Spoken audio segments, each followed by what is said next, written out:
And hello everyone. How are we doing today? Just had to double check, make absolutely sure everything was working just fine. Okay. Sorry, we very recently moved the desk around, so I'm not sure about the setup being copacetic with this kind of stream. It's an adjustment period, to say the least. I hope we're all having a lovely day, by the way.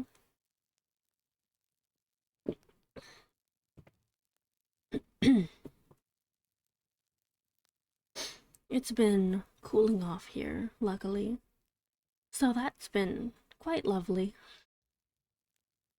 And I know it's been a little bit since I've read, and I'm sorry about that. I keep getting distracted and busy, and unfortunate things keep happening.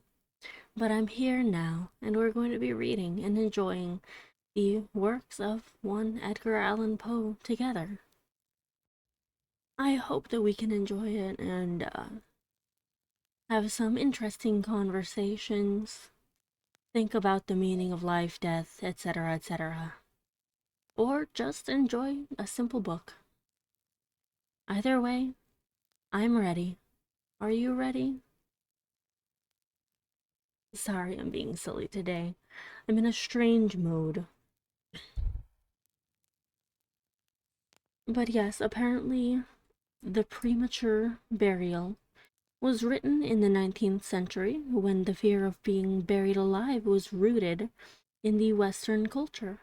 This horror short story was first published in the Philadelphia Dollar newspaper in 1844.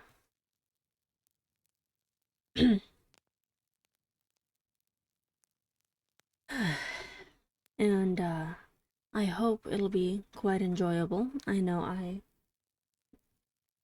quite enjoy a few things.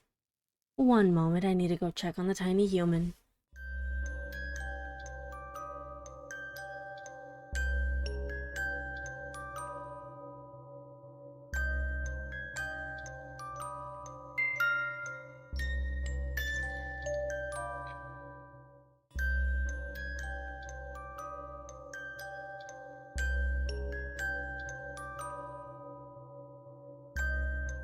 Sorry about that.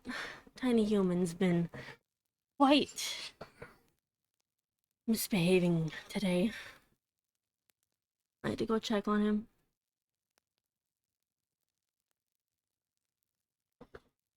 But we are quite a ways through the game, so it is actually possible that we will finish the book today, and we'll see how that goes. I hope my audio is sounding okay. I turned myself up just a tiny bit because I thought that maybe I was just a little bit too quiet on other days. Now, I'm enjoying my nice tea, the blend from my cousin, Rafe. Or Jack. I know that they like to be called Jack as well.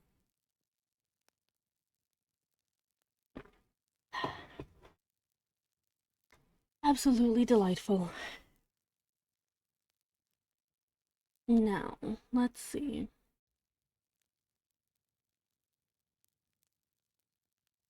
Get nice and comfy, and we'll begin. There are certain themes of which the interest is all absorbing, but which are too entirely horrible for the purposes of legitimate fiction. These the mere romanticist must eschew, if he do not wish to offend or to disgust. Yeah. Let's see. They are, with propriety, handled only when the severity and majesty of truth sanctify and sustain them. We thrill, for example, with the most intense of pleasurable pain over the accounts of the passage of the Beresina, of the earthquake at Lisbon, of the plague at London, of the massacre of St. Bartholomew, or of the stifling of the 123 prisoners in the Black Hole at Calcutta. But in these accounts, it is the fact, it is the reality, it is the history that excites. As inventions, we should regard them with simple abhorrence.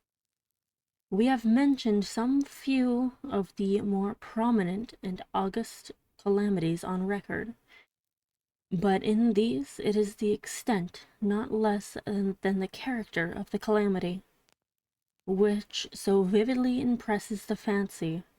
I need not remind the reader that from the long and weird catalogue of human miseries, I might have selected many individual instances more replete with essential suffering than any of these vast generalities of disaster.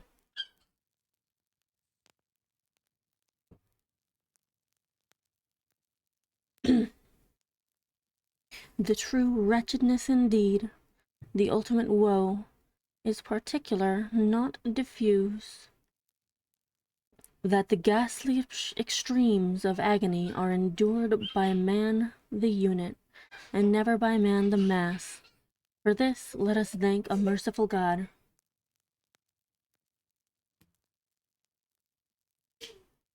One moment.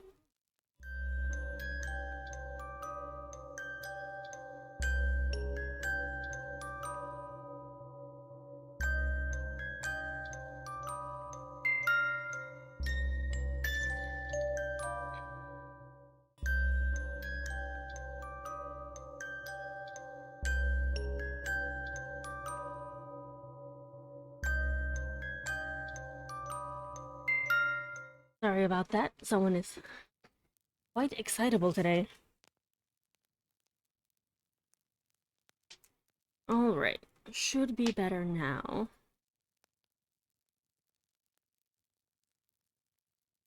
To be buried while alive is, beyond question, the most terrific of these extremes which has ever fallen to the lot of mere mortality. That it has frequently, very frequently, so fallen will scarcely be denied by those who think. The boundaries which divide life from death are at best shadowy and vague. Who shall say where the one ends and where the other begins? We know that there are diseases in which occur total cessations of all the apparent functions of vitality, and yet in which these cessations are merely suspensions, properly so called. They are only temporary pauses in the incomprehensible mechanism. A certain period elapses, and some unseen, mysterious principle again sets in motion the magic pinions and the wizard wheels. The silver cord was not forever loosed, nor the golden bowl irreparably broken, but where meantime was the soul. Apart, however, from the inevitable conclusion, a priori, that such causes must produce such effects, that the well-known occurrence of such cases of suspended animation must naturally give rise, now and then, to premature interments. Apart from this consideration, we have the direct testimony of medical and ordinary experience to prove that a vast number of such interments have actually taken place. I refer at once, if necessary, to 100 well-authenticated instances, one of very remarkable character, and of which the circumstances may be fresh in the memory of some of my readers. Occurred not very long ago in the neighboring city of Baltimore, where it occasioned a painful, intense, and widely extended excitement. The wife of one of the most respectable citizens, a lawyer of eminence and a member of Congress, was seized with a sudden and unaccountable illness, which completely baffled the skill of her physicians. After much suffering she died, or was supposed to die. No one suspected, indeed, or had reason to suspect, that she was not actually dead.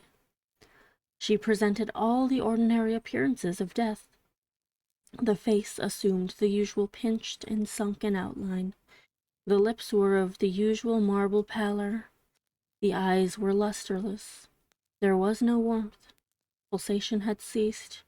For 3 days the body was preserved unburied, during which it had acquired a stony rigidity.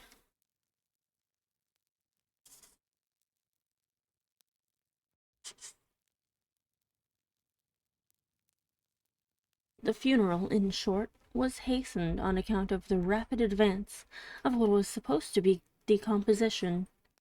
The lady was deposited in her family vault, which for 3 subsequent years was undisturbed. At the expiration of this term, it was opened for the reception of a sarcophagus, but alas! How fearful a shock awaited the husband who personally threw open the door. As its portals swung outwardly back, some white-apparelled object fell rattling within his arms. It was the skeleton of his wife in her yet unmoulded shroud. A careful investigation rendered it evident that she had revived within 2 days after her entombment, that her struggles within the coffin had caused it to fall from a ledge or shelf to the floor, where it was so broken as to permit her escape. A lamp which had been accidentally left full of oil within the tomb was found empty. It might have been exhausted, however, by evaporation. On the uppermost of the steps which led down into the dread chamber was a large fragment of the coffin, with which it seemed that she had endeavored to arrest attention by striking the iron door. While thus occupied, she probably swooned or possibly died through sheer terror, and in falling, her shroud became entangled in some ironwork which projected interiorly. Thus she remained, and thus she rotted erect. In the year 1810, thank you so much, Sumi. In the year 1810, a case of living inhumation happened in France, attended with circumstances which go far to warrant the assertion that truth is, indeed, stranger than fiction. The heroine of this story was a Mademoiselle Victorine Lafourchade. Lafourchade? I don't know. Leprechaun? I don't know. Who knows? A young girl of illustrious family, of wealth and of great personal beauty. Among her numerous suitors was Julien Bousset, a poor writer. He's a writer. Or journalist, okay, of Paris.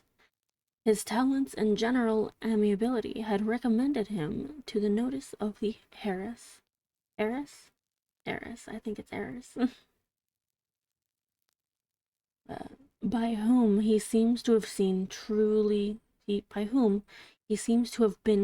beloved.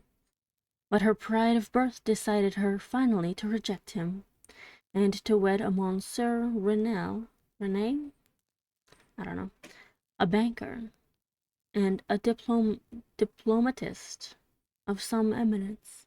After marriage, however, this gentleman neglected and perhaps even more positively ill-treated her. Having passed with him some wretched years, she died. At least her condition so closely resembled death as to deceive everyone who saw her.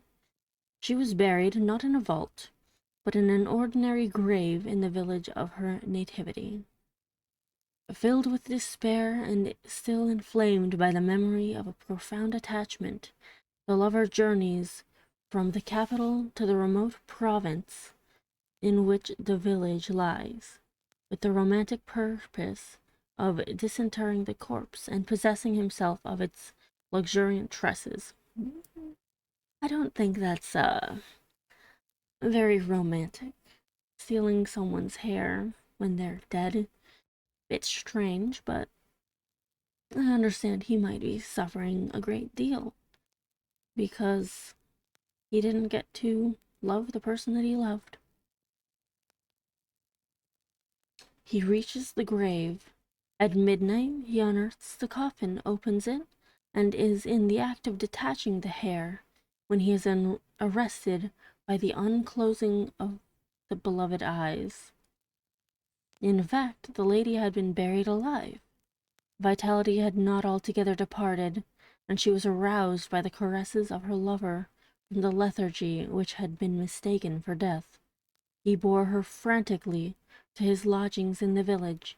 He employed certain powerful restoratives suggested by no little medical learning. In fact, she revived. She recognized her preserver. She remained with him until, by slow degrees, she fully recovered her original health. The woman's heart was not adamant, as this last lesson of love sufficed to soften it.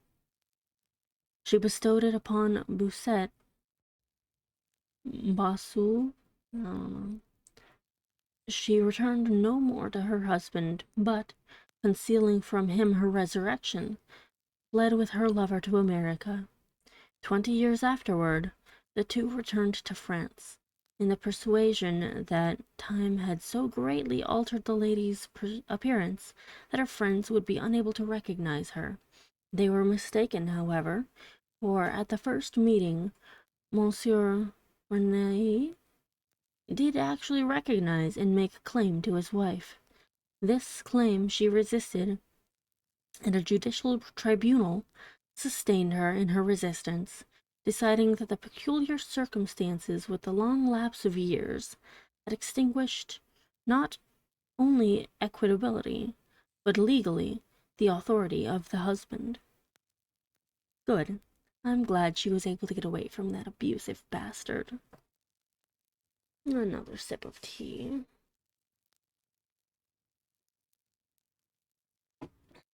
Delightful.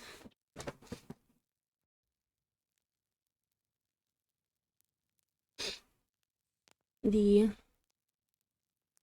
Chirurgical Journal of Leipzig, a periodical of high authority and merit, which some American booksellers would do well to translate and republish, records in a late number a very distressing event of the character in question.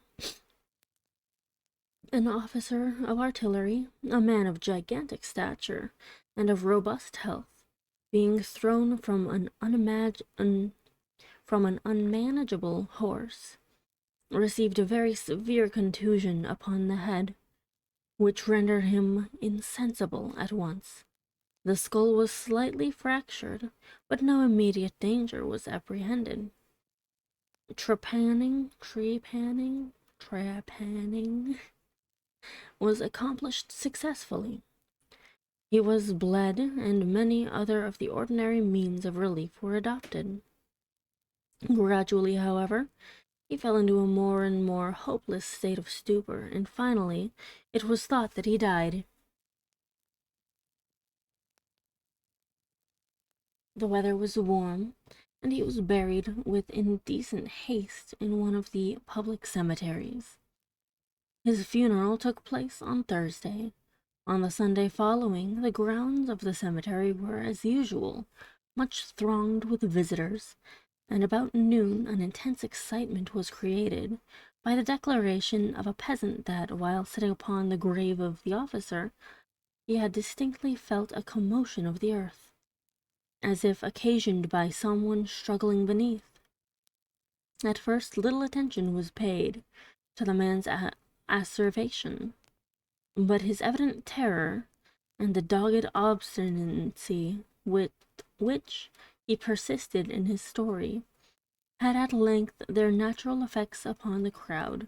Spades were hurriedly procured, and the grave, which was shamefully shallow, was in a few minutes so far thrown open that the head of its occupant appeared. He was then seemingly dead. but he sat nearly erect within his coffin, the lid of which, in his furious struggles, he had partially uplifted. He was forthwith conveyed to the nearest hospital, and there pronounced to be still living, although in an asphytic condition. Asphytic. He was asphyxiating. Damn. After some hours he revived, recognized individuals of his acquaintance, and in broken sentences spoke of his agonies in the grave. From what he related, it was clear that he must have been conscious of life for more than an hour, while inhumed, before lapsing into insensibility. The grave was carelessly and loosely filled with an exceedingly porous soil, and thus some air was necessarily admitted. He heard the footsteps of the crowd overhead, and endeavored to make himself heard in turn. It was the tumult within the grounds of the cemetery, he said, which appeared to awaken him from a deep sleep. But no sooner was he awake than he became fully aware of the awful horrors of his position. The patient, it is recorded, was doing well and seemed to be in a fair way of ultimate recovery, but fell victim to the quackeries of medical experiment. A galvanic battery was applied, and he suddenly expired in one of those ecstatic paroxysms which occasionally it superinduces. Yikes. Imagine how terrible that would be. To survive being buried alive, only to be experimented on and die. The mention of the galvanic battery, nevertheless, recalls to my memory a well-known and very extraordinary case in point, where its action proved the means of restoring to animation a young attorney of London, who had been interred for 2 days. This occurred in 1831, and created at the time a very profound sensation wherever it was made the subject of converse.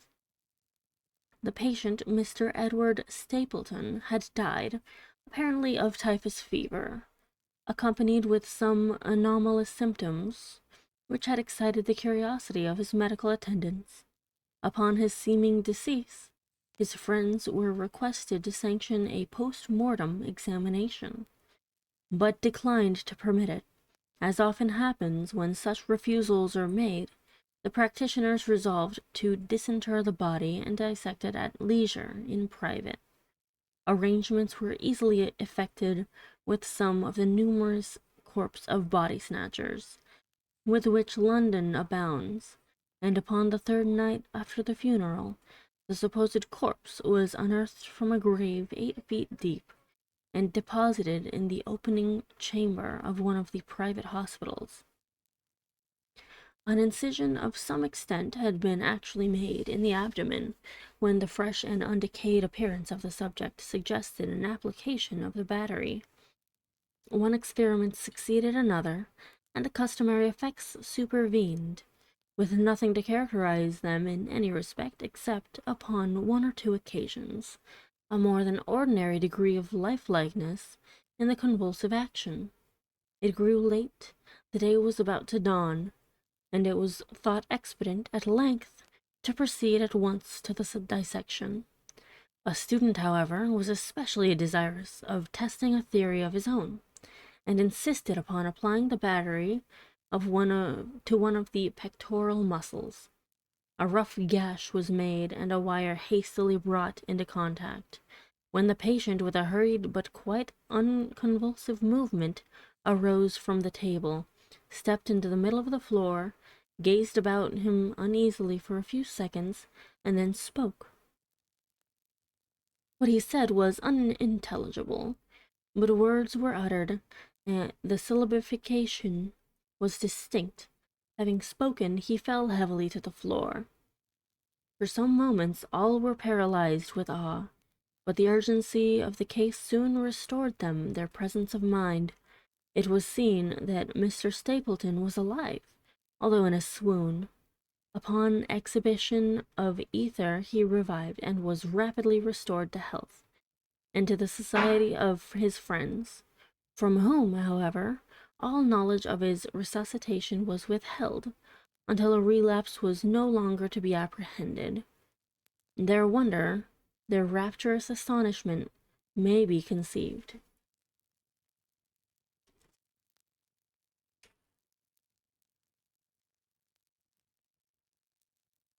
The most thrilling peculiarity of this incident, nevertheless, is involved in what Mr. S. himself asserts.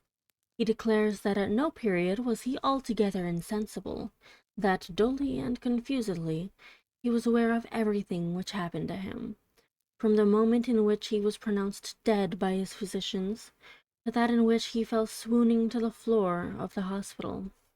"I am alive," were the uncomprehended words which, upon recognizing the locality of the dissecting room, he had endeavored, in his extremity, to utter.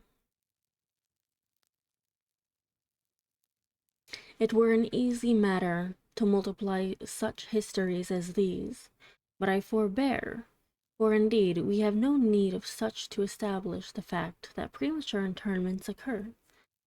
When we reflect how very rarely, from the nature of the case, we have it in our power to detect them, we must admit that they may frequently occur without our cognizance. Scarcely, in truth, is a graveyard ever encroached upon for any purpose, to any great extent, that skeletons are not found in postures which suggest the most fearful of suspicions.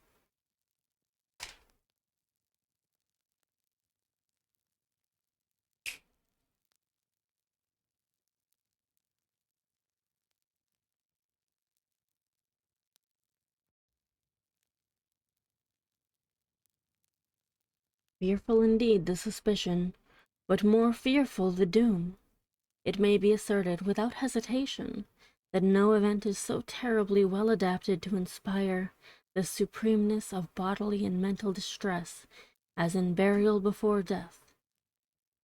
The unendurable oppression of the lungs, the stifling fumes from the damp earth, the clinging to the death garments, the rigid embrace of the narrow house, the blackness of the absolute night, the silence like a sea that overwhelms, the unseen but palpable presence of the conqueror worm, these things, with the thoughts of the air and grass above, with memory of dear friends who would fly to save us if but informed of our fate, and with consciousness that of this fate they can never be informed, that our hopeless portion is that of the really dead. These considerations, I say, carry into the heart, which still palpitates, a degree of appalling and intolerable horror, from which the most daring imagination must recoil. We know of nothing so agonizing upon earth. We can dream of nothing half so hideous in the realms of the nethermost hell, and thus all narratives upon this topic have an interest profound, an interest, nevertheless, which, through the sacred awe of the topic itself, very properly and very peculiarly depend upon our conviction of the truth of the matter narrated. What I have now to tell is of my own actual knowledge, of my own positive and personal experience. For several years, I had been subject to attacks of the singular disorder which physicians have agreed to term catalepsy, in default of a more definitive title. Although both the immediate and the predisposing causes, and even the actual diagnosis of this disease are still mysterious, its obvious and apparent character is sufficiently well understood. Damn, poor guy.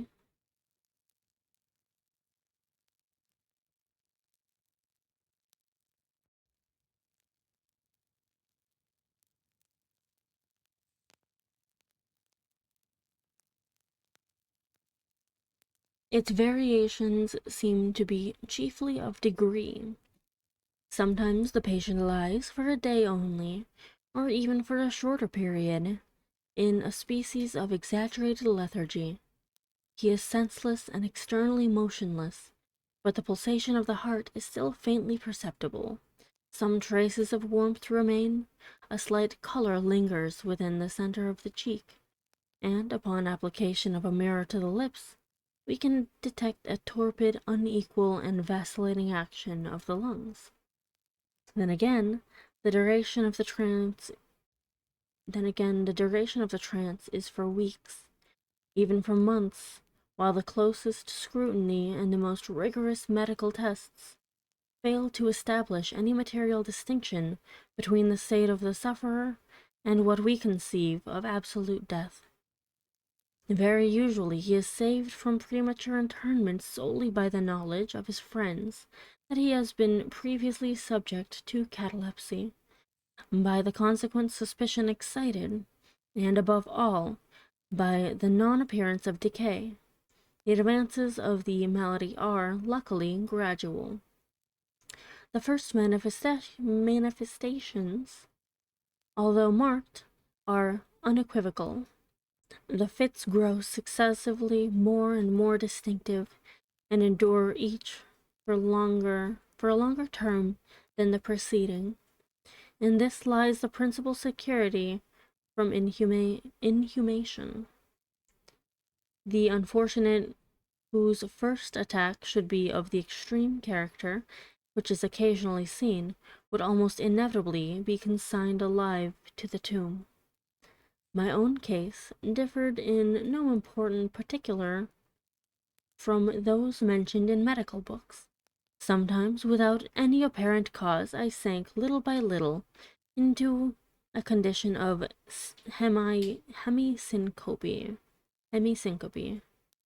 or half swoon, and in this condition, without pain, without ability to stir, or strictly speaking to think,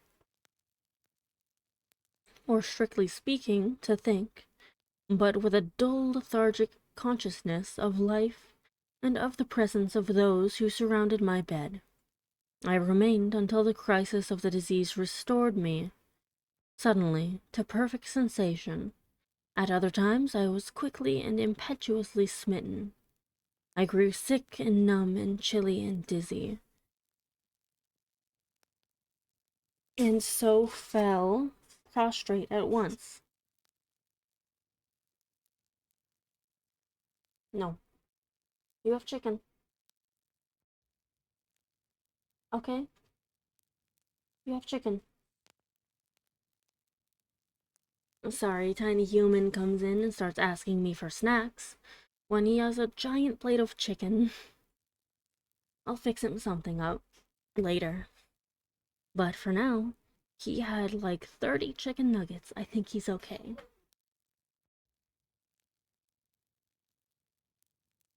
Let's see. Then for weeks all was void and black and silent. Nothing became the universe.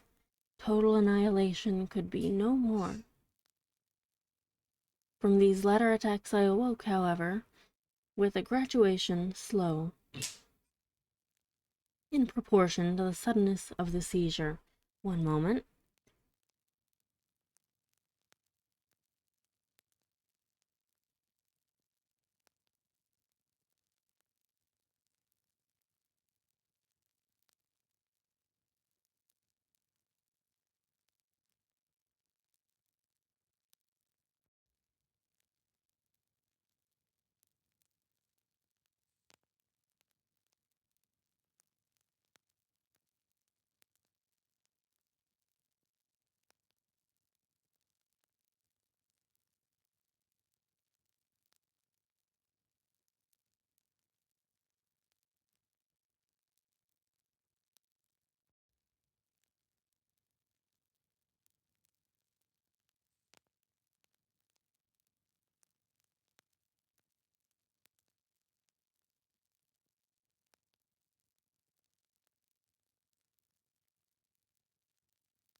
Sorry about that. I had to show Tiny Human that he still had food.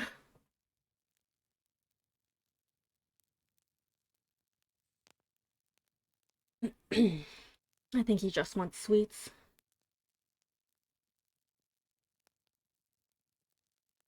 See, that's the problem with buying brownies and stuff and having that in his snack area.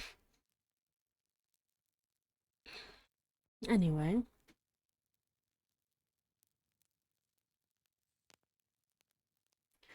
total annihilation could be no more. From these latter attacks I awoke, however, with a graduation slow in proportion to the suddenness of the seizure, just as the day dawns to the friendless and houseless beggar who roams the streets throughout the long, desolate winter night. Just so tardily, just so wearily, just so cheerily came back the light of the soul to me. Apart from the tendency to trance, however, my general health appeared to be good, nor could I perceive that it was at all affected by the one prevalent malady, unless, indeed, idiosyncrasy in my ordinary sleep may be looked upon as superinduced.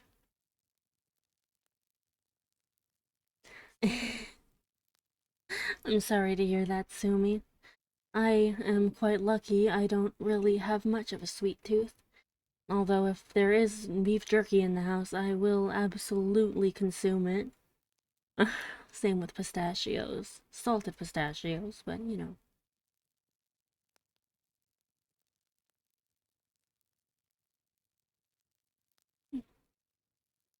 know. Upon awaking from slumber, I could never again at once thorough possession of my senses. I could never gain at once thorough possession of my senses, and always remained for many minutes in much bewilderment and perplexity. The mental faculties in general, but the memory in especial, being in a condition of absolute abeyance. In all that I endured, there was no physical suffering, but of moral distress and infinitude. My fancy grew carnal? Charnel? I don't know.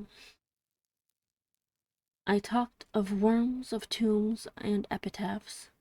I was lost in reveries of death, and the idea of premature burial held continual possession of my brain. The ghastly danger to which I was subjected haunted me day and night. In the former, the torture of meditation was excessive, in the latter supreme. When the grim darkness overspread the earth, then, with every horror of thought, I shook as the quivering plumes upon the hearse. I thought it said hearth, but then it said hearse. Why did I think that? I'm so silly.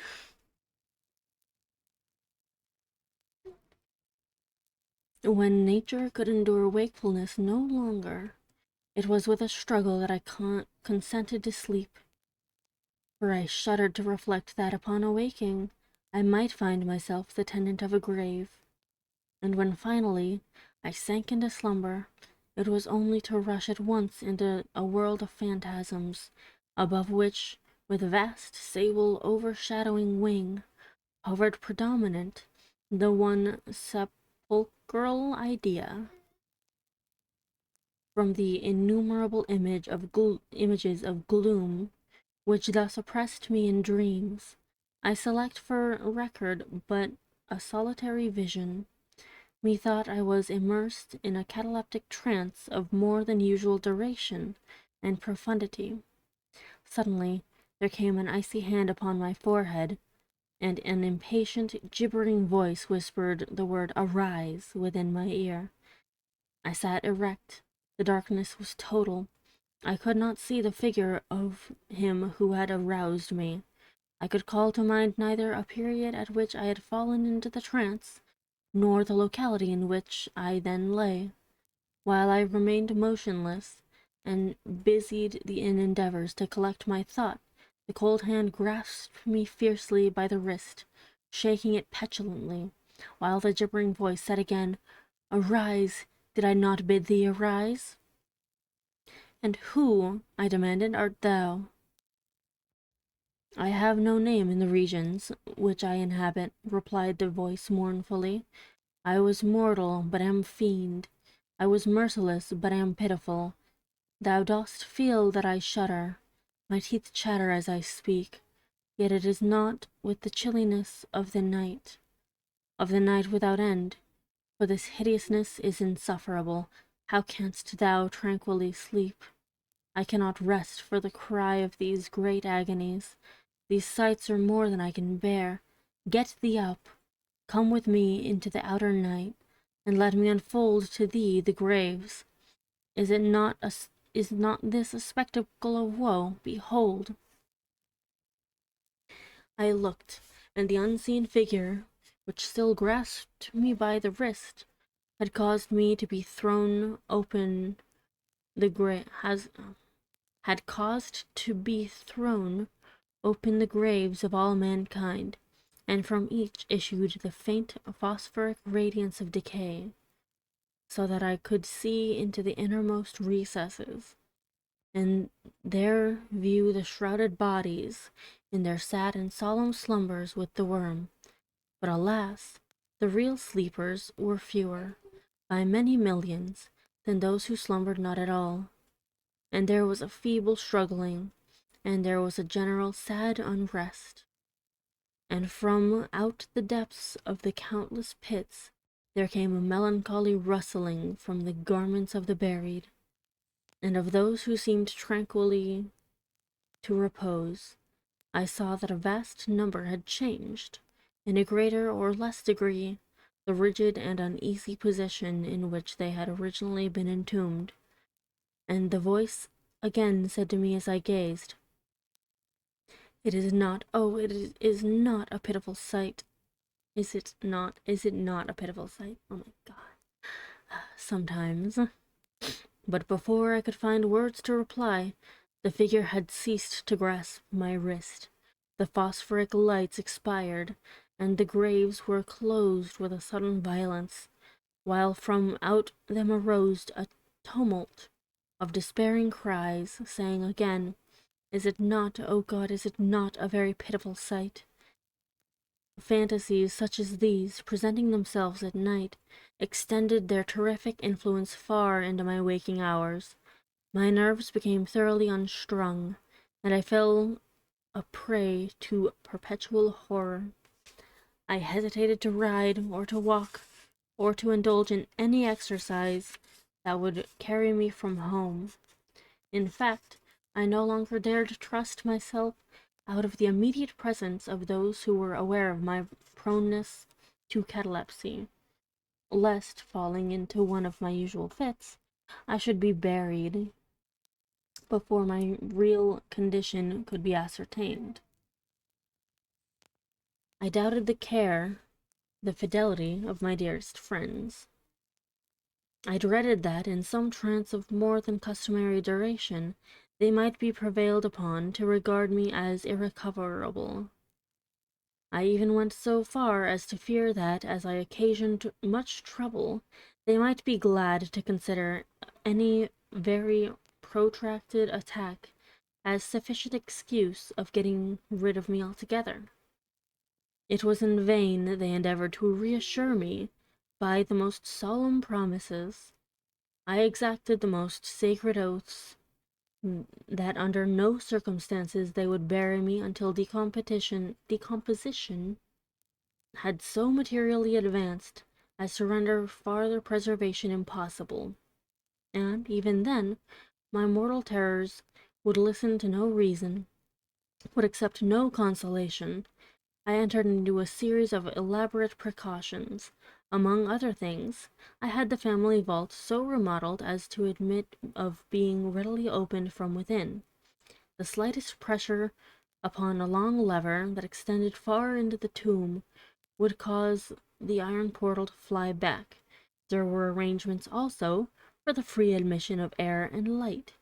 and convenient receptacles for food and water, within immediate reach of the coffin intended for my reception.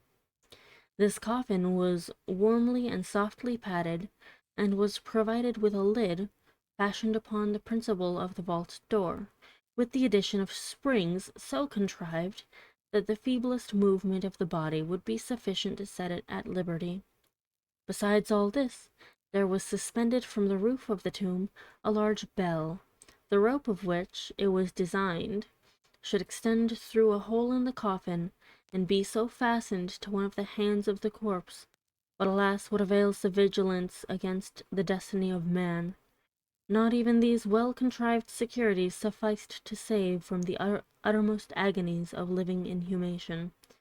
A wretch to these agonies foredoomed. There arrived an epoch, as often before there had arrived, in which I found myself emerging from total unconsciousness into the first feeble and indefinite sense of existence, slowly, with a tortoise gradation, with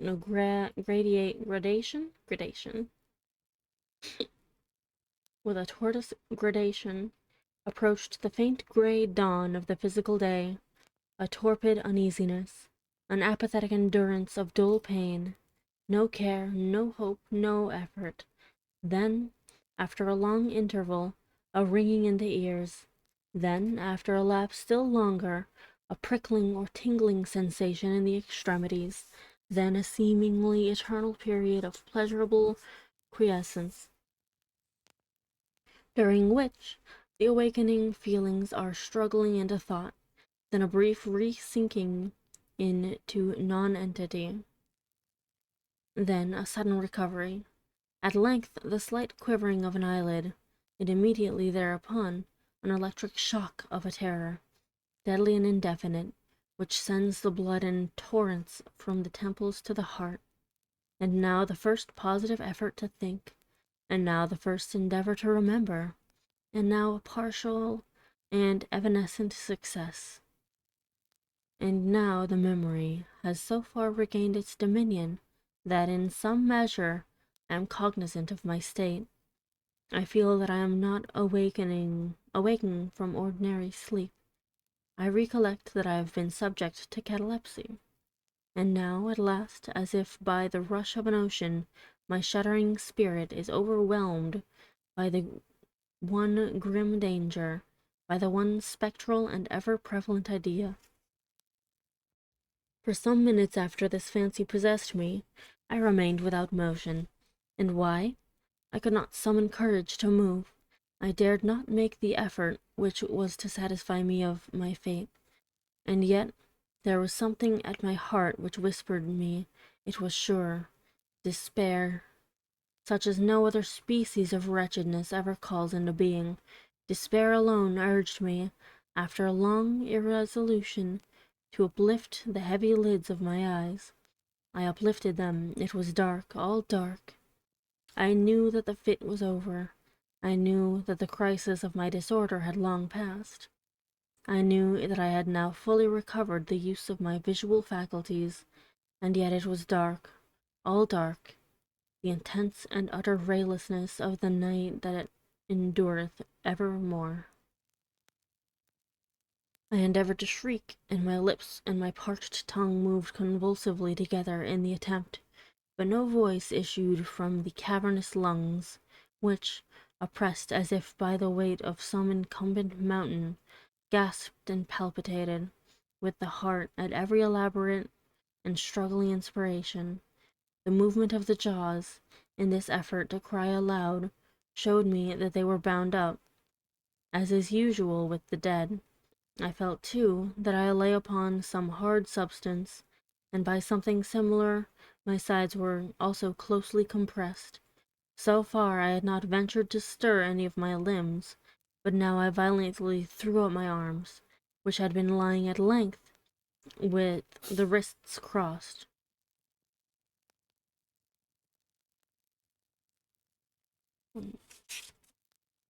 They struck a solid wooden substance, which extended above my person at an elevation of not more than 6 inches from my face. I could no longer doubt that I reposed within a coffin at last. And now, amid all my infinite miseries, came sweetly the cherub Hope. For I thought of my precautions. I writhed and made spasmodic exertions to force open the lid. It would not move. I felt my wrists for the bell rope. It was not to be found. And now the comforter fled forever, and a still sterner despair reigned triumphant, for I could not help perceiving the absence of the paddings which I had so carefully prepared. And then, too, there came suddenly to my nostrils the strong, peculiar odor of moist earth. The conclusion was irresistible. I was not within the vault. I had fallen into a trance while absent from home, while among strangers, when or how I could not remember, and it was they who had buried me, as a dog, nailed up in some common coffin, and thrust deep, deep, and forever into some ordinary and nameless grave. As this awful conviction forced itself thus into my innermost chambers of my soul, I once again struggled to cry aloud, and in this second endeavor I succeeded. A long, wild, and continuous shriek, or yell of agony, resounded through the realms of the subterranean night.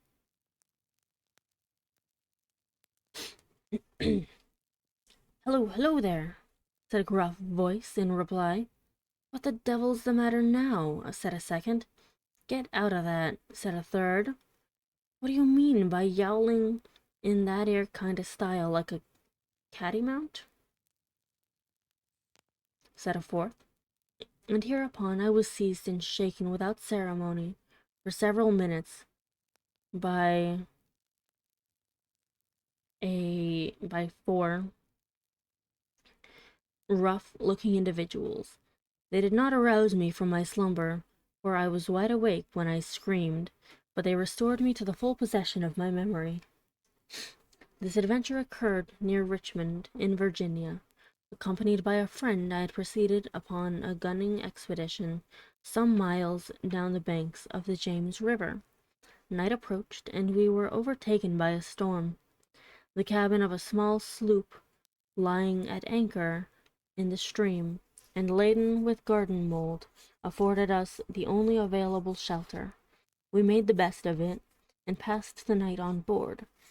I slept in one of the only two berths in the vessel, and the berths of a sloop of 60 or 20 tons need scarcely be described. That which I occupied had no bedding of any kind. Its extreme width was 18 inches. The distance of its bottom from the deck overhead was precisely the same. I found it a matter of exceeding difficulty to squeeze myself in. Nevertheless, I slept soundly, and the whole of my vision, for it was no dream, and no nightmare, arose naturally from the circumstances of my position, from my ordinary bias of thought, and from the difficulty, to which I have alluded, of collecting my senses, and especially of regaining my memory for a long time after awaking from slumber. The men who shook me were the crew of the sloop, and some laborers engaged to unload it. From the load itself came the earthly smell. The bandage about the jaws was a silk handkerchief in which I had bound up my head, in default of my customary nightcap. One moment.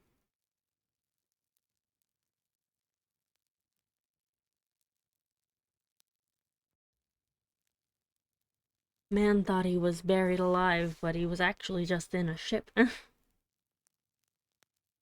The tortures endured, however, were indubitably quite equal for the time to those of actual sepulture. They were inconceivably hideous, but out of evil proceeded good, for their very excess wrought in my spirit an inevitable revulsion. My soul acquired tone, acquired temper. I went abroad, I took vigorous exercise. I breathed the free air of heaven. I thought upon other subjects than death. I discarded my medical books. Bouchon I burned. I read no night thoughts, no fustian about the churchyards, no bugaboo tales such as this. In short, I became a new man, and lived a man's life. From that memorable night I dismissed forever my carnal apprehensions, and with them vanished the cataleptic disorder, of which perhaps they had been less the consequence than the cause. Also, thank you so much, Carrie, for the follow. We are hearing about a man that was so afraid of being buried alive that he, I think, gave himself a psychosomatic condition that emulated death. There are moments when, even to the sober eye of reason, the world of our sad humanity may assume the semblance of a hell, but the imagination of man is no Carathis to explore with impunity its every cavern. Alas, the grim legion of sepulchral terrors cannot be regarded as altogether fanciful, but, like the demons in whose company Afrasiab made his voyage down the Oxus, they must sleep, or they will devour us. They must be suffered to slumber, or we perish. Dang.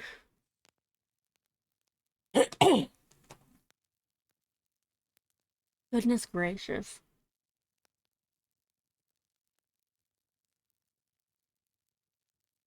Oh, hey.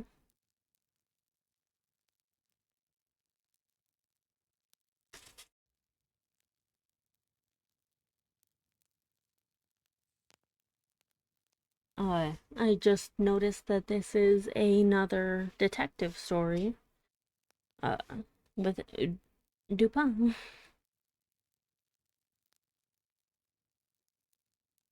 The next story we're reading is The Purloined Letter. It's one of 3 that feature the amateur detective C. Auguste Dupin. It was the first published in December 1844 in the literary annual The Gift, a Christmas and New Year's present for 1845. It is one of the early precursors of the modern detective story. Fascinating. I'm gonna drink a little bit more tea before I move on to this one.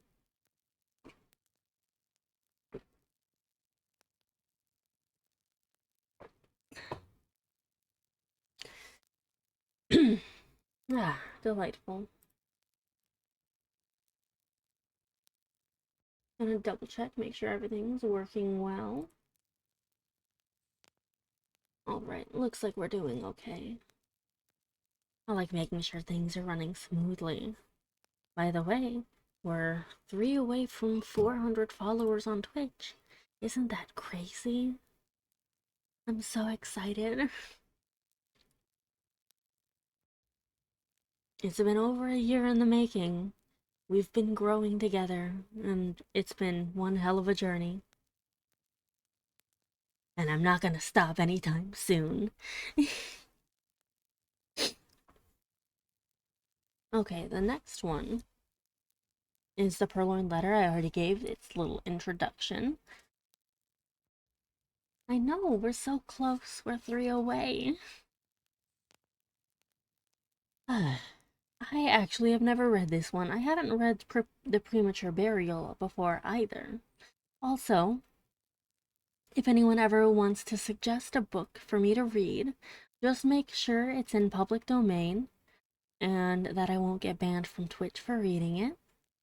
And I will add it to my throne wish list to be bought and read in the future. Okay? Honestly, I'll probably take viewer suggestions before the list that I compiled for myself. Anyway, we will continue reading. I actually do really like the Dupin detective stories. They're quite entertaining. Last one, it was an orangutan that did it.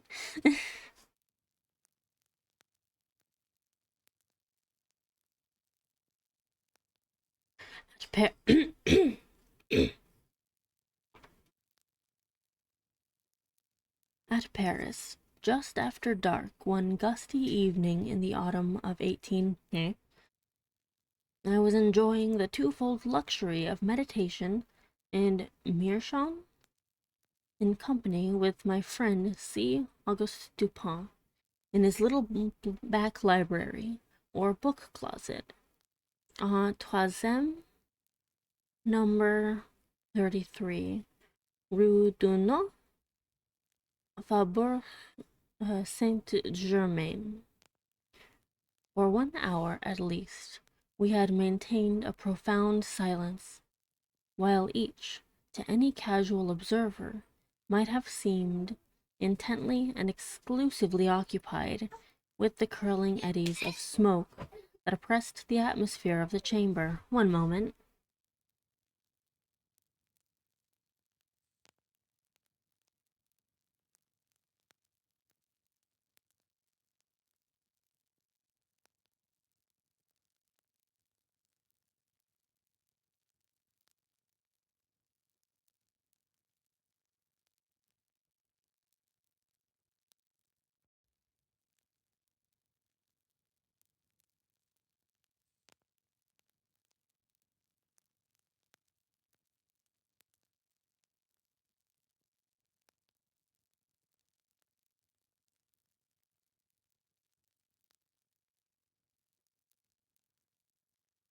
There we go.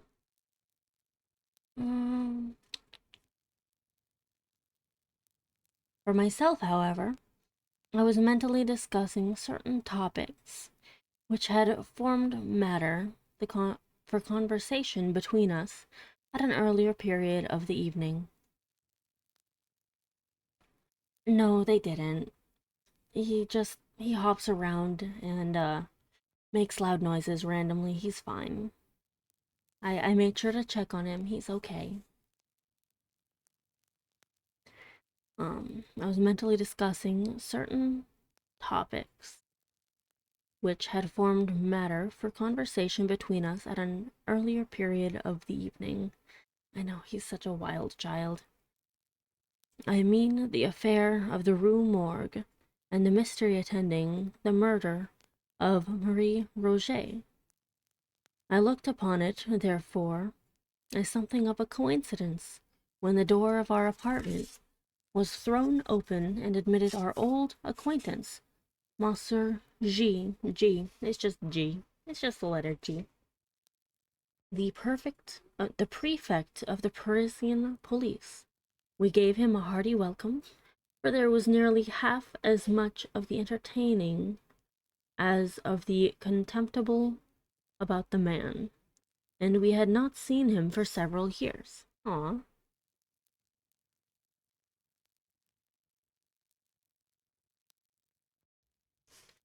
Let's see. We had been sitting in the dark, and Dupin now arose for the purpose of lighting a lamp, but sat down again without doing so, upon G's saying that he had called to consult us, or rather to ask the opinion of my friend about some official business which had occasioned a great deal of trouble. If it is any point requiring reflection, observed Dupin, as he forbore to enkindle the wick, we shall examine it to better purpose in the dark. Is he like, I think this is like, I think this is like proto, Sherlock.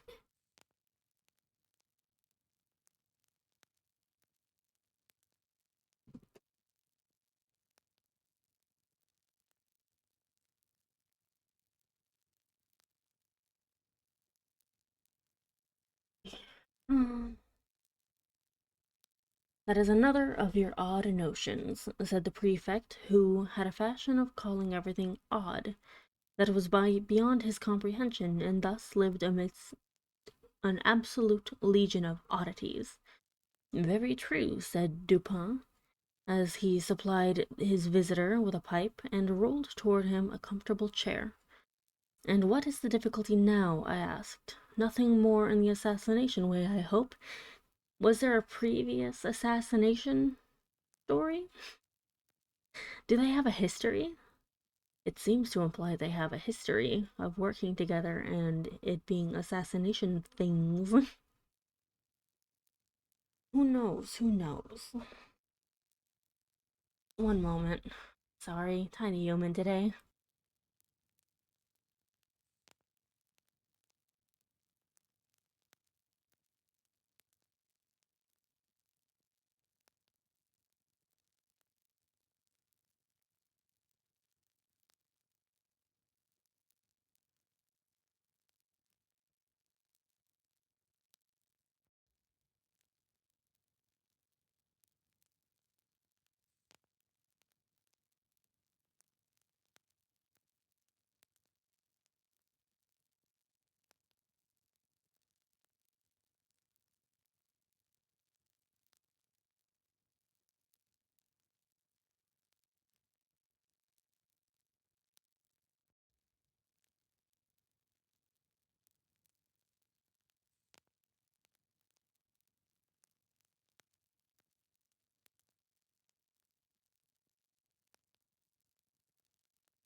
Okay, we're back. Sorry again, everyone.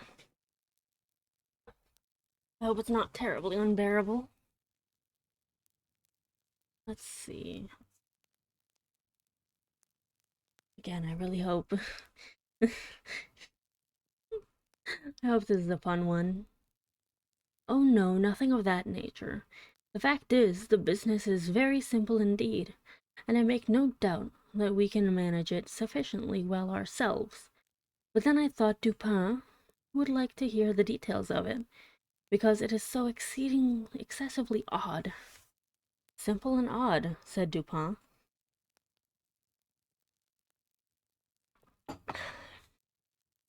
Why, yes, and not exactly that either. The fact is, we have all been a good deal puzzled because the affair is so simple, and yet baffles us altogether. What nonsense you do talk, replied the priest. No, I skipped a line. Fuck. I'm bad, I'm naughty. I need pankins. Baffles us altogether. Perhaps it is the very simplicity of the thing which puts you at fault, said my friend. What nonsense you do talk, replied the prefect, laughing heartily. Perhaps the mystery is a little too plain, said Dupin. Oh, good heavens, who ever heard of such an idea? A little too self-evident. Ha ha ha ha ha ha ho ho ho, roared our visitor, profoundly amused. Oh, Dupin, you will be the death of me yet. And what, after all, is the matter on hand? I asked. Why, I will tell you, replied the prefect as he gave a long, steady, and contemplative puff, and settled himself in his chair. I will tell you in a few words, but before I begin, let me caution you that this is an affair demanding the greatest secrecy, and that I should most probably lose the position I now hold, were it known that I confided it to anyone. Proceed, said I. Or not, said Dupin. Dupin, you sassy little bitch. Dupin's like, I was just about to just chill in my reading room, have a nice chat, and you're coming in here asking me to help you. You can leave if you want. It sounds really boring. He's such a sassy bitch. I love him. Well, then, I have received personal information from a very high quarter that a certain document of the last importance has been purloined from the royal apartments. The individual who purloined it is known, this beyond a doubt, he was seen to take it. It is known also that it still remains in his possession. How is this known? Replied Dupin. I'm sorry. Every time Dupin says something, I just fucking die. He's so hilarious. It is clearly inferred, replied the prefect, from the nature of the document and from the non-appearance of certain results, which would at once arise from it passing out of the robber's possession. That is to say, from his employing it as he must design in the end to employ it. Be a little more explicit, I said. Well, I may venture so far as to say that the paper gives its holder a certain power in a certain quarter, where such power is immensely valuable. The prefect was fond of the cant of diplomacy. Still, I do not quite understand, said Dupin. No, well, the disclosure of the document to a third person, who shall be nameless, would bring in question the honor of a personage of most exalted station, and this fact gives the holder of the document an ascendancy over the illustrious personage whose honor and peace are so jeopardized. But this ascendancy, I interposed, would depend upon the robber's knowledge of the loser's knowledge of the robber? Who would dare? The thief, said G, is the minister D, who dares all things, those unbecoming, as well as those becoming a man.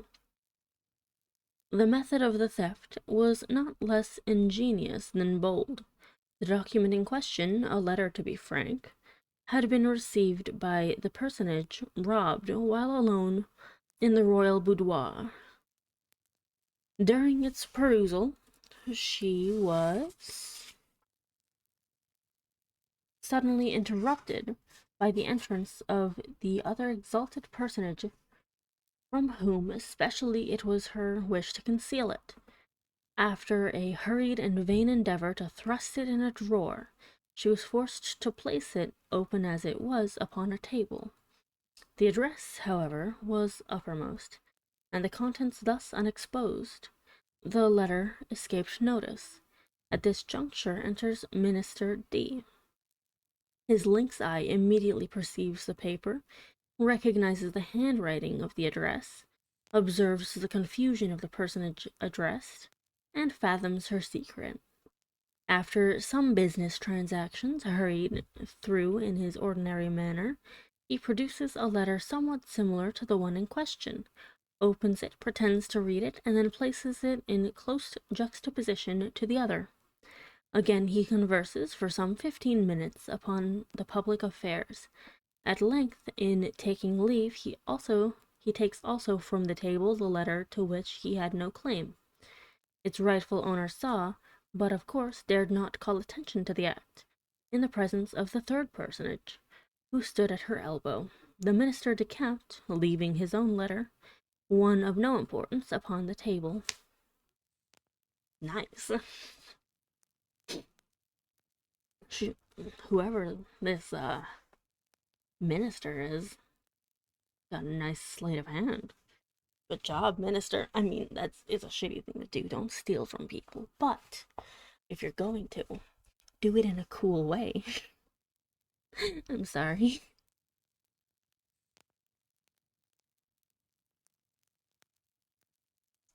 Here then, Dupin said to me, you have precisely what you demand to make the ascendancy complete.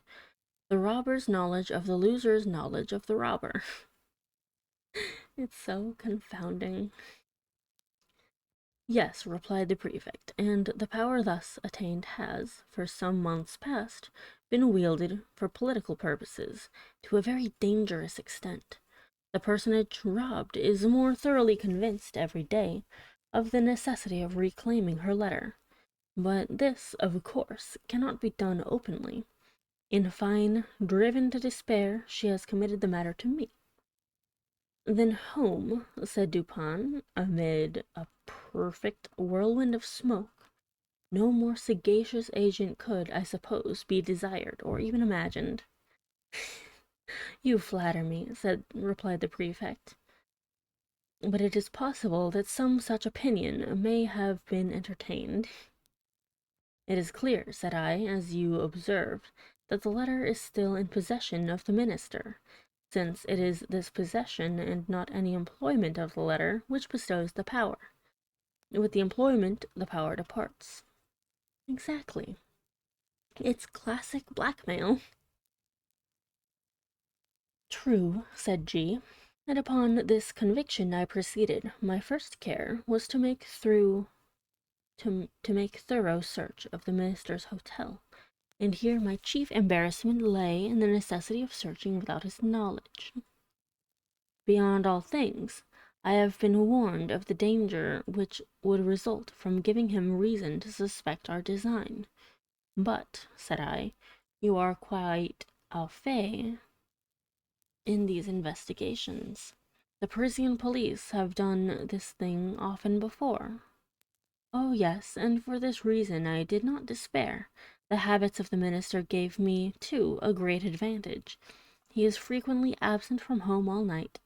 His servants are by no means numerous. They sleep at a distance from their master's apartment, and, being chiefly Neapolitan, I don't know if that's a racist term. Oh, baby, sweetie. I'm feeling awkward. I don't know what these terms mean, and I'm uncomfortable.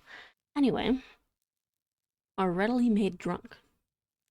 I have keys, as you know, with which I can open any chamber or cabinet in Paris. For 3 months a night has not passed, during the greater part of which I have not been engaged, personally, in ransacking the D Hotel. My honor is interested, and, to mention a great secret, the reward is enormous. So I did not abandon the search until I had become fully satisfied that the thief is a more astute man than myself. I fancy that I have investigated every nook and corner of the premises in which it is possible that the paper can be concealed. But it is not possible, I suggested, that although the letter may be in possession of the minister, as it unquestionably is, he may have concealed it elsewhere than upon his own premises? This is barely possible, said Dupin. The present peculiar condition of affairs at court, and especially those intrigues in which D is known to be involved, would render the instant availability of the document, its susceptibility of being produced at a moment's notice, a point of nearly equal importance with its possession. Its susceptibility of being produced, said I. That is to say, of being destroyed, said Dupin. True, I observed. The paper is clearly then upon the premises. As for its being upon the person of the minister, we may consider that as out of the question. Entirely, said the prefect. He has been twice waylaid, as if by footpads, and his person rigorously searched under my own inspection. You might have spared yourself this trouble, said Dupin. D, I presume, is not altogether a fool, and, if not, must have anticipated these waylayings. As a matter of course. Not altogether a fool, said G. But then he's a poet, which I take to be only one removed from a fool. Excuse you. Poets just over here insulting poets. Or writing characters that insult poets. It's hard to discern sometimes. True, said Dupin, after a long and thoughtful whiff from his meerschaum, although I have been guilty of certain doggerel myself. Suppose you detail, said I, the particulars of your search. Why, the fact is, we took our time, and we searched everywhere. I have had long experience in these affairs. I took the entire building room by room, devoting the nights of a whole week to each. We examined first the furniture of each apartment. We opened every possible drawer, and I presume you know that, to a properly trained police agent, such a thing as a secret drawer is impossible. Any man is a dolt who permits a secret drawer to escape him in a search of this kind. The thing is so plain. There is a certain amount of bulk of space to be accounted for in every cabinet. Then we have accurate rules. The 50th part of a line could not escape us. After the cabinets, we took the chairs. The cushions we probed with the fine long needles you have seen me employ. From the tables, we've removed the tops. What?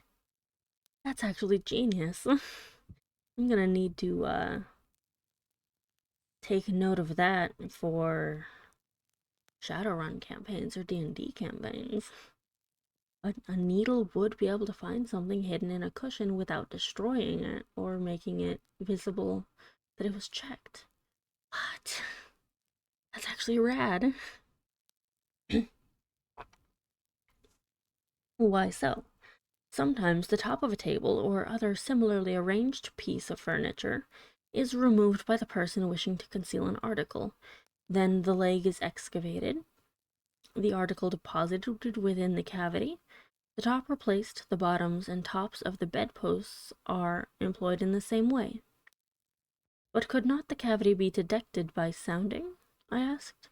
By no means, if, when the article is deposited, a sufficient wadding of cotton be placed around it. Besides, in our case, we were obliged to proceed without noise. But you could not have removed, you could not have taken to pieces all articles of furniture in which it would have been possible to make a deposit in the manner you mention.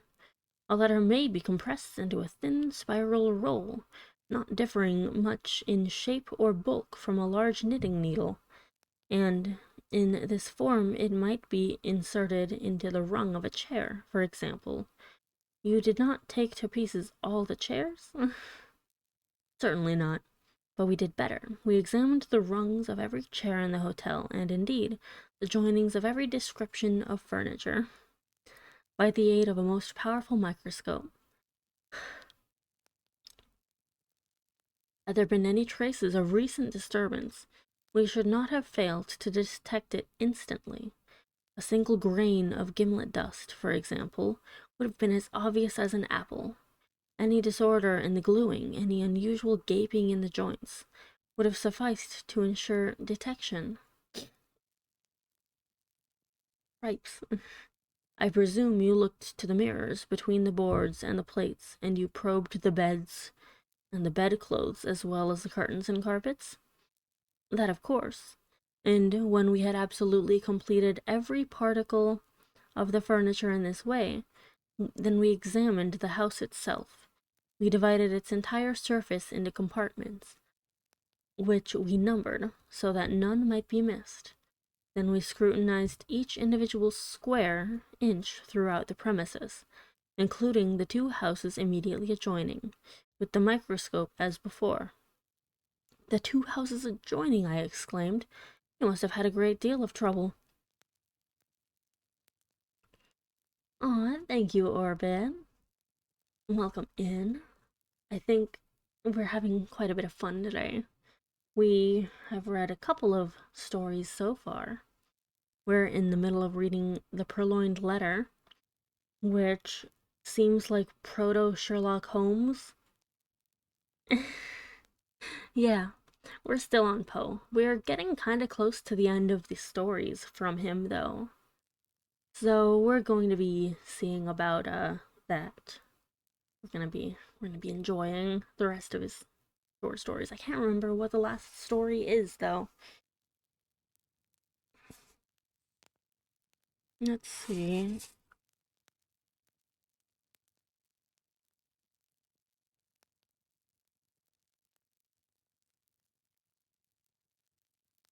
Thank you.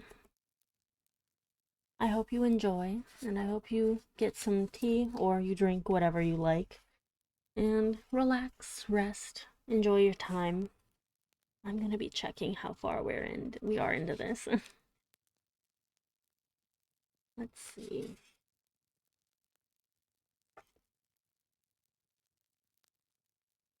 Uh, wow. Dang, we actually have quite a bit to go. We have a little under 100 pages. So, there's a possibility we finish it today. There's a possibility we don't finish it today. It's all up to me, I guess.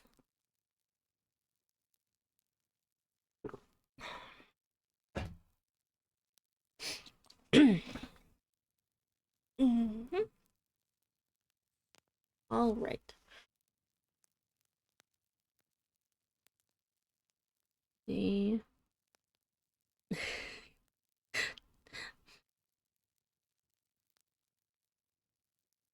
So they checked the main house and then the two houses that are adjoining. These are some intense police officers. They they are determined to find this letter. Hilarious. You include the grounds about the houses? All the grounds are paved with brick. They gave us comparatively little trouble. We examined the moss between the bricks and found it undisturbed. Checking the moss between the bricks?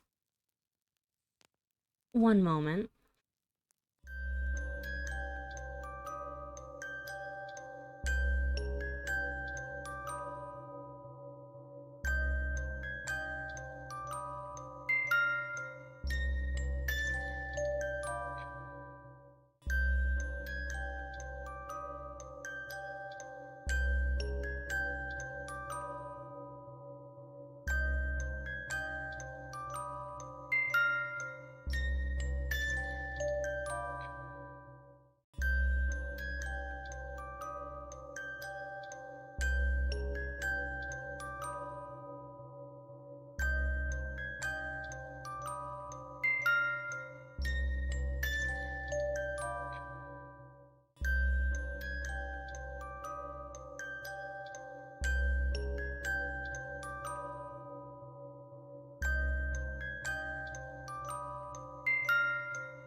right.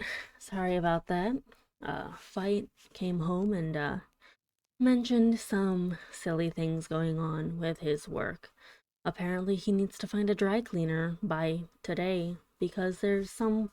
Oh, shit. Yeah. There's some weird thing that he has to do tomorrow, a ceremony or something. So, wild things are happening, but wild things are also happening in the book. You include the grounds about these houses. They checked the moss between the bricks. You looked among these papers, of course, and into the books of the library. Certainly. We opened every package and parcel. We not only opened every book, but we turned over every leaf in each volume, not contenting ourselves with a mere shake. According to the fashion of some of our police officers, we also measured the thickness of every book cover with the most accurate admeasurement and applied to each the most jealous scrutiny of the microscope. Had any of the bindings been recently meddled with, it would have been utterly impossible that the fact should have escaped observation. Some 5 or 6 volumes, just from the hands of the binder, we carefully probed longitudinally with the needle. Christ, they are really going at it, huh? You explored the floors beneath the carpets. Beyond doubt, we removed every carpet and examined the boards with the microscope. And the paper on the walls? Yes. You looked into the cellars? We did. Then, I said, you have been making a miscalculation, and the letter is not upon the premises as you suppose. I fear you are right there, said the prefect. And now, Dupin, what would you advise me to do? To make a thorough research of the premises. That's absolutely needless, replied G. I am not more sure that I breathe than I am that the letter is not at the hotel. I have no better advice to give you, said Dupin. You have, of course, an accurate description of the letter? Oh, yes, and here the prefect, producing a memorandum book, proceeded to read aloud a minute account of the internal and especially of the external appearance of the missing document. Soon after finishing the perusal of this description, he took his departure, more entirely depressed in spirits than I had ever known the good gentleman before. In about a month afterwards he paid us another visit, and found us occupied very nearly as before. He took a pipe and a chair, and entered into some ordinary conversation. At length I said, "Well, but, G, what of the purloined letter? I presume you have at last made up your mind that there is no such thing as overreaching the minister?" Confound him, I say. Yes. I made the re-examination. However, as Dupin suggested, it was all labor lost, as I knew it would be. How much was the reward offered, did you say? Asked Dupin. Why, a very great deal, a very liberal reward. I don't like to say how much precisely, but one thing I will say, that I wouldn't mind giving my individual check for 50,000 francs to anyone who could obtain me that letter. The fact is, it is becoming of more and more importance every day, and the reward has been lately doubled. If it were trebled, however, I could do no more than I have done. Damn. Why, yes, said Dupin, drawlingly between the whiffs of his meerschaum. I really think, G, you have not exerted yourself to the utmost in this matter. You might do a little more, I think, eh? How? In what way? Why, puff, puff. You might, puff, puff, employ counsel in the matter, eh? Puff, puff, puff. Do you remember the story they tell of Abernathy? No, hang Abernathy. To be sure, hang him and welcome. But once upon a time, a certain rich miser conceived the design of sponging upon his Abernathy, for a medical opinion. Getting up for this purpose, an ordinary conversation in a private company, he insinuated his case to the physician as that of an imaginary individual. "We will suppose," said the miser, "that his symptoms are such and such. Now, doctor, what would you have directed him to take?" "Take," said Abernathy. "Why, take advice, to be sure." "But," said the prefect, a little discomposed, "I am perfectly willing to take advice and to pay for it. I would really give 50,000 francs to anyone who would aid me in the matter." "In that case," replied Dupin, opening a drawer and producing a check-book, "you may as well fill me up a check for the amount mentioned. When you have signed it, I will hand you the letter."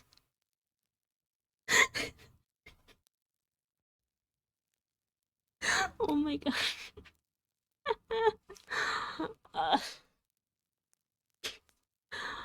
Dupin is such a bastard, man. The hell? Why is he so rude?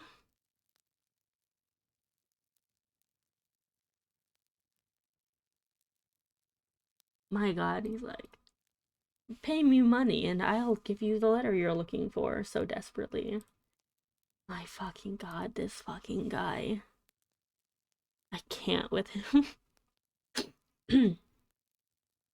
I was astounded. The prefect appeared absolutely thunder-stricken. For some minutes he remained speechless and motionless, looking incredulously at my friend with open mouth and eyes that seemed starting from their sockets. Then, apparently recovering himself in some measure, he seized a pen, and after several pauses and vacant stares, finally filled up and signed a check for 50,000 francs, and handed it across the table to Dupin. The latter examined it carefully and deposited it in his pocket-book.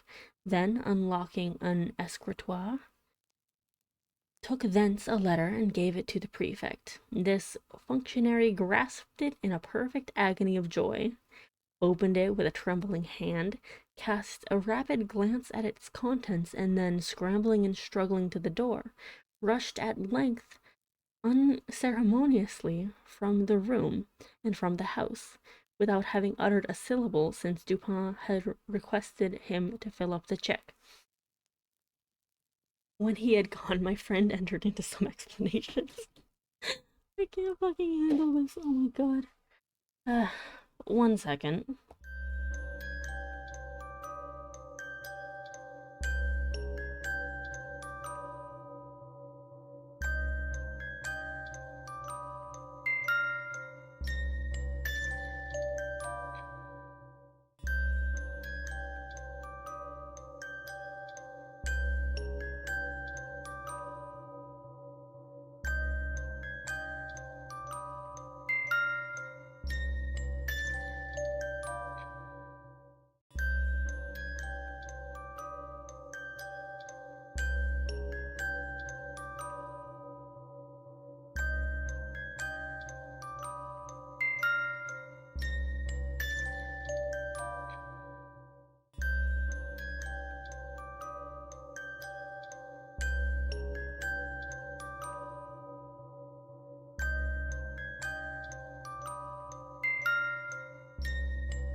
Alright, so we're going to go back to Dupin's explanations of, my goodness,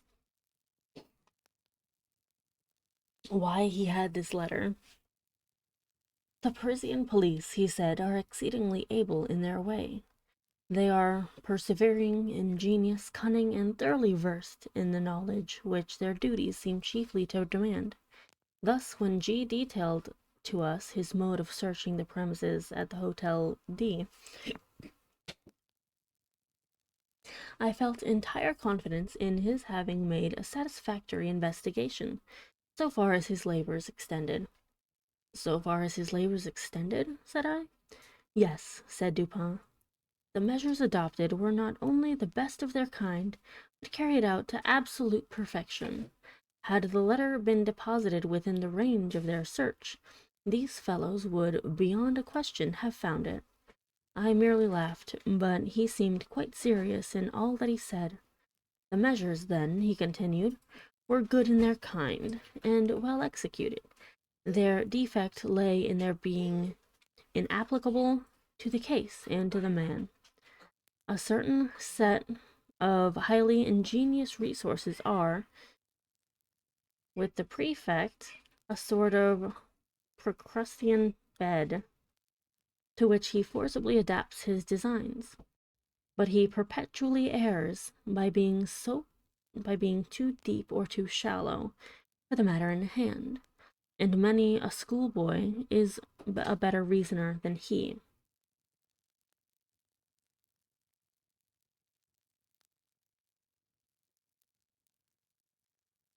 I might have to pause my reading. Go to your room. Go to your room.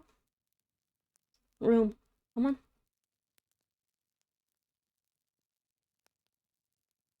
Tiny Human is was given his tablet by Fight, and he listens to his tablet very loudly. So we'll try to continue, but if not, I'll switch over to Vampire Survivors, as unfortunate as it is.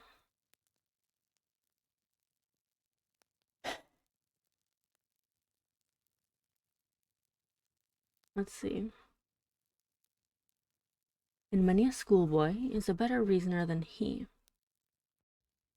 I knew one about 8 years of age, whose success at guessing in the game of even and odd attracted universal admiration. This game is simple and is played with marbles.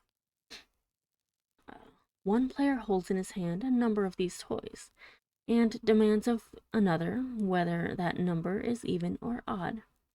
If the guess is right, the guesser wins one. If wrong, he loses one. The boy to whom I allude won all the marbles of the school. Of course, he had some principle of guessing, and this lay in mere observation and admeasurement of the astuteness of his opponents. For example, an arrant simpleton is his opponent, and holding up his closed hand, asks are they even or odd. Our schoolboy replies odd and loses, but upon the second trial he wins, and for that he then says to himself, the simpleton had them even upon the first trial, and his amount of cunning is just sufficient to make him have them odd upon the second. I will therefore guess odd. He guesses odd and wins. Now with the simpleton, a degree above the first, he would have reasoned thus: this fellow finds that in the first instance I guessed odd, and in the second even. 1 second.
Sorry about that. Tiny Human literally went to the front door and was trying to open it to leave. Luckily, it was locked. That was terrifying. I heard the front door handle jingling, and I looked over and he was trying to open it. Very stressful. I'm gonna need a moment. I think I'm going to refill my tea and take a second to catch my breath because that was terrifying.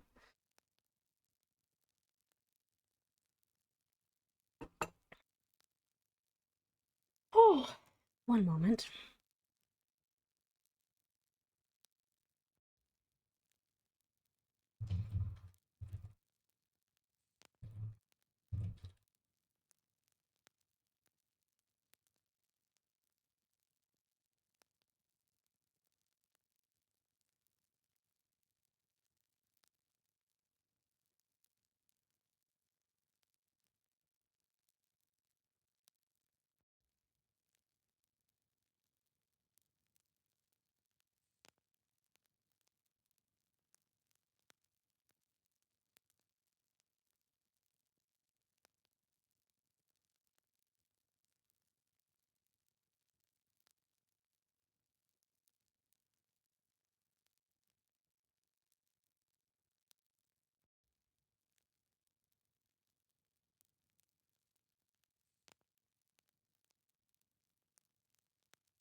Oh, I'm going to message Fight and let him know that I'm going to lock the, not the deadbolt, but, you know, the one of the two things to make sure Jace doesn't leave, so I'm gonna go do that.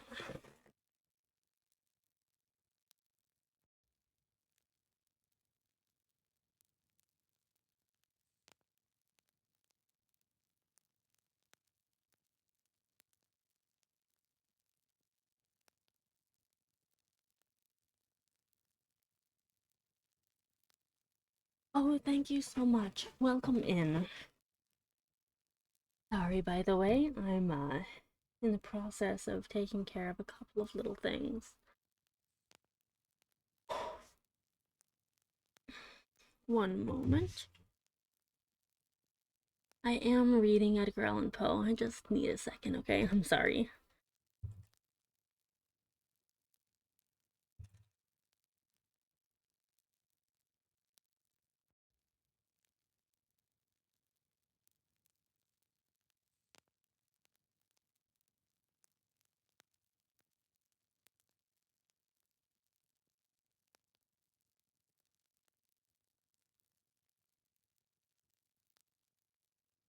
Oh, thank you so much. I really appreciate it. By the way, if you ever have any suggestions for reading, I love getting book suggestions. It just has to be in the public domain, and it has to be something that I like, or that I would like, and that won't get me banned on Twitch.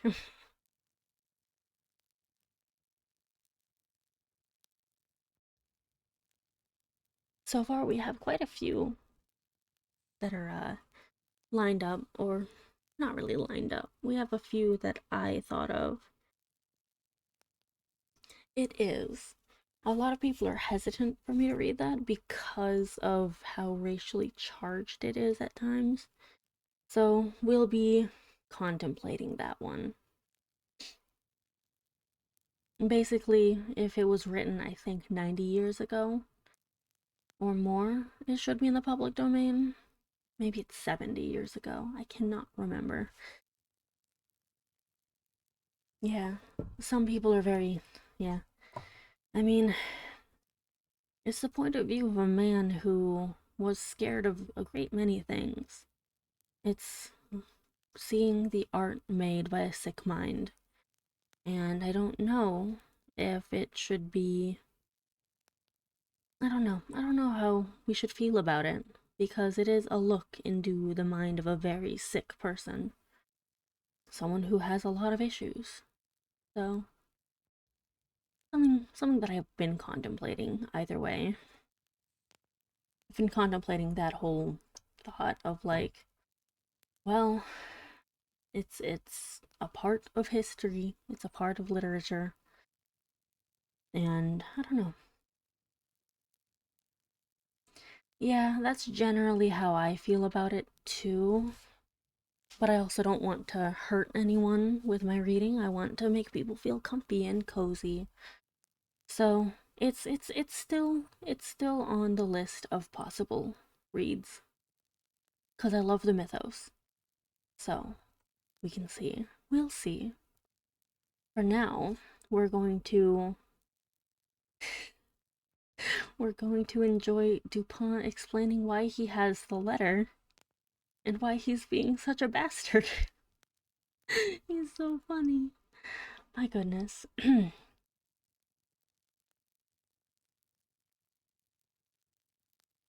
It would be a disservice to him to not read a book, even if the author was not a good person. Yeah, a moral dilemma. Yeah. Okay, so he's giving an example of a simpleton and an 8-year-old that was able to win the marble counting game against him quite easily. And and it'll give a basic idea of what's been said so far in the next thing that I read. Also, thank you so much for the follow. Now, with a simpleton, a degree above the first, he would have reasoned thus: this fellow finds that in the first instance I guessed odd, and in the second he will propose to himself upon the first impulse a simple variation from even to odd, as did the first simpleton. But then a second thought will suggest that this is too simple a variation, and finally he will decide upon putting it even as before. I will therefore guess even. He guesses even and wins. Now, this mode of reasoning in the schoolboy, from whom his fellows termed lucky, what, in its last analysis, is it? It is merely, I said, an identification of the reasoner's intellect with that of his opponent. It is, said Dupin, and upon inquiring of the boy by what means he effected the thorough identification in which his success consisted, I received answer as follows. When I wish to find out how wise, or how stupid, or how good, or how wicked is anyone, or what are his thoughts at the moment, I fashion the expression of my face, as accurately as possible, in accordance with the expression of his, and then wait to see what thoughts or sentiments arise in my mind or heart, as if to match or correspond with the expression.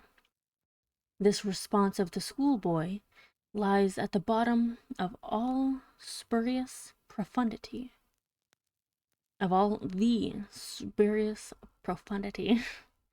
which has been attributed to Rochefoucauld, to La Bougive, to Machiavelli, and to Campanella. I'm sorry if I read things wrong. I'm not very good at words. Ironic for someone that decided to make at least one day of the week be just me reading in a gentle, comforting, and I suppose slightly sexy voice.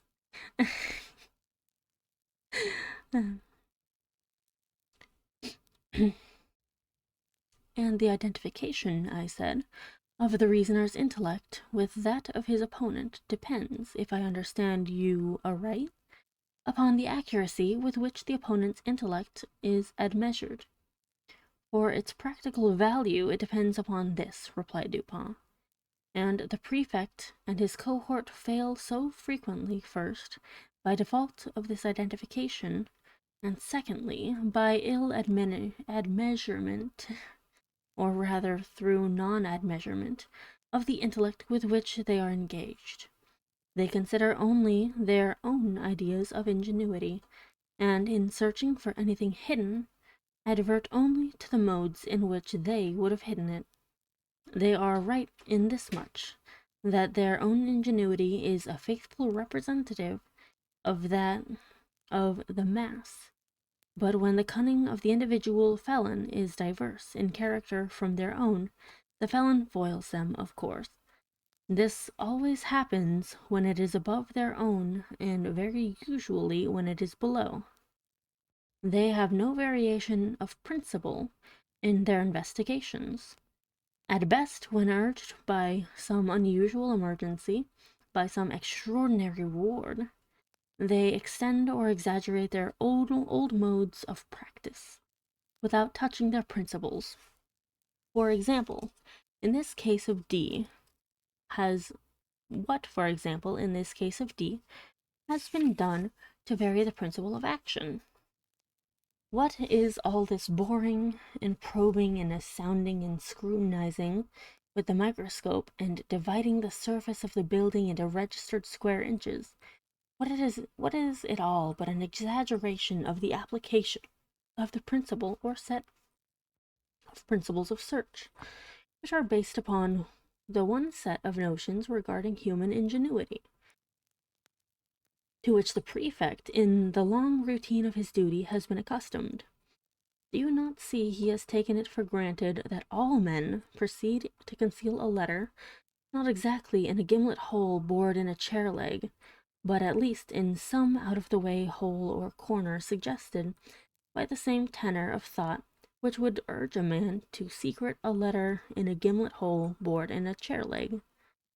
And do you not see also that such nooks for concealment are adapted only for ordinary occasions, and would be adopted only by ordinary intellects? For in all cases of concealment, a disposal of the article concealed, a disposal of it in this recherche manner, is in the very first instance presumable and presumed, and thus its discovery depends not at all upon the acumen, but altogether upon the mere care, patience, and determination of the seekers. And where the case is of importance, or what amounts to the same thing in the policial eyes, when the reward is of magnitude, the qualities in question have never been known to fail. You will now understand what I meant in suggesting that, had the purloined letter been hidden anywhere within the limits of the prefect's examination, in other words, had the principle of its concealment been comprehended within the principles of the prefect, its discovery would have been a matter altogether beyond question. This functionary, however, has been thoroughly mystified, and the remote source of his defeat lies in the supposition that the minister is a fool, because he has acquired renown as a poet. All fools are poets. This the prefect feels, and he is merely guilty of a non distributo medi, in thence inferring that all poets are fools. But is this really the poet? I asked. There are two brothers, I know, and both have attained reputation in letters. The minister, I believe, has written learnedly on the differential calculus. He is a mathematician and no poet. You are mistaken. I know him well. He is both a poet. As poet and mathematician, he would reason well. As mere mathematician, he could not have reasoned at all, and thus would have been at the mercy of the prefect. You surprise me, I said, by these opinions, which have been contradicted by the voice of the world. You do not mean to set at naught the well-digested idea of centuries. The mathematical reason has long been regarded as the reason par excellence. Il y a à parier, replied Dupin, quoting Champfort, que toute idée publique, toute convention requise est une sottise probably, car elle a convenu à plus grand nombre. Interesting. The mathematicians, I grant you, have done their best to promulgate the popular error to which you allude, and which is nonetheless an error for its promulgation as truth. With an art worthy a better cause, for example, they have insinuated the term analysis into application to algebra. The French are the originators of this particular deception. But if a term is of any importance, if words derive any value from applicability, then analysis conveys algebra about as much as in Latin ambitus implies ambition, religio religion, or homines honesti a set of honorable men. You have a quarrel on hand, I see, said I, with some of the algebraists of Paris. But proceed. It's like, you really hate mathematicians or algebra folks, huh? It's very funny. I dispute the availability, and thus the value, of that reason which is cultivated in any especial form other than the abstractly logical. I dispute in particular the reason educed by mathematical study. The mathematics are the science of form and quantity. Mathematical reasoning is merely logic applied to observation upon form and quantity. The great error lies in supposing that even the truths of what is called pure algebra are abstract or general truths, and this error is so egregious that I am confounded at the universality with which it has been received. Mathematical axioms are not axioms of general truth. What is true of relation of form and quantity is often grossly false in regard to morals, for example. In this latter science, it is very usually untrue that the aggregated parts are equal to the whole. In chemistry, also, the axiom fails. In the consideration of motive, it fails, for two motives, each of a given value, have not necessarily a value when united, equal to the sum of their values apart. There are numerous other mathematical truths which are only truths within the limits of relation. But the mathematician argues from his finite truths through habit as if they were of an absolutely general applicability, as the world indeed imagines them to be. Bryant, in his very learned mythology, mentions an analogous source of error, when he says that although the pagan fables are not believed, yet we forget ourselves continually and make inferences from them as existing realities. With the algebraists, however, who are pagans themselves, the pagan fables are believed, and the inferences are made not so much through lapse of memory as through an unaccountable addling of the brains. In short, I never yet encountered the mere mathematician who could be trusted out of equal roots, or one who did not clandestinely hold it as a point of his faith that x squared plus px was absolutely and unconditionally equal to q. Say to one of these gentlemen, by way of experiment, if you please, that you believe occasions may occur where x squared plus px is not altogether equal to q, and, having made him understand what you mean, get out of his reach as speedily as convenient, for beyond doubt he will endeavor to knock you down. Yeah, I mean, I understand what he's saying. He's saying that, like, there are so many instances in the world where these rules in math don't really work. They don't function. There's a certain, like, I understand. Like, if you add two things together that are not technically equal, or they're not accurately, you know what I mean. You know what I mean. There's there's more context to the world than pure mathematics ever acknowledges, essentially. I mean to say, continued Dupin, while I merely laughed at his last observations, that if the minister had been no more than a mathematician, the prefect would have been under no necessity of giving me this check. I know him, however, as both mathematician and poet, and my measures were adapted to his capacity, with reference to the circumstances by which he was surrounded. I knew him as a courtier, too, and as a bold intrigant. Such a man, I considered, could not fail to be aware of the ordinary policial modes of action. He could not have failed to anticipate, and events have proved that he did not fail to anticipate, the waylayings to which he was subjected. He must have foreseen, I reflected, the secret investigations of his premises.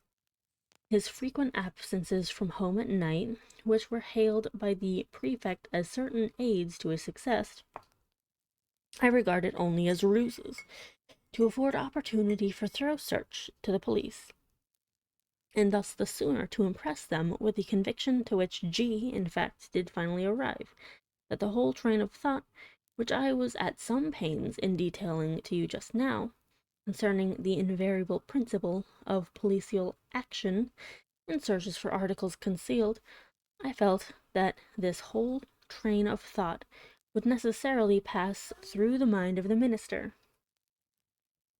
It would imperatively lead him to despise all the ordinary nooks of concealment. He could not, I reflected, be so weak as to not see that the most intricate and remote recesses of his hotel would be as open as his commonest closets to the eyes, to the probes, to the gimlets, and to the microscopes of the prefect. I saw, in fine, that he would be driven, as a matter of course, to simplicity, if not deliberately induced to it as a matter of choice. You will remember, perhaps, how desperately the prefect laughed when I suggested, upon our first interview, that it was just possible this mystery troubled him so much on account of it being so very self-evident. Yes, I said, I remember his merriment well. I really thought he would have fallen into convulsions.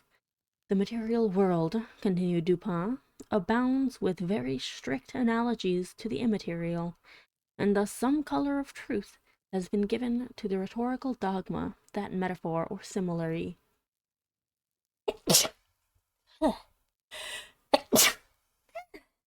Sorry. Nose.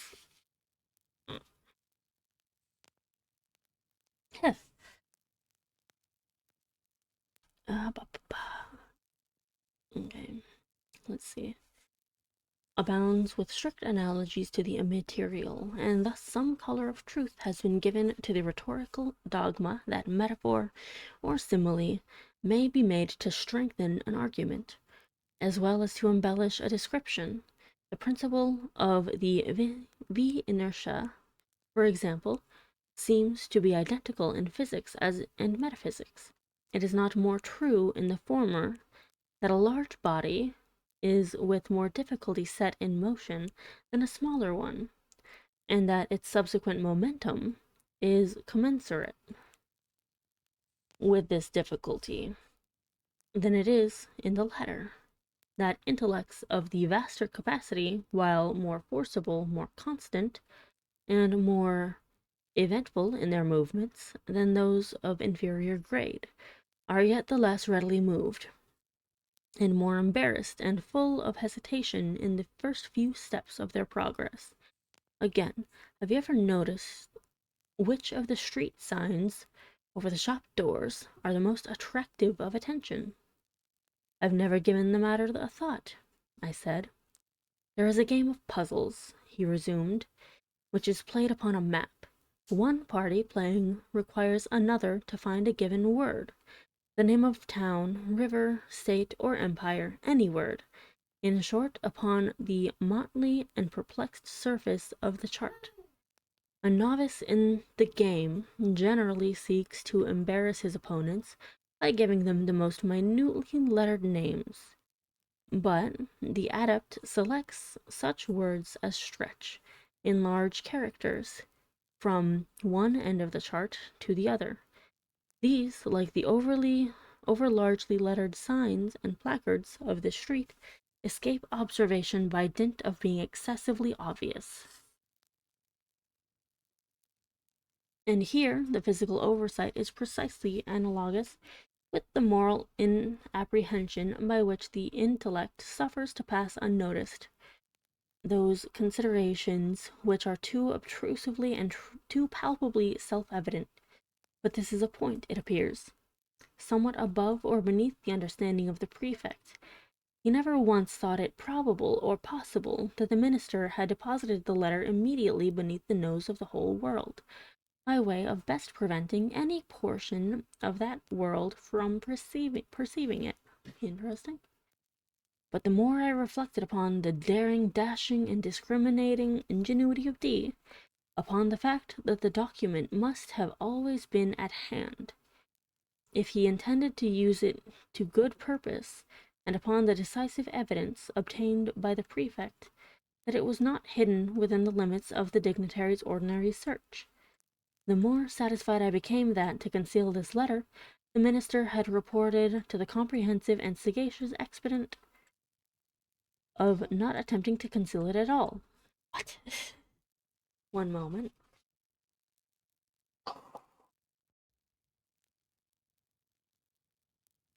Just in plain sight.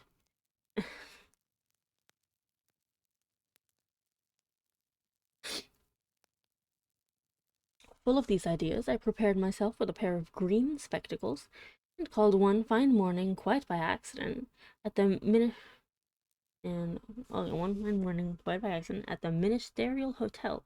I found D at home, yawning, lounging, and dawdling as usual, and pretending to be in the last extremity of ennui. He is perhaps the most really energetic human being now alive, but that is only when nobody else sees him. To be even with him, I complained of my weak eyes, and lamented the necessity of the spectacles, under cover of which I cautiously and thoroughly surveyed the whole apartment, while seemingly intent only upon the conversation of my host. I paid especial attention to a large writing table near which he sat, and upon which lay confusedly some miscellaneous letters and other papers, with one or two musical instruments and a few books. Here, however, after a long and very deliberate scrutiny, I saw nothing to excite particular suspicion.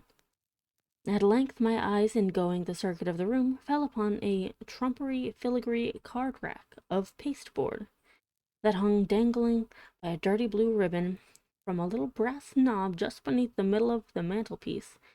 In this rack, which had 3 or 4 compartments, were 5 or 6 visiting cards and a solitary letter. This last was much soiled and crumpled. It was torn nearly in two, across the middle, as if a design, in the first instance, to tear it entirely up was worthless, had been altered or stayed in the second. It had a large black seal, bearing the D cipher very conspicuously, and was addressed in a diminutive female hand to D, the minister himself. It was thrust carelessly and, even as it seemed, contemptuously, into one of the uppermost divisions of the rack.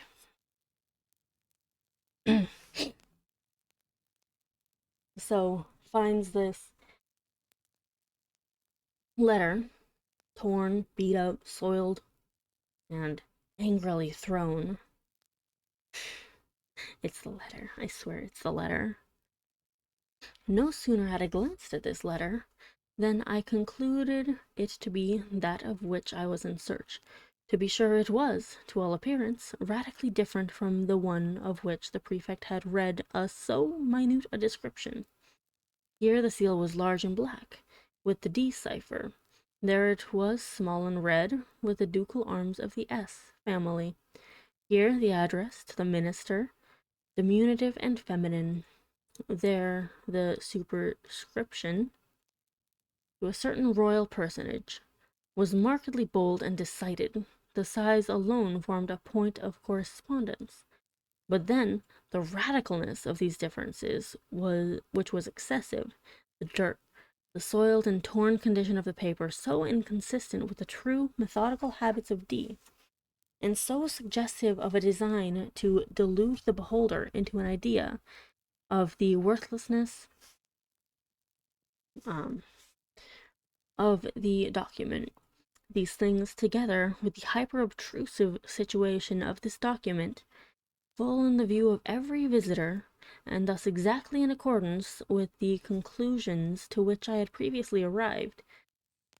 These things, I say, were strongly corroborative of suspicion in one who came with the intention to suspect. I protracted my visit as long as possible, and while I maintained a most animated discussion with the minister upon a topic which I knew well had never failed to interest and excite him, I kept my attention really riveted upon the letter. In this examination I committed to memory its external appearance and arrangement in the rack, and also fell at length upon a discovery which set at rest whatever trivial doubt I might have entertained. In scrutinizing the edges of the paper, I observed them to be more chafed than seemed necessary.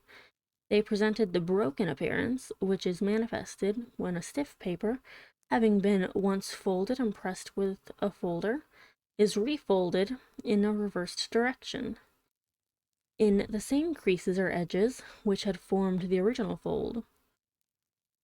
This discovery was sufficient. It was clear to me that the letter had been turned as a glove inside out, redirected and resealed. I bade the minister good morning and took my departure at once, leaving a gold snuff-box upon the table. The next morning I called for the snuff-box. When we resumed quite eagerly the conversation of the preceding day. While thus engaged, however, a loud report, as if of a pistol, was heard immediately beneath the windows of the hotel, and was succeeded by a series of fearful screams and the shoutings of a terrified mob. D rushed to a casement, threw it open, and looked out. In the meantime, I stepped to the card rack, took the letter, and put it in my pocket, and replaced it by a facsimile. So far as regards to externals, which I had carefully prepared at my lodgings, imitating the D cipher very readily by means of a seal formed of bread. Just make a seal out of bread, everyone. The disturbance in the street had been occasioned by the frantic behavior of a man with a musket. He had fired it among a crowd of women and children. It proved, however, to have been without ball, and the fellow was suffered to go his way as a lunatic or a drunkard. When he had gone, D came from the window, whither I had followed him immediately upon securing the object in view. Soon afterwards I bade him farewell. The pretended lunatic was a man in my own pay. My fucking god, I fucking love Dupin.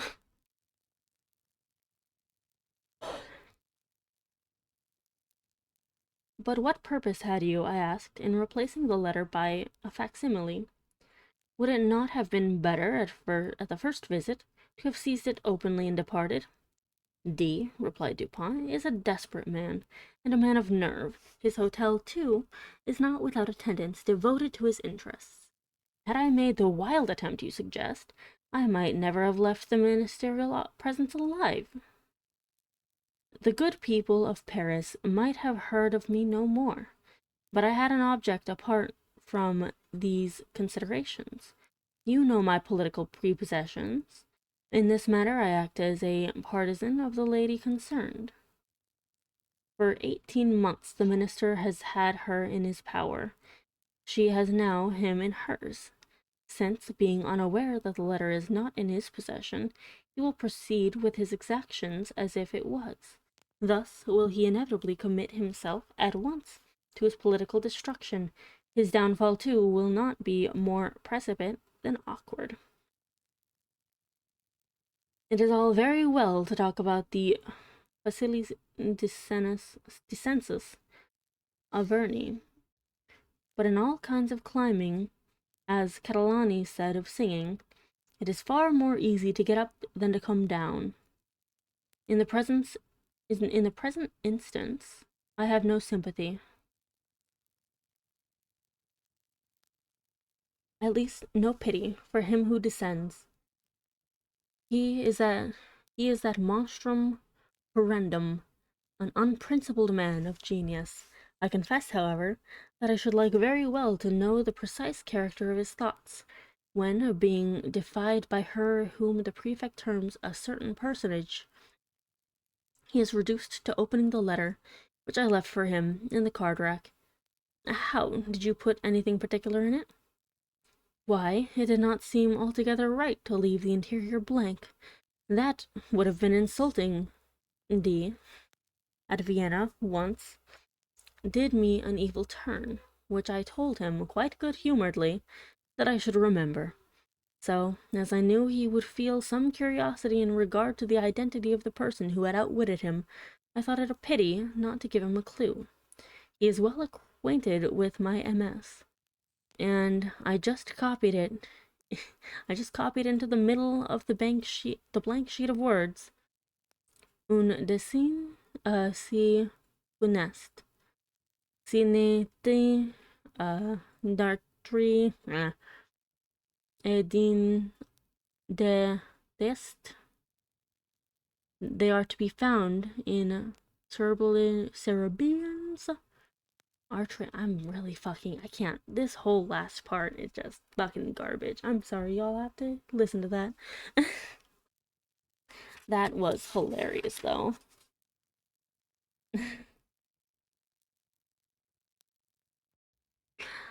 God, Dupin is such a dick. I love him so much. He's such a rude boy.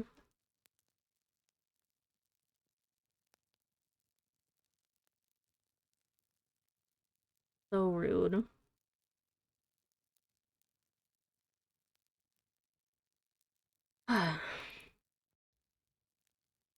just he just couldn't resist, could he?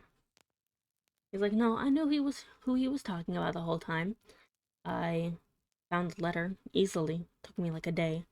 And now he just paid me 50,000 francs for it. Good on you, mate.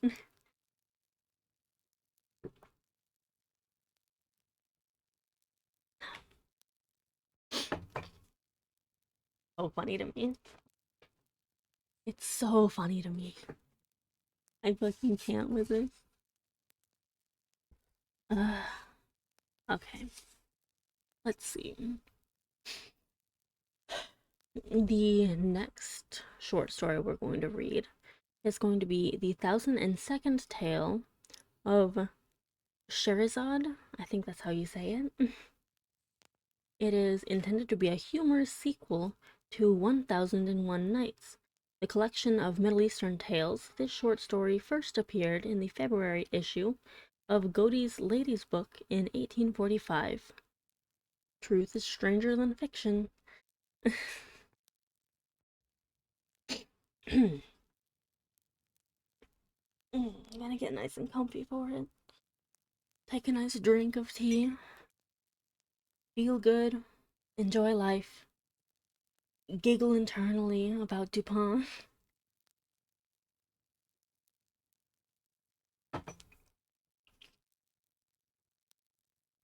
Having had occasion lately in the course of some investigations to consult the Telemanov Assistornat, a work which, like the Zohar of Simeon Jocates, is scarcely known at all, even in Europe, and which has never been quoted, to my knowledge, by any American, if we except, perhaps, the author of Curiosities of American Literature.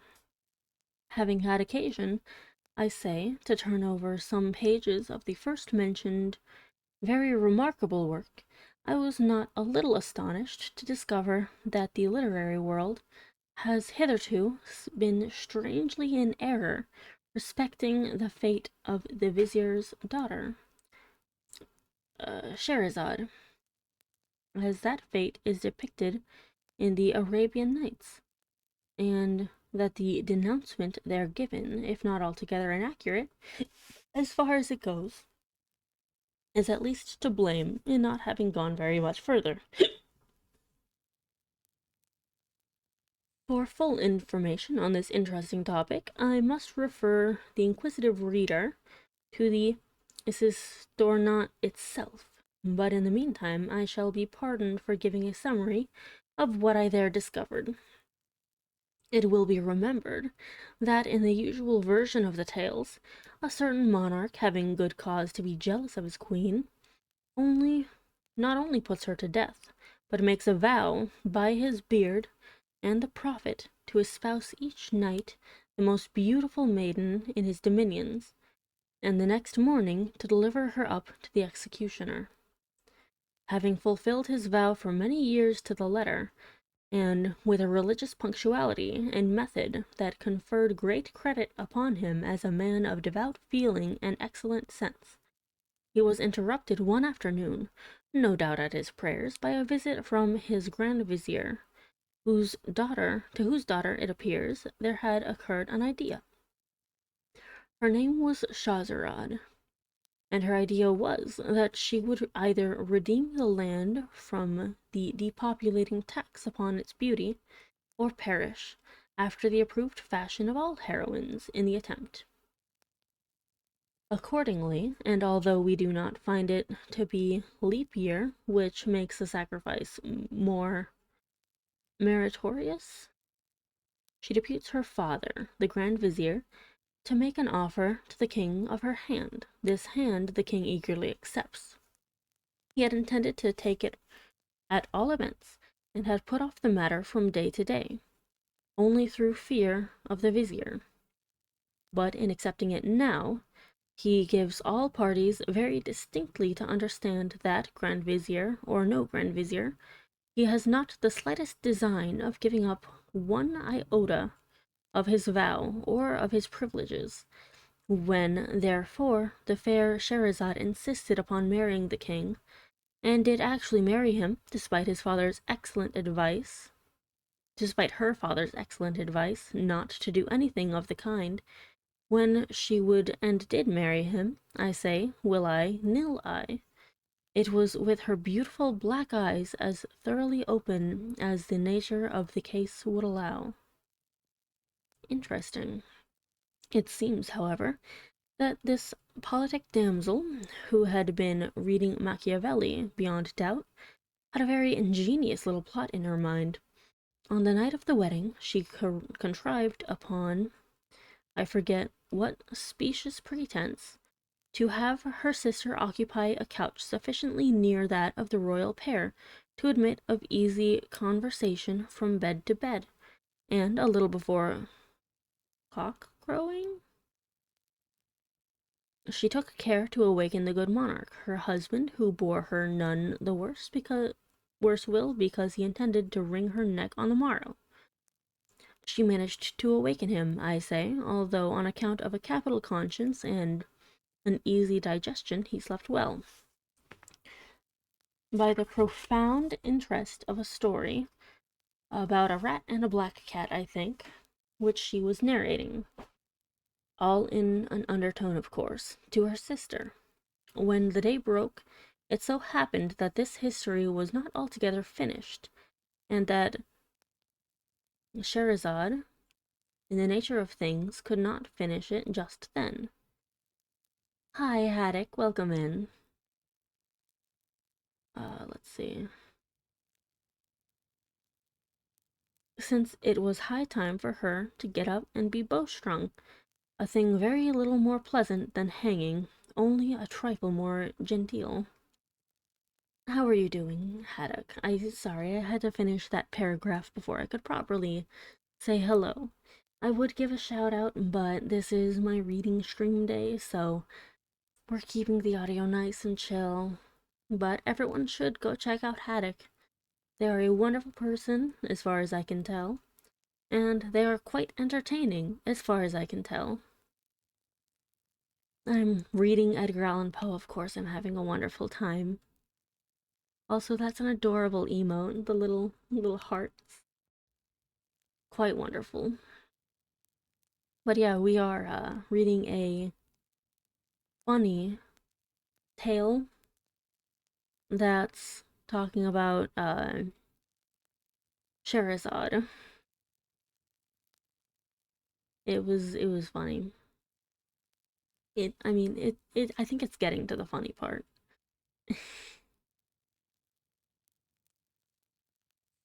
Oh, thank you.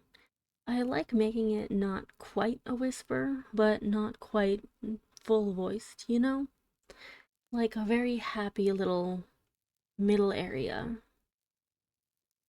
Just a nice, relaxing tone that occasionally trembles because I'm still getting practice with it. Oh, thank you, Haddock. Thank you very much. By the way, if you ever want to suggest a book, you can feel free to. I'll add it to the throne list or I'll buy it myself. And the only rule is it must be in the public domain or the author needs to give me written permission to read it. And that's basically the rules. Of course, it needs to be Twitch friendly, so I can't read anything too lascivious. The vicious, I don't know. It's very fun so far. I have a few things that have been suggested, and I'm contemplating all of them. Most of the things that I have listed on my Discord channel are ideas that I came up with, or just books that I saw that were like, oh, this is really good literature to read that I've never read before. And someone just today suggested Redwall, and I don't know if it's in the public domain, but we'll certainly take a look at it.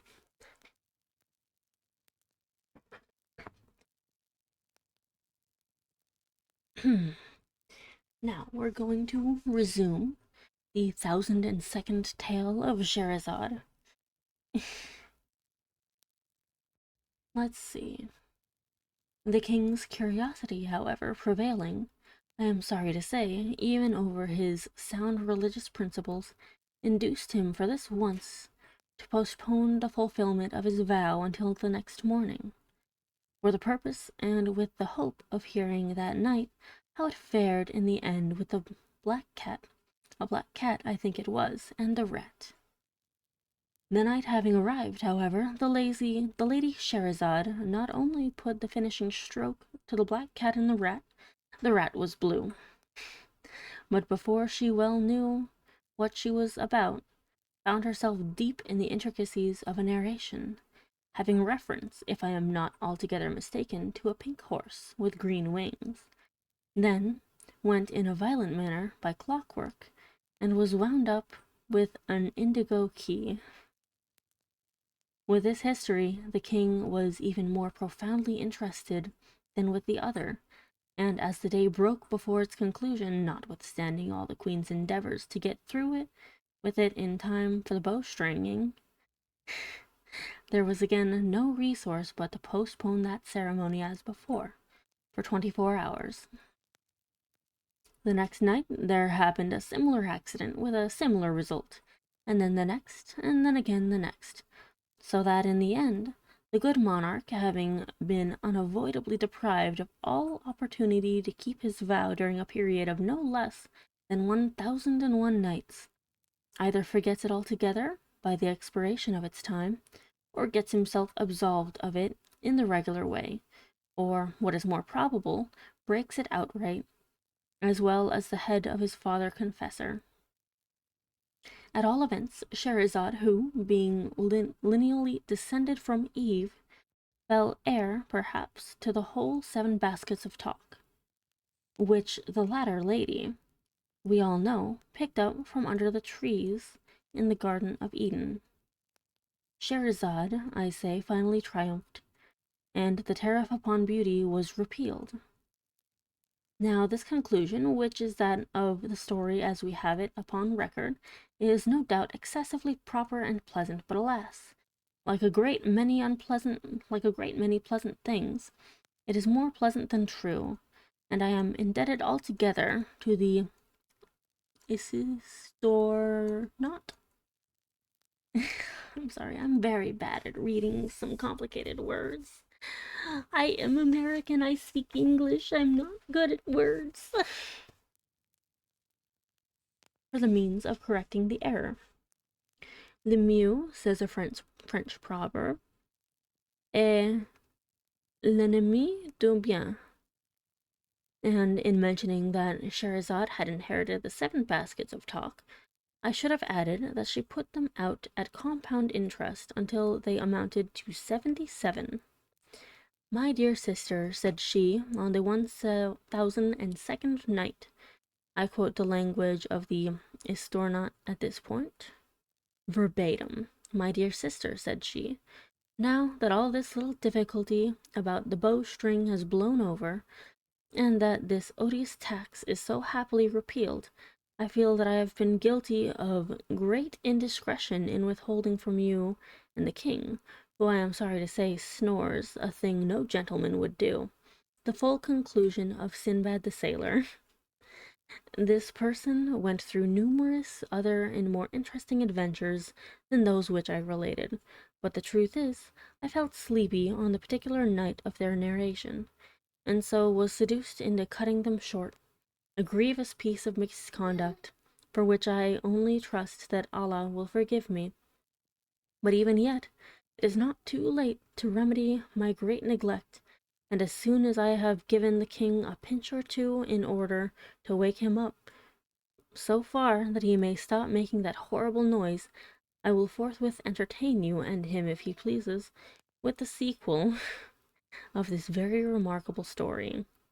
Hereupon the sister of Shahrazad, as I have it from the Isistornot, expressed no very particular intensity of gratification, but the king, having been sufficiently pinched, at length ceased snoring, and finally said, then who? When the queen, understanding these words, which are no doubt Arabic, to signify that he was all attention, and would do his best not to snore any more, the queen, I say, having arranged these matters to her satisfaction, re-entered thus at once into the history of Sinbad the Sailor. At length, in my old age, these are the words of Sinbad himself, as retailed by Scheherazade. At length, in my old age, and after enjoying many years of tranquillity at home, I became once more possessed of a desire of visiting foreign countries, and one day, without acquainting any of my family with my design, I packed up my bundles of such merchandise, and was most precious and least bulky, and engaged a porter to carry them, went with him down to the seashore, to await the arrival of any chance vessel that might convey me out of the kingdom into some region which I had not yet explored. Having deposited the packages upon the sands, we sat down beneath some trees, and looked out into the ocean in the hope of perceiving a ship, but during several hours we saw none whatever. At length I fancied that I could hear a singular buzzing or humming sound, and the porter, after listening a while, declared that he also could distinguish it. Presently it grew louder, and then still louder, so that we could have no doubt that the object which caused it was approaching us. At length, on the edge of the horizon, we discovered a black speck which rapidly increased in size until we made it out to be a vast monster, swimming with a great part of its body above the surface of the sea. It came toward us with inconceivable swiftness, throwing up huge waves of foam around its breast, and illuminating all that part of the sea through which it passed, with a long line of fire that extended off into the distance. As the thing drew near, we saw it very distinctly. Its length was equal to that of 3 of the loftiest trees that grow, and it was as wide as the great hall of audience in your palace. O most sublime and munificent of the caliphs! Caliphs? Its body, which was unlike that of ordinary fishes, was as solid as a rock, and of a jetty blackness, throughout all that portion of it which floated above the water, with the exception of a narrow blood-red streak that completely begirdled it, the belly which floated beneath the surface and of which we could only get a glimpse. We could get only a glimpse now and then, as the monster rose and fell with the billows, was entirely covered with metallic scales of a color like that of the moon in misty weather. Oh, that's such a pretty color. Oh, just imagining that color. I want to see it. I want to look at it. Sorry. The back was flat and nearly white, and from it there extended upwards of 6 spines, about half the length of the whole body. The horrible creature had no mouth that we could perceive, but, as if to make up for this deficiency, it was provided with at least 80 of eyes, that protruded from their sockets like those of the green dragonfly, and were arranged all around the body in 2 rows, one above the other, and parallel to the blood-red streak, which seemed to answer the purpose of an eyebrow. 2 or 3 of these dreadful eyes were much larger than the others, and had the appearance of solid gold. Although this beast approached us, as I have before said, with the greatest of rapidity, it must have been moved altogether by necromancy, for it had neither fins like a fish, nor webbed feet like a duck, nor wings like the seashell which is blown along in the manner of a vessel, nor yet did it writhe itself forward as do the eels. Its head and its tail were shaped precisely alike, only not far from the latter were 2 small holes that served for nostrils, and through which the monster puffed out its thick breath with prodigious violence, and with a shrieking, disagreeable noise. Our terror at beholding this hideous thing was very great, but it was even surpassed by our astonishment, when upon getting a nearer look, we perceived upon the creature's back a vast number of animals, about the size and shape of men. Thank you, Haddock. I know I stumble sometimes, but that's part of the personality, right?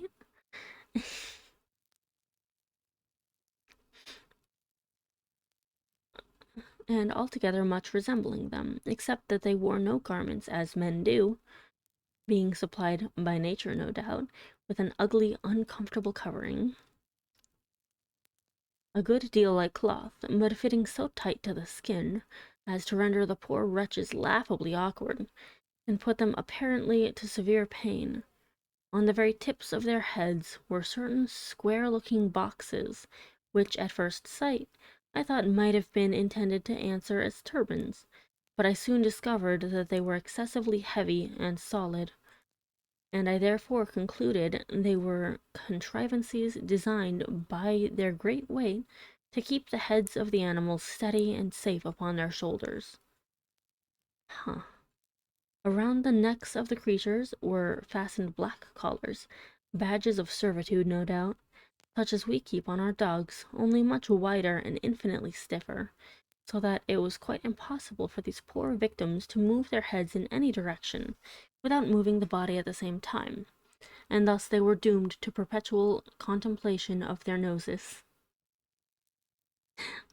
Why did that amuse me? Just, you always gotta look at your nose, man. Anyway, a view puggish and snubby in a wonderful, if not positively in an awful degree. When the monster had nearly reached the shore where we stood, it suddenly pushed out one of its eyes to a great extent, and emitted from it a terrible flash of fire, accompanied by a dense cloud of smoke, and a noise that I can compare to nothing but thunder.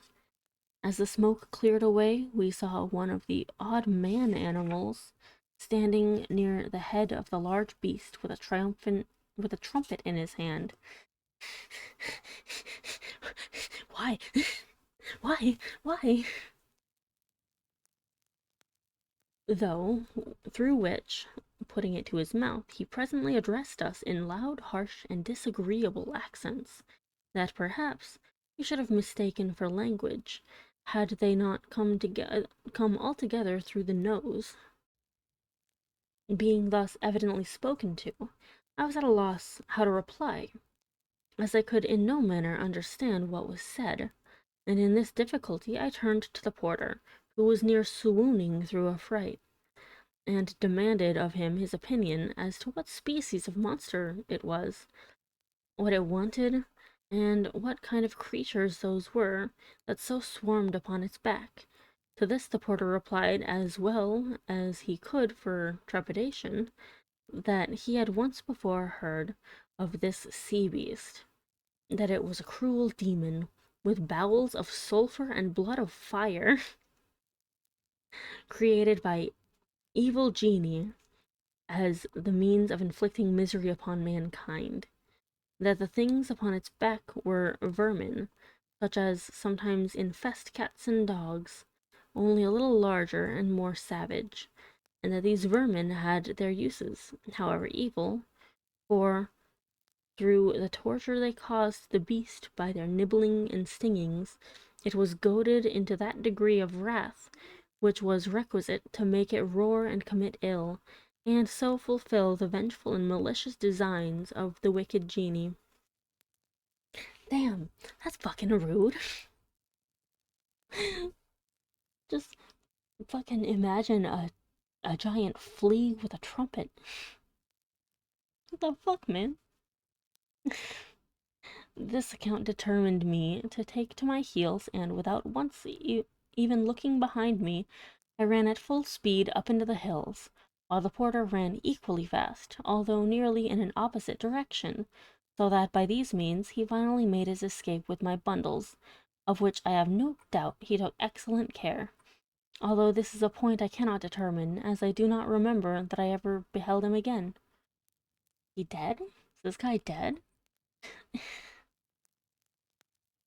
For myself, I was so hotly pursued by a swarm of the men vermin, who had come to the shore in boats. The fleas know how to use boats. Terrifying. I know they're not fleas. I know. It's funny to think of them as giant fleas. Okay?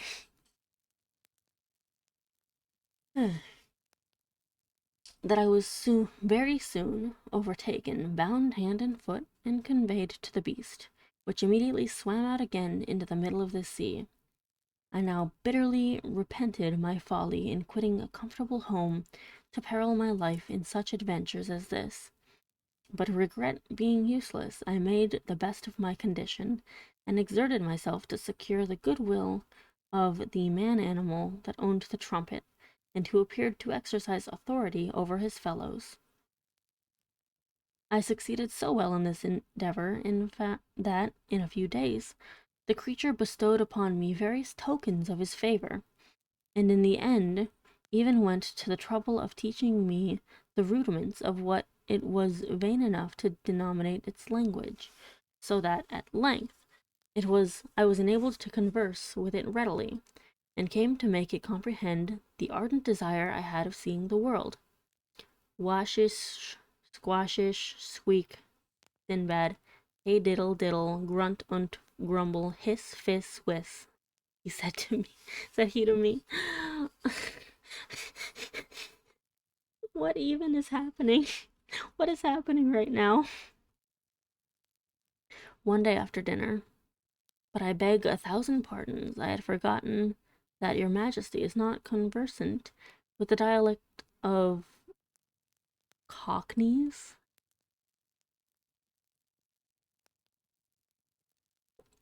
Wait a second.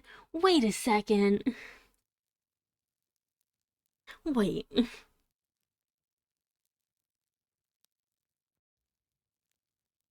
They saying that these are Americans. That's rude as hell. I don't know. It sounds like it's Cockneys. It's that's well, not Americans. It would be weird English folk. What the fuck, man? So the man-animals were called, I presume because their language formed the connecting link between that of the horse and that of the root. Okay, so Cockneys. It's a mix of a horse and a rooster, their language. Oh, okay. The hell, man. With your permission, I will translate. Washish, squashish, and so forth.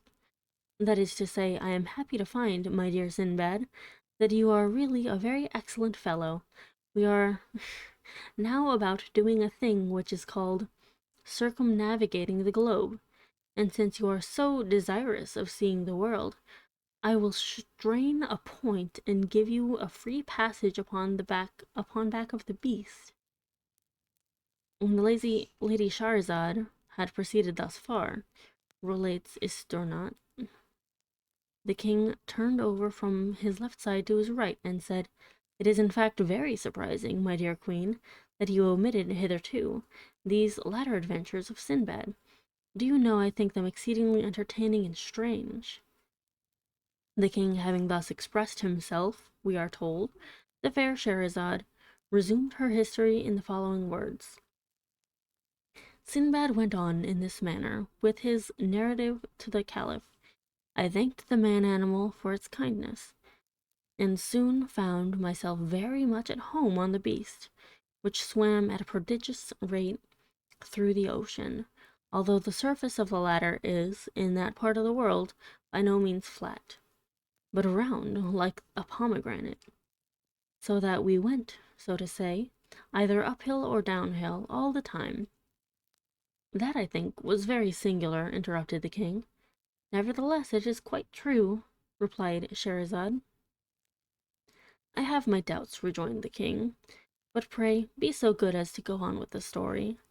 I will, said the queen. The beast, continued Sinbad to the Caliph, swam, as I have related, uphill and downhill until at length we arrived at an island, many hundreds of miles in circumference, but which, nevertheless, had been built in the middle of the sea by a colony of little things like caterpillars. Said the king. Leaving this island, said Sinbad, for Shahrazad, it must be understood, took no notice of her husband's ill-mannered, I'm just gonna say, statement.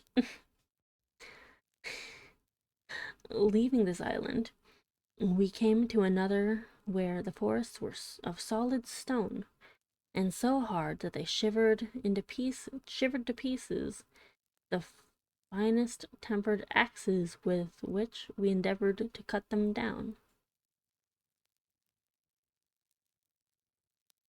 Interesting. Okay, so here's a little fun fact, I guess. The coralites. It's one of the most remarkable natural curiosities in Texas. It's a petrified forest near the head of the Osino River. It consists of several hundred trees in an erect position, all turned to stone. Some trees not growing are partially petrified. Some trees now growing are partially petrified. It's a startling fact for natural philosophers. Huh. What?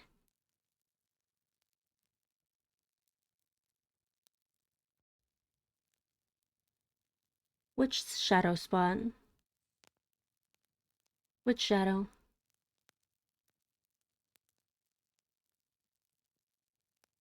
Are you talking about my hair, which is very purposefully sparkly? Because that is on purpose.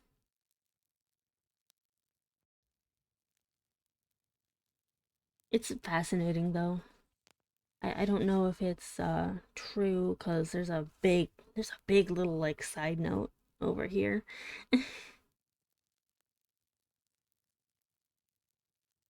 Okay, interesting. So, said the king again, but Sherazad, paying him no attention, continued in the language of Sinbad.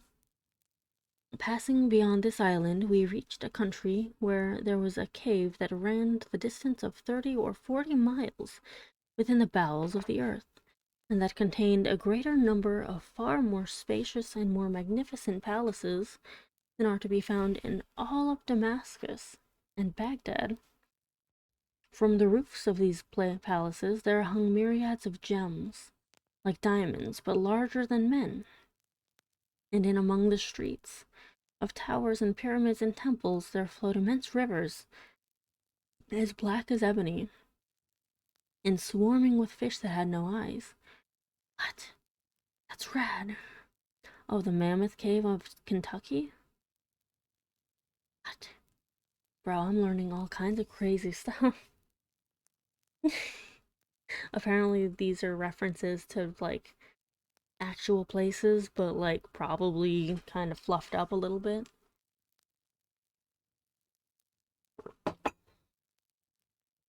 Said the king. We then swam into a region of the sea where we found a lofty mountain, down whose sides there streamed torrents of melted metal, some of which were 12 miles wide and 60 miles long. What? Sorry, this is fascinating. While from an abyss on the summit issued so vast a quantity of ashes that the sun was entirely blotted out from the heavens, and it became darker than the darkest midnight, so that when we were even at the distance of 150 miles from the mountain, it was impossible to see the whitest object. However close we held it to our eyes. Also, hello, Mira Forever. How are you doing? I hope you're doing well.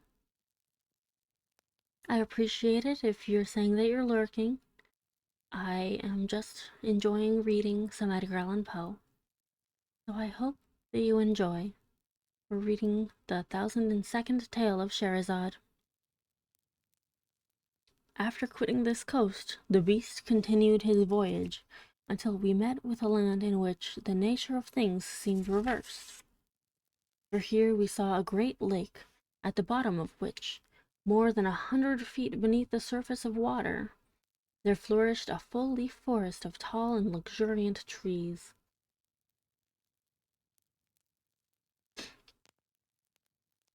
"Ooh," said the king. Some 100 miles farther on brought us to a climate where the atmosphere was so dense as to sustain iron or steel, just as our own does feather. "Fiddle-dee-dee," said the king. Proceeding still in the same direction, we presently arrived at the most magnificent region in the whole world. Through it there meandered a glorious river for several thousand miles. This river was of unspeakable depth, and of a transparency richer than that of amber. It was from 3 to 6 miles in width, and its banks, which arose on either side of 1,200 feet in perpendicular height, were crowned with ever-blossoming trees and perpetual sweet-scented flowers that made the whole territory one gorgeous garden. But the name of this luxuriant land was the Kingdom of Horror, and to enter it was inevitable death. What is that place? The region of Niger? I want to hang out. I want to go to all these places. Uh, Humph, said the king. We left this kingdom in great haste, and after some days came to another, where we were astonished to perceive myriads of monstrous animals with horns resembling scythes upon their heads. These hideous beasts dig for themselves vast caverns in the soil, of a funnel shape, and line the sides of them with rocks, so disposed one upon the other that they fall instantly when trodden upon by other animals, thus precipitating them into the monsters' dens, where their blood is immediately sucked and their carcasses afterwards hurled contemptuously out to an immense distance from the caverns of death. What? Oh, it's a lion ant. Oh, I get it. I get it. That's funny. It's just all real things that she's telling him. Who? Said the king. Continuing our progress, we perceived a district with vegetables that grew not upon any soil but in the air. There were others that sprang from the substance of other vegetables. What? Other vegetables? Parasites. Huh. Interesting.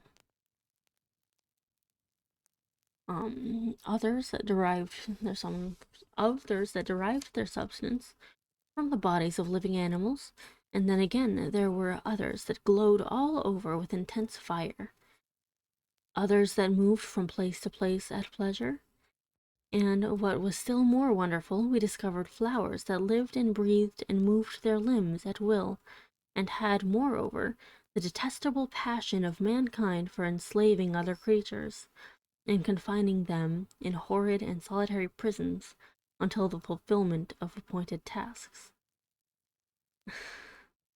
I, I love how she's just describing normal things that exist in the world. Pshaw, said the king. Quitting this land, we soon arrived at another in which the bees and the birds are mathematicians of such genius and erudition that they give daily instructions in the science of geometry to the wise men of the empire, the king of the place having offered a reward for the solution of two very difficult problems. They were solved upon the spot, the one by the bees and the other by the birds. But the king keeping their solution a secret, it was only after the most profound researches and labor, and the writing of an infinity of big books, during a long series of years, that the men mathematicians at length arrived at the identical solutions which had been given upon the spot by the bees and by the birds. Oh my, said the king. We had scarcely lost sight of this empire when we found ourselves close upon another, from whose shores there flew over our heads a flock of fowls a mile in breadth and 240 miles long, so that although they flew a mile during every minute, it required no less than 4 hours for the whole flock to pass over us, in which there were several millions of fowl. That's a migration right there.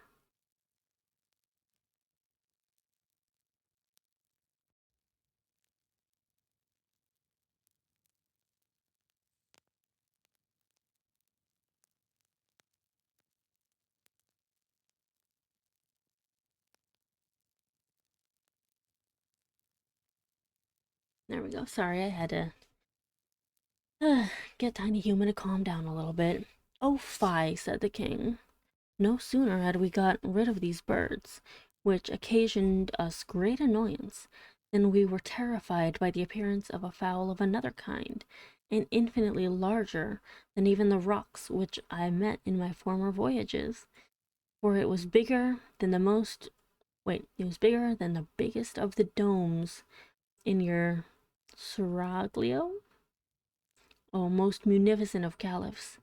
This terrible fowl had no head that we could perceive, but it was fashioned entirely of belly, which was of a prodigious fatness and roundness, of a soft-looking substance, smooth, shining, and striped with various colors. In its talons, the monster was bearing away to his eyrie in the heavens, a house from which it had knocked off the roof, and in the interior of which we distinctly saw human beings, who, beyond doubt, were in a state of frightful despair at the horrible fate which awaited them. We shouted with all our might in the hope of frightening the bird into letting go of its prey, but it merely gave a snort or puff, as if of rage, and then let fall upon our heads a heavy sack which proved to be filled with sand.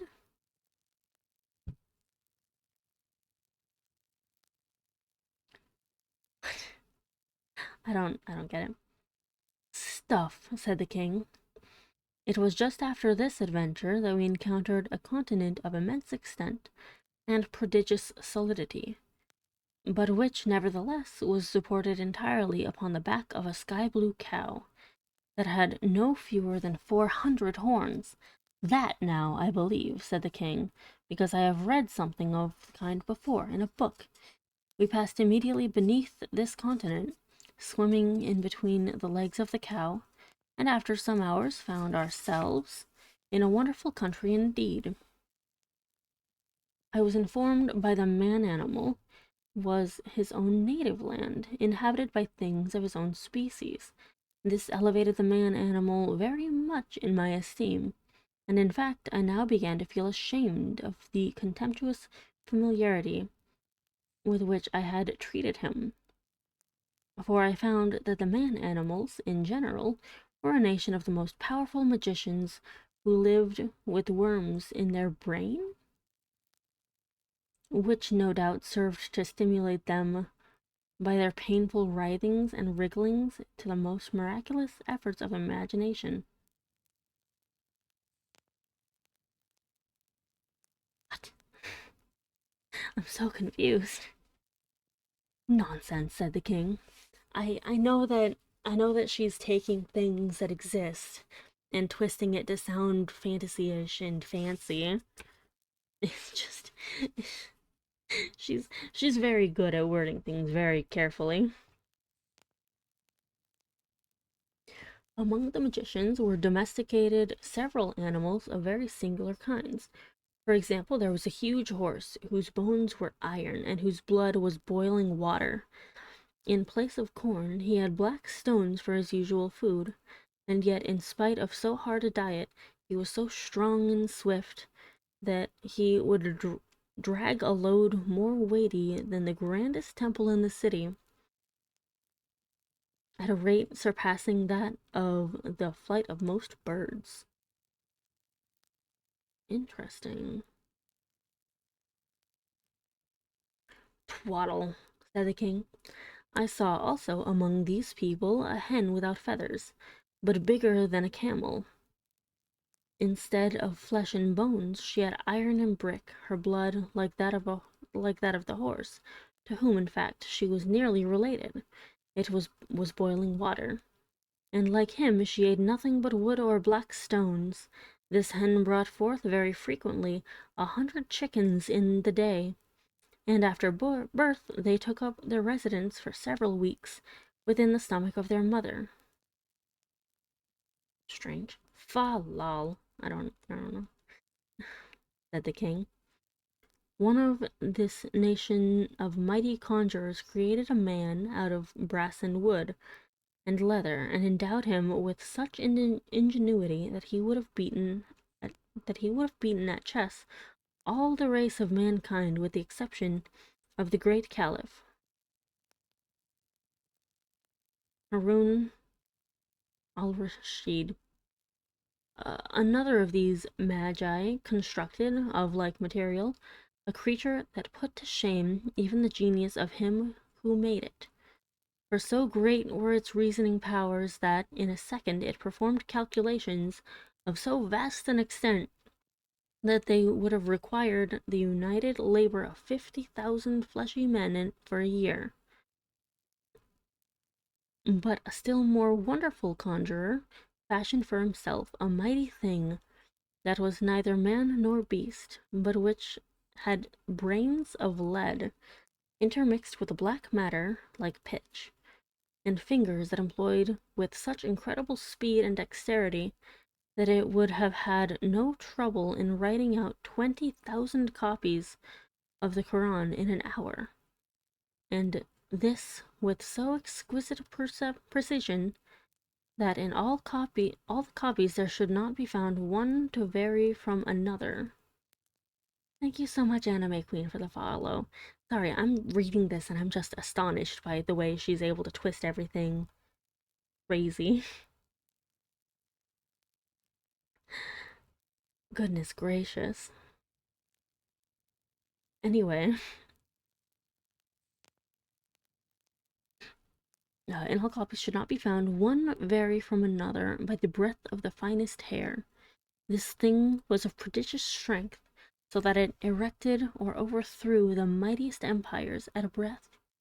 But its powers were exercised equally for evil and for good. Ridiculous, said the king. Among this nation of necromancers there was also one who had in his veins the blood of the salamanders, for he made no scruple of sitting down to smoke his chibouque in a red-hot oven until his dinner was thoroughly roasted upon its floor. I don't know what that means. What does that mean? Can someone translate that for me? Another had the faculty of converting the common metals into gold without even looking at them during the process.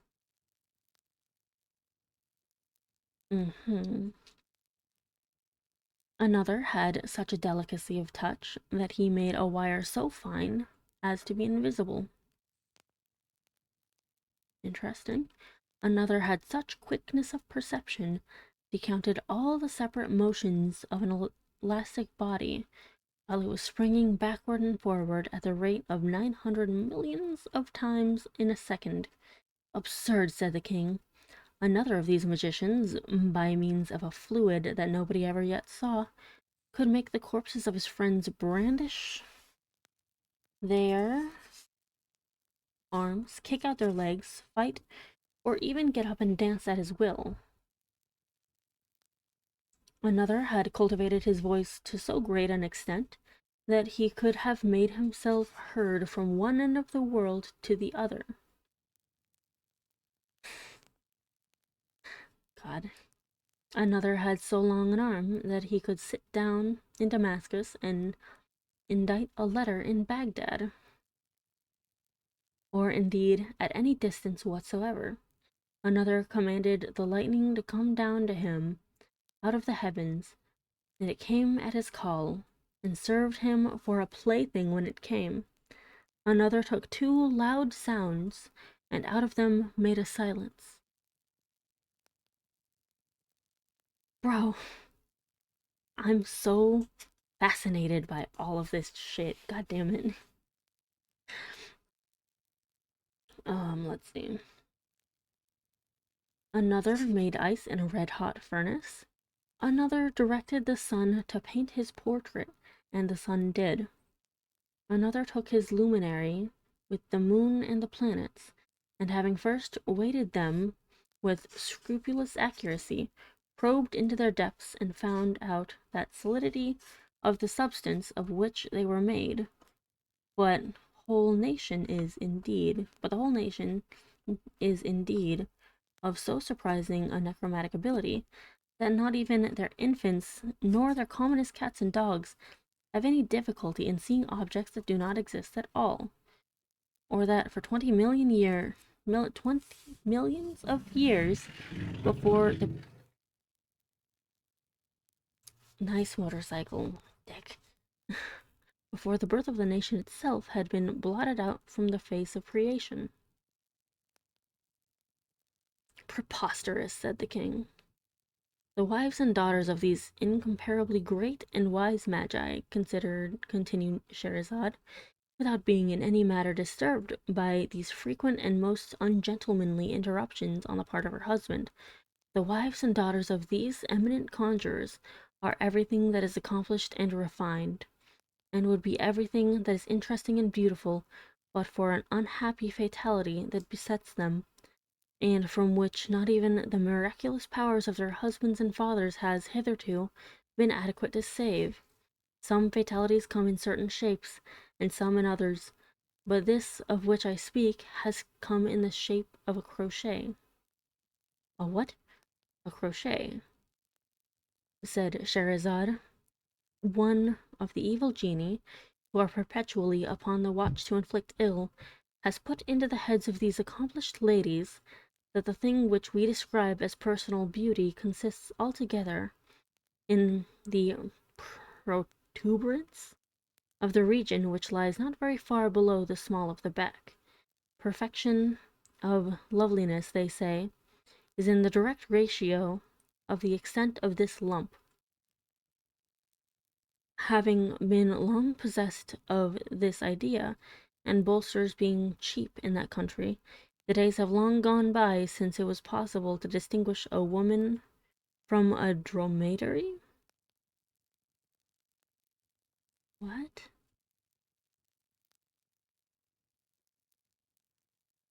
Far below the small of the back. Not very far. The butt? Is she saying that they think that beauty is in the butt? That's hilarious if she is. Stop, said the king. I can't stand that, and I won't. You have already given me a dreadful headache with your lies. The day, too, I perceive, is beginning to break. How long have we been married? My conscience is getting to be troublesome again. And then that dromedary touch? Do you take me for a fool? Upon the whole, you might as well get up and be throttled. These words, as I learn from the Istornot, thank you so much, Karnas, for the follow, both grieved and astonished Scheherazade. But as she knew the king to be a man of scrupulous integrity, and quite unlikely to forfeit his word, she submitted to her fate with a good grace. She derived, however, great consolation during the tightening of the bowstring from the reflection that much of the history remained still untold, and that the petulance of her brute of a husband had reaped for him a most righteous reward in depriving him of many inconceivable adventures. God damn it. Like, yeah, she still dies, but I mean, she gave him one more, a few more tales to. Okay, so next up is going to be the oval portrait. I'm gonna go to the restroom really fast, though.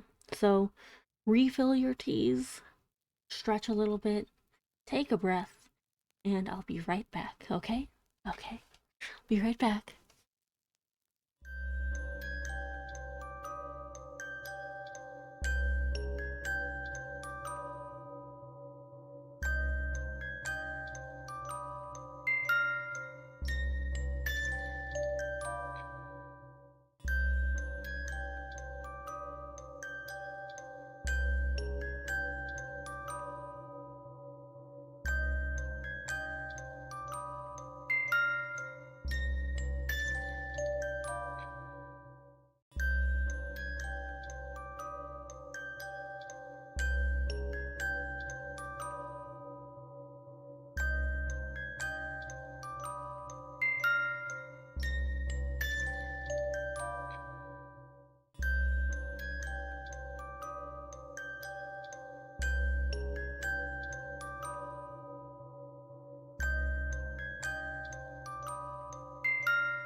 Alright, I'm back. And by the way, we hit 400 followers.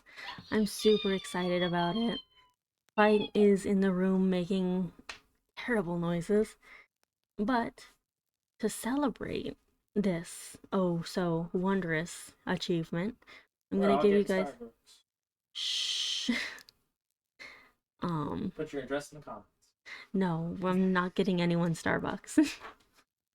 uh, Oh, that. I'm going to let you guys have a little sneak peek of the updated model that's coming up soon. It should be done and ready about my birthday, and we're gonna say that's my re-birthday. So we're going to say, whoa, it's really big. 1 second. There you go. Oh my gosh. Just gonna be real clever about only showing it. I'm not letting them see it until I have it shrunk down enough to be properly viewable. It's a very big picture. Why did you do this? Why did I do what? Oh, exactly. I'm trying to let them preview the picture as a celebration. It's a very pretty white spot. I don't want them to see just a part of it. Maybe I should have done just the window, huh? I don't know.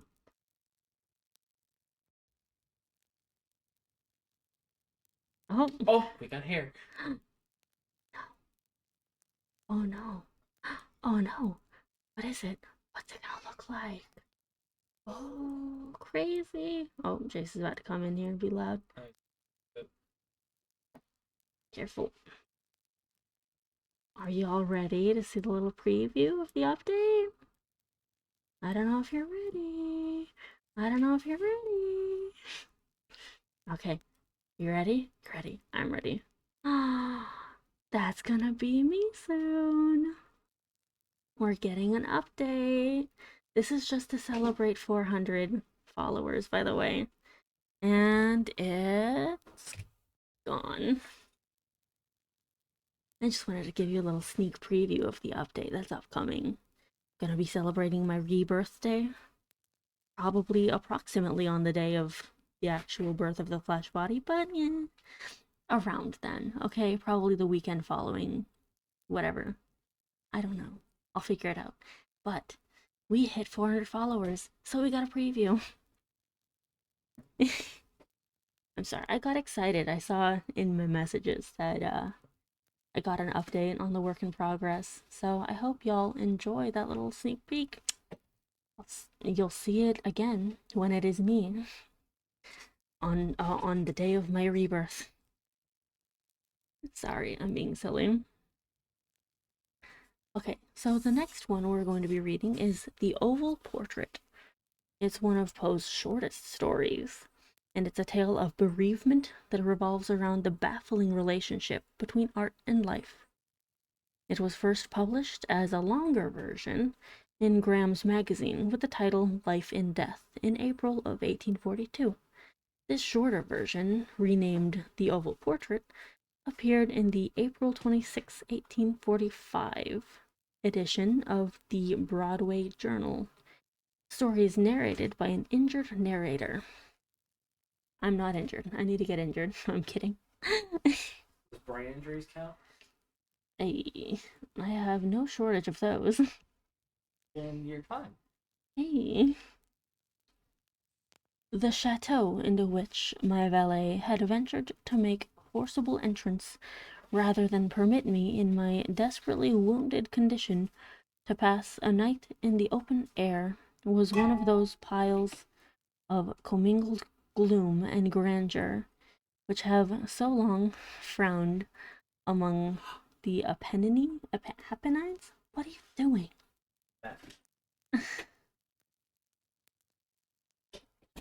Not less, in fact, than in the fancy of Mrs. Radcliffe. To all appearance, it had been temporarily and very lately abandoned. We established ourselves in one of the smallest and least sumptuously furnished apartments.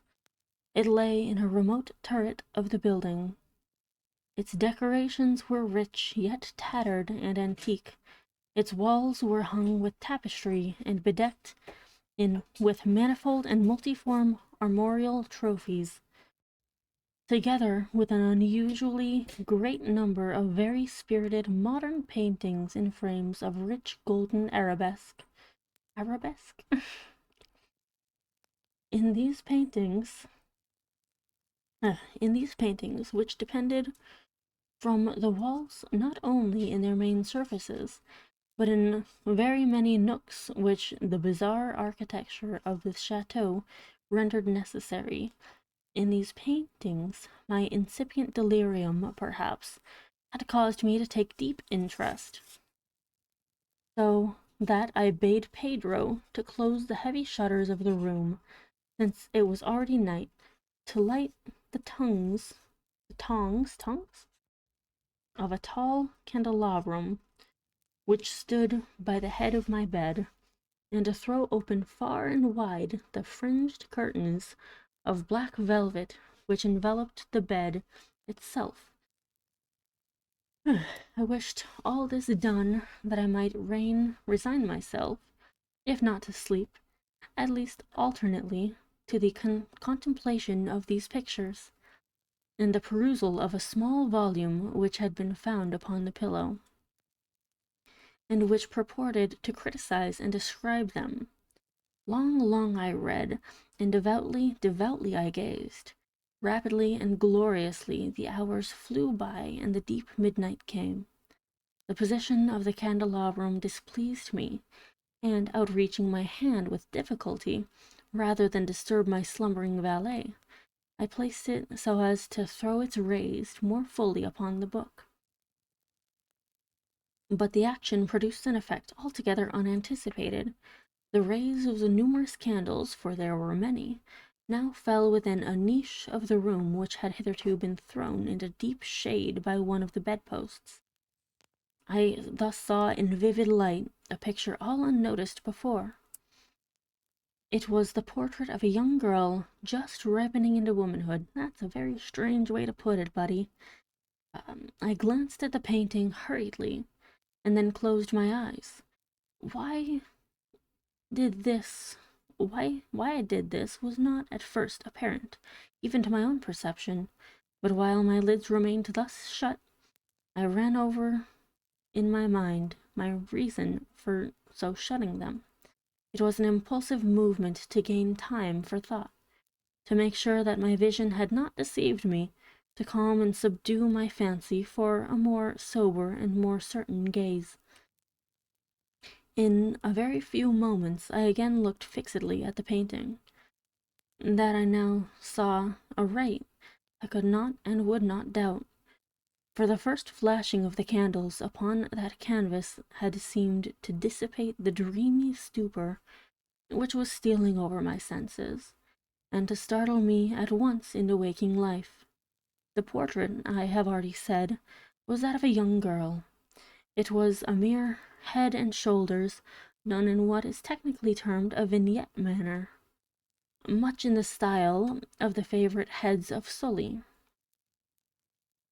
The arms, the bosom, and even the ends of the radiant hair melted imperceptibly into the vague yet deep shadow which formed the background of the whole. The frame was oval, richly gilded, and filigreed in Moresque. As a thing of art, nothing could be more admirable than the painting itself, but it could have been neither the execution of the work, nor the immortal beauty of the countenance, which had so suddenly and so vehemently moved me. Least of all could it have been that of my fancy, shaken from its half-slumber, had mistaken the head of that for that of a living person. I saw at once that the peculiarities of the design, of the vignetting, and of the frame must have instantly dispelled such idea, must have prevented even its momentary entertainment. Thinking earnestly upon these points, I remained for an hour perhaps, half sitting, half reclining, with my vision riveted upon the portrait.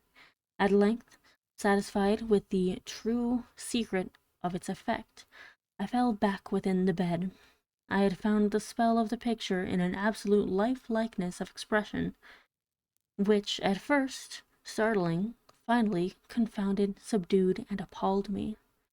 With deep and reverent awe, I replaced the candelabrum in its former position, the cause of my deep agitation being thus shut from view.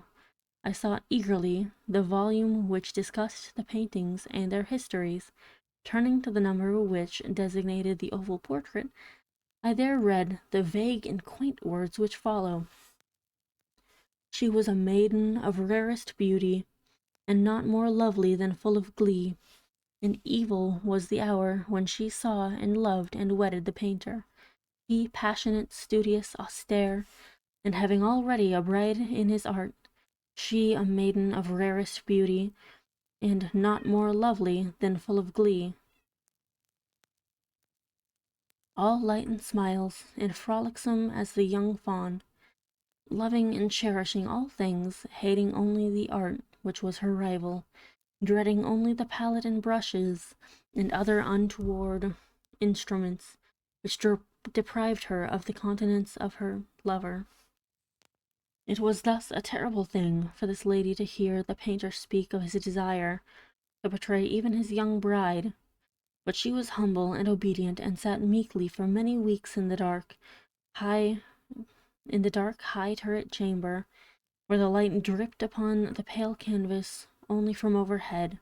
But he, the painter, took glory in his work, which went on from hour to hour, and from day to day, and he was a passionate and wild and moody man, who became lost in reveries, so that he would not see that the light which fell so ghastly in that lone turret withered the health and the spirits of his bride, who pined visibly to all but him. Yet she smiled on, and still on, uncomplainingly, because she saw that the painter, who had high renown, took a fervid and burning pleasure in his task, and wrought day and night to depict her who so loved him, yet who grew daily more dispirited and weak. And in sooth, some who beheld the portrait spoke of its resemblance in low words, as of a mighty marvel, and a proof not less of the power of the painter than of his deep love for whom he depicted so surpassingly well. But at length, as the labor drew nearer to its conclusion, there were admitted none into the turret, for the painter had grown wild with the ardor of his work, and turned his eyes from the canvas rarely, even to regard the countenance of his wife, and he would not see that the tints which he spread upon the canvas were drawn from the cheeks of her who sat beside him. And when many weeks had passed, and but little remained to do, one brush upon the mouth and one tint upon the eye, save one brush upon the mouth and one tint upon the eye, the spirit of the lady again flickered up as the flame within the socket of the lamp. And then the brush was given, and then the tint was placed, and for one moment the painter stood entranced before the work which he had wrought, but in the next, while he yet gazed, he grew tremulous and very pallid and aghast, and crying with a loud voice, "This is indeed life itself," turned suddenly to regard his beloved. She was dead. Ooh, that's spooky. I really like that one. I like the spook. That's a spooky spook. Sorry, I'm a dork. Looks like she lost. Unfortunately.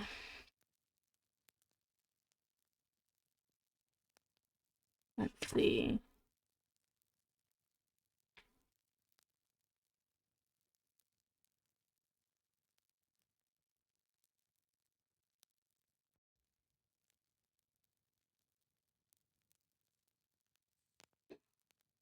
All right. Gonna take a little sip of tea, enjoy some relaxation, think on to that, what was just described. That's awesome. That was a wonderful story. Like, I feel like it also gets at the point, or like it really thematically brings to light what it can be like to be in love with someone and for them to just not see it. Or they do see it, but they're so distracted by this, that, or the other that they can't really value it. It's so sad. But he also created a very beautiful and enchanting and haunting portrait. Partially because, there's that strange tale attached to it, and who knows, maybe she's haunting the portrait. Maybe as he was painting it, her soul kind of went into it. Who knows? Very spooky. The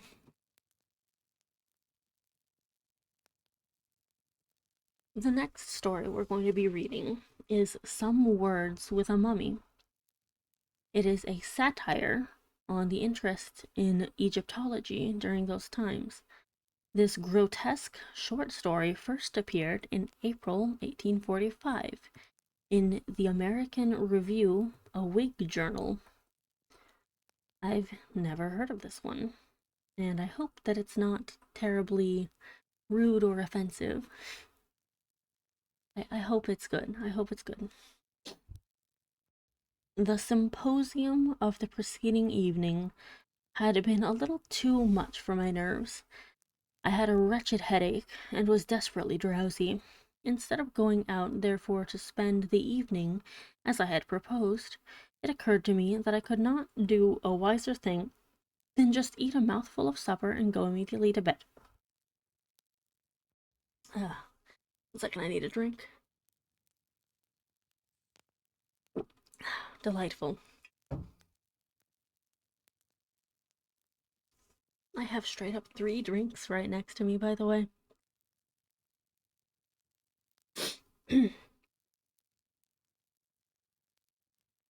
A light supper, of course. I am exceedingly fond of Welsh rabbit. I've never had it. I've never eaten rabbit. I wonder if it's good. I'm always so curious about strange and unique foods. Rabbit, honestly, isn't the strangest or more unique ones that I've heard of, but, it seems interesting. More than a pound at once, however, may not at all times be advisable. Still, there can be no material objection to 2. Huh? And really, between 2 and 3, there's merely a single unit of difference. I ventured perhaps upon 4. My wife will have it 5, but clearly she has confounded 2 very distinct affairs. The abstract number 5 I am willing to admit, but concretely it has reference to bottles of brown stout, without which, in the way of condiment, Welsh rabbit is to be eschewed. Huh. Interesting. Having thus concluded, there we go, frugal meal, and donned my nightcap, with the serene hope of enjoying till noon the next day, I placed my head upon the pillow, and through the aid of a capital conscience, fell into a profound slumber forthwith.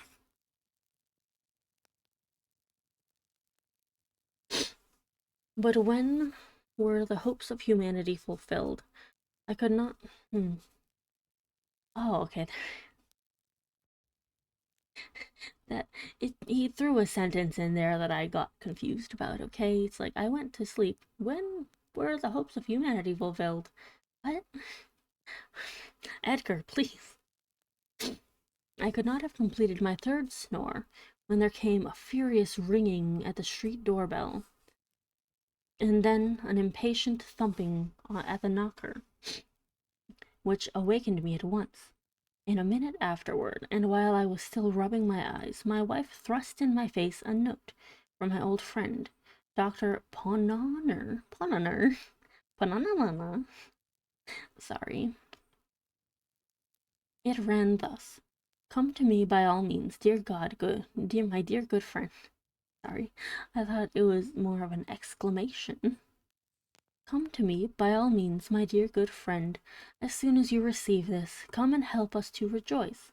At last, by long persevering diplomacy, I have gained the assent of the directors of the City Museum to my examination of the mummy. You know the one, I mean.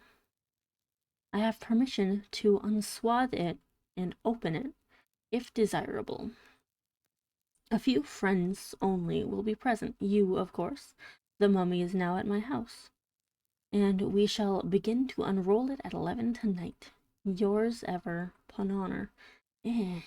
I honestly would not want to be there for that. I feel like that would smell very badly, and I don't want to get cursed.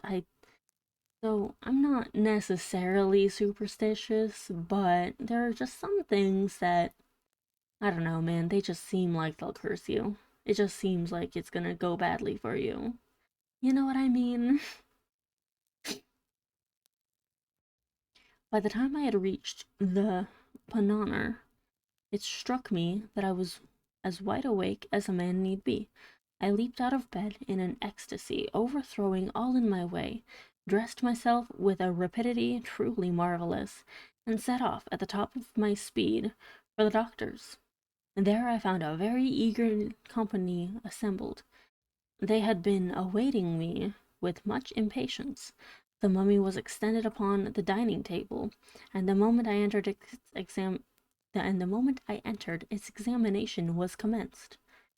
It was one of a pair brought several years previously by Captain Arthur Sabretash, a cousin of Panhonor's, from a tomb near Eleuthius in the Libyan mountains, a considerable distance above Thebes on the Nile. The grottos at this point, although less magnificent than the Theban sepulchres, are of higher interest on account of affording more numerous illustrations of the private life of the Egyptians. The chamber from which our specimen was taken was said to be very rich in such illustrations, the walls being completely covered with fresco paintings and bas reliefs, while statues, vases, and mosaic work of rich patterns indicated the vast wealth of the deceased. The treasure had been deposited in the museum precisely in the same condition in which Captain Sabretash had found it. I'm sorry, Ghost is being adorable. She's shoving her little paw under the door. She wants me so bad. If she was in the room, though, she would be climbing on me and climbing on the desk and biting the microphone. And we can't have that right now, okay?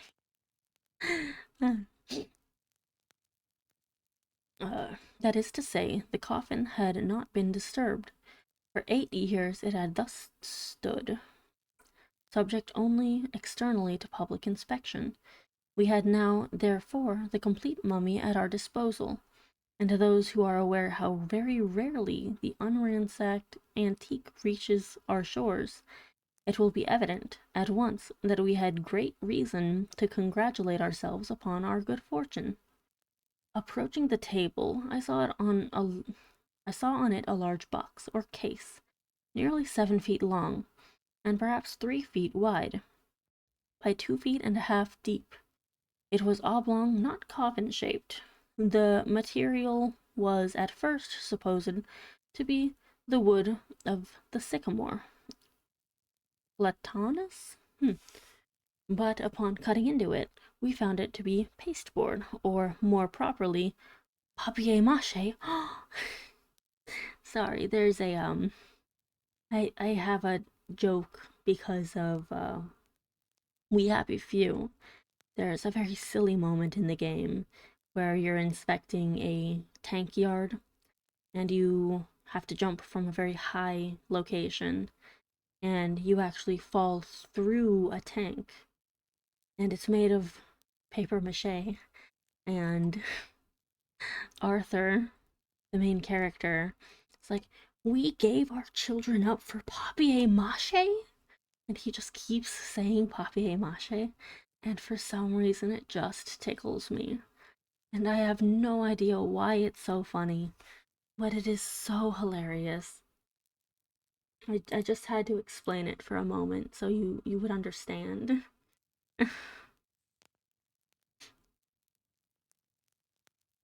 One moment, just a second.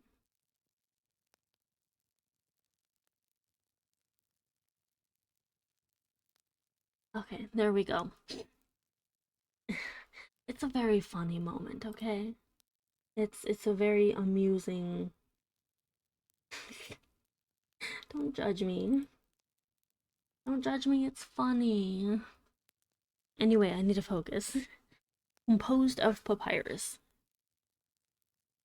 It was thickly ornamented with paintings representing funeral scenes and other mournful subjects, interspersed with among which, in every variety of position, were certain series of hieroglyphical characters, intended, no doubt, for the name of the departed.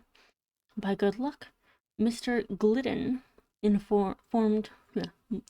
By good luck, Mr. Glidden formed one of our party, and he had no difficulty in translating the letters, which were simply phonetic, and represented the word Alamistachio. Is that supposed to be a funny name? Because it's a little bit funny. We had some difficulty in getting this case open without injury, but having at length accomplished the task, we came to a second coffin shaped and very considerably less in size than the exterior one, but resembling it precisely in every other respect. The interval between the two was filled with resin, which had, in some degree, defaced the colors of the interior box. Upon opening this latter, which we did quite easily, we arrived at a third case, also coffin-shaped, and varying from the second one in no particular except in that of its material, which was cedar, and still emitted the peculiar and highly aromatic odor of that wood. Between the second and third case there was no interval, the one fitting accurately within the other. Removing the third case, we discovered and took out the body itself. We had expected to find it, as usual, enveloped in frequent rolls or bandages of linen, but in place of these, we found a sort of sheath made of papyrus and coated with a layer of plaster, thickly gilt and painted. The paintings represented subjects connected with the various supposed duties of the soul, and its presentation of different divinities, with numerous identical human figures, intended, very probably, as the portraits of the persons embalmed.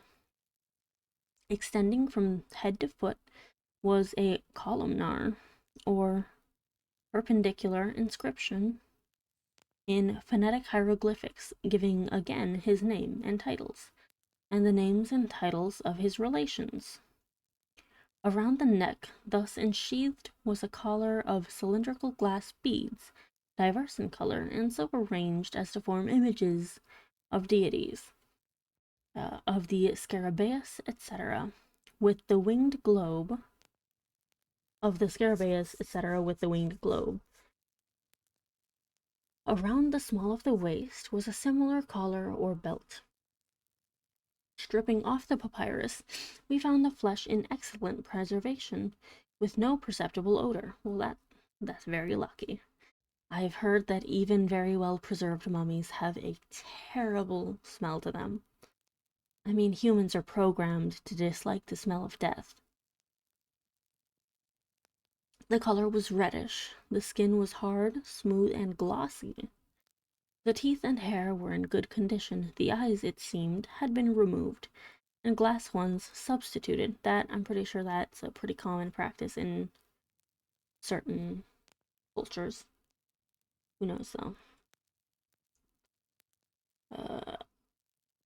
Which were very beautiful and wonderfully lifelike, with the exception of somewhat too determined a stare.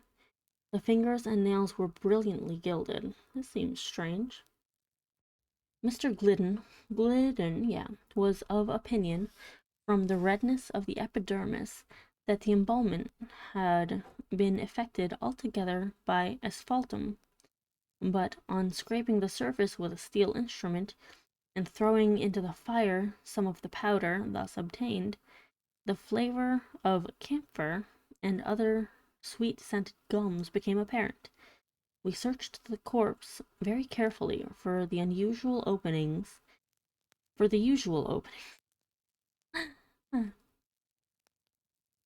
through which the entrails are extracted, but to our surprise, we could discover none. No member of the party was at that period aware that entire or unopened mummies are not infrequently met. The brain it was customary to withdraw through the nose, the intestines through an incision in the side. The body was then shaved, washed, and salted, then laid aside for several weeks, when the operation of embalming, properly so called, began. As no trace of an opening could be found, Dr. Ponnonner was preparing his instruments for dissection, when I observed that it was then past 2 o'clock. Hereupon it was agreed to postpone the internal examination until the next evening, and we were about to separate from the present, when someone suggested an experiment or two with the voltaic pile. This is how you get cursed, people. You need to be careful. The application of electricity to a mummy 3,000 or 4,000 years old at the least was an idea, if not very sage, still sufficiently original, and we all caught it at once. About 1/10 in earnest and 9/10 in jest, we arranged a battery in the doctor's study and conveyed thither the Egyptian. This is such a bad idea. This is the worst idea any of these people have ever had. They're stupid. What are they doing? They're gonna electrocute a mummy. What the hell?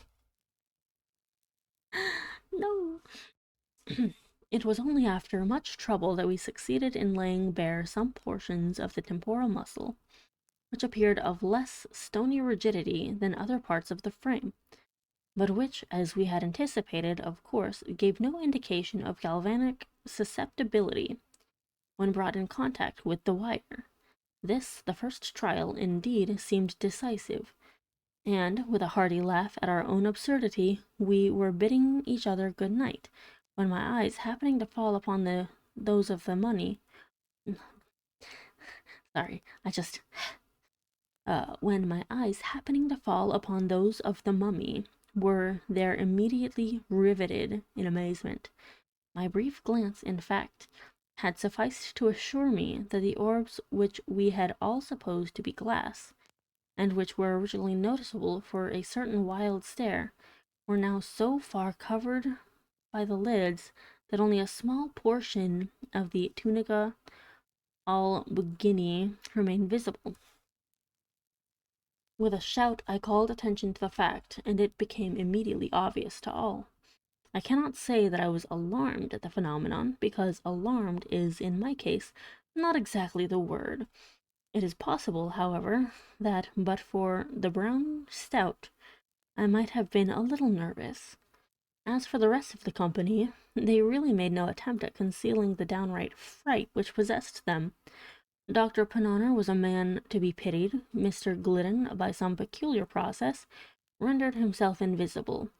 Mr. Silk Buckingham, I fancy, will scarcely be so bold as to deny that he made his way upon all fours under the table. After the first shock of astonishment, however, we resolved, as a matter of course, upon further experiment forthwith. Our operations were now directed against the great toe of the right foot. Such a bad idea.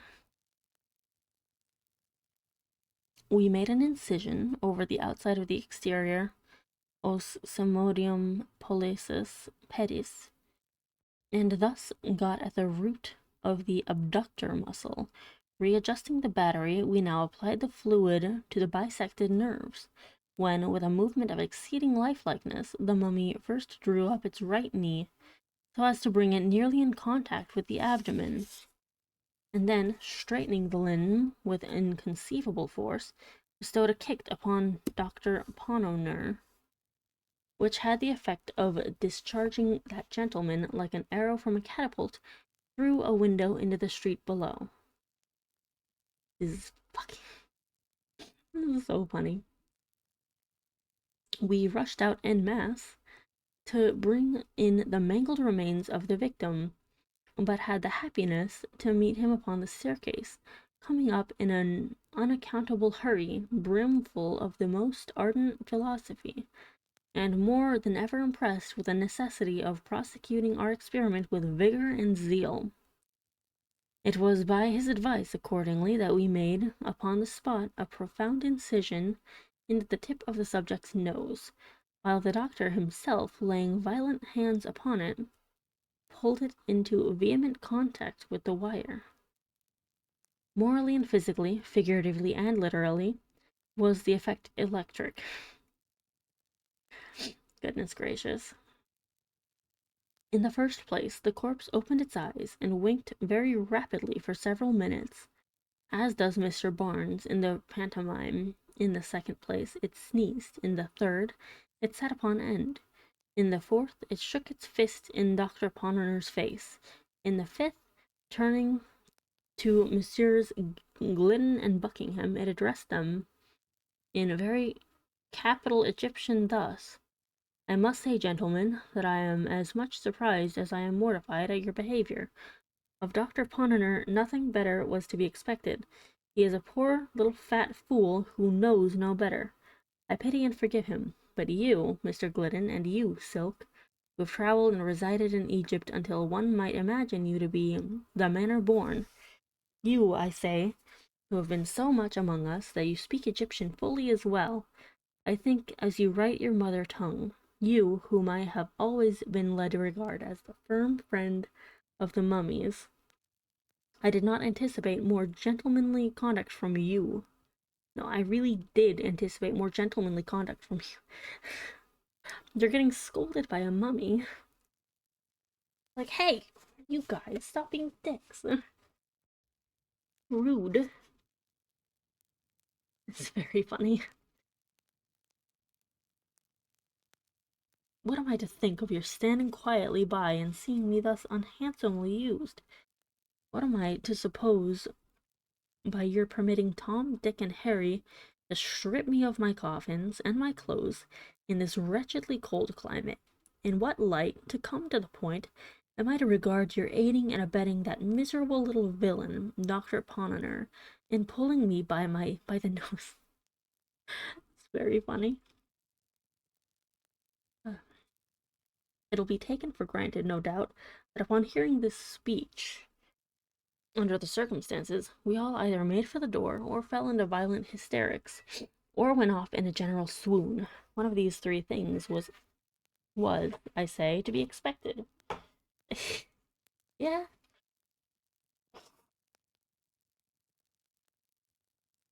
Yeah. Honestly, if you get scolded by a mummy, I think it's time to pack up and leave. That's what I would do. I'd just probably leave. Indeed, each and all of these lines of conduct might have been very plausibly pursued. And upon my word, I'm at a loss to know how or why it was that we pursued neither one nor the other, but perhaps the true reason is to be sought in the spirit of the age, which proceeds by the rule of everything in the way of a paradox is an impossibility. No.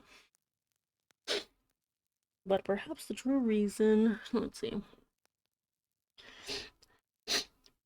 is to be sought in the spirit of the age, which proceeds by the rule of contraries altogether, and is now usually admitted as the solution of everything in the way paradox and impossibility.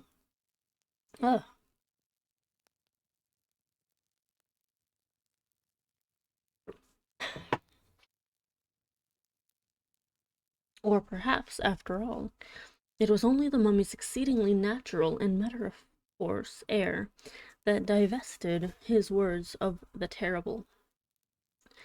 However this may be, the facts are clear, and no member of our party betrayed any very particular trepidation, or seemed to consider that anything had gone very especially wrong. For my part, I was convinced it was all right, and merely stepped aside out of the range of the Egyptian's fist. Dr. Pananer thrust his hands into his breeches pockets, looked hard at the mummy, and grew excessively red in the face. Mr. Glidden stroked his whiskers and drew up the collar of his shirt. Mr. Buckingham hung down his head and put his right thumb into the left corner of his mouth. They're acting like children. The Egyptian regarded him with a severe countenance for some minutes, and at length, with a sneer, said, "Why don't you speak, Mr. Buckingham? Did you hear what I asked you, or not? Do take your thumb out of your mouth." Mr. Buckingham hereupon gave a slight start, took his right thumb out of the left corner of his mouth, and, by way of indemnification, inserted his left thumb in the right corner of the aperture above mentioned. Not being able to get an answer from Mr. B, the figure turned peevishly to Mr. Glidden, and, in a peremptory tone, demanded in general terms what we all meant. Mr. Glidden applied at great length in phonetics, but for the deficiency of American printing offices and hieroglyphical type, it would afford me much pleasure to record here, in the original, the whole of his very excellent speech. Oh boy.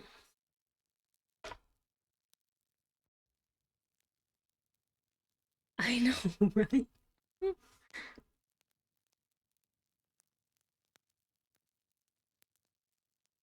Oh boy, let's see.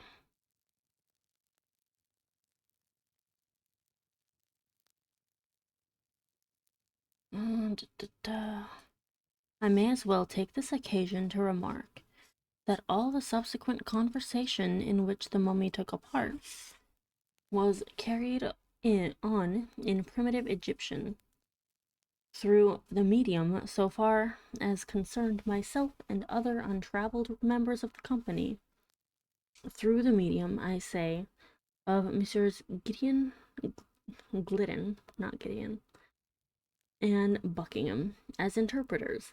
These gentlemen spoke the mother tongue of the mummy with inimitable fluency and grace, but I could not help observing that, owing no doubt to the introduction of images entirely modern and, of course, entirely novel to the stranger, the two travellers were reduced occasionally to the employment of sensible forms for the purpose of conveying a particular meaning. Mr. Glidden, at one period, for example, could not make the Egyptian comprehend the term politics, until he sketched upon the wall, with a bit of charcoal and a little carbuncle-nosed gentleman, out at elbows, standing upon a stump, with his left leg drawn back and right arm thrown forward, with his fist shut, the eyes rolled up toward heaven, and the mouth opening at an angle of 90 degrees. Just in the same way Mr. Buckingham failed to convey the absolutely modern idea, wig. What are they talking about wigs to a mummy for? Until, at Dr. Ponnonner's suggestion, he grew very pale in the face and consented to take off his own.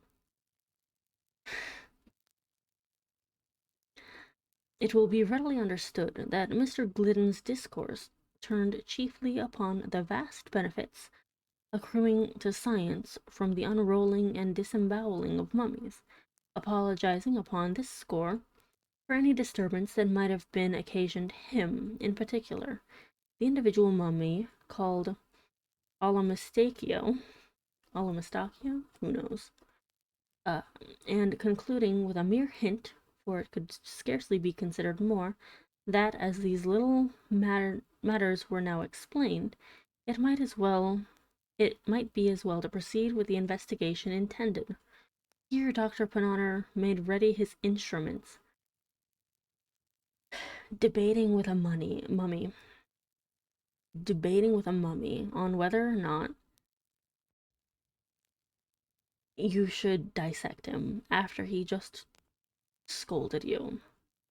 It's a very strange thing. In regard to the latter suggestions of the orator, it appears that Alamastakio had certain scruples of conscience, the nature of which I did not distinctly learn. But he expressed himself satisfied with the apologies tendered, and getting down from the table, shook hands with the company all round. When this ceremony was at an end, we immediately busied ourselves in repairing the damages which our subject had sustained from the scalpel. We sewed up the wound in his temple, bandaged his foot, and applied a square inch of black plaster to the tip of his nose. It was now observed that the Count, this was the title, it seems, of Alamastakio, had a slight fit of shivering, no doubt from the cold. The doctor immediately repaired to his wardrobe and soon returned with a black dress coat made in Jennings' best manner, a pair of sky blue plaid pantaloons with straps, a pink gingham chemise, a flapped vest of brocade, a white sack overcoat, a walking cane with a hook, a hat with no brim, patent leather boots, straw-colored kid gloves, an eyeglass, a pair of whiskers, and a waterfall cravat. Owing to the disparity of size between the Count and the doctor, the proportion being as 2 to 1, there was some little difficulty in adjusting these habiliments upon the person of the Egyptian, but when all was arranged, he might have been said to be dressed. Mr. Glidden, therefore, gave him his arm and led him to a comfortable chair by the fire, while the doctor rang the bell upon the spot and ordered a supply of cigars and wine. The conversation soon grew animated. Much curiosity was, of course, expressed in regard to the somewhat remarkable fact of Alamastakio's remaining alive. I should have thought, observed Mr. Buckingham, that it is high time you were dead. Why, replied the Count, very much astonished, I am little more than 700 years old. My father lived 1,000, and was by no means in his dotage when he died. What? Here ensued a brisk series of questions and computations, by means of which it became evident that the antiquity of the mummy had been grossly misjudged.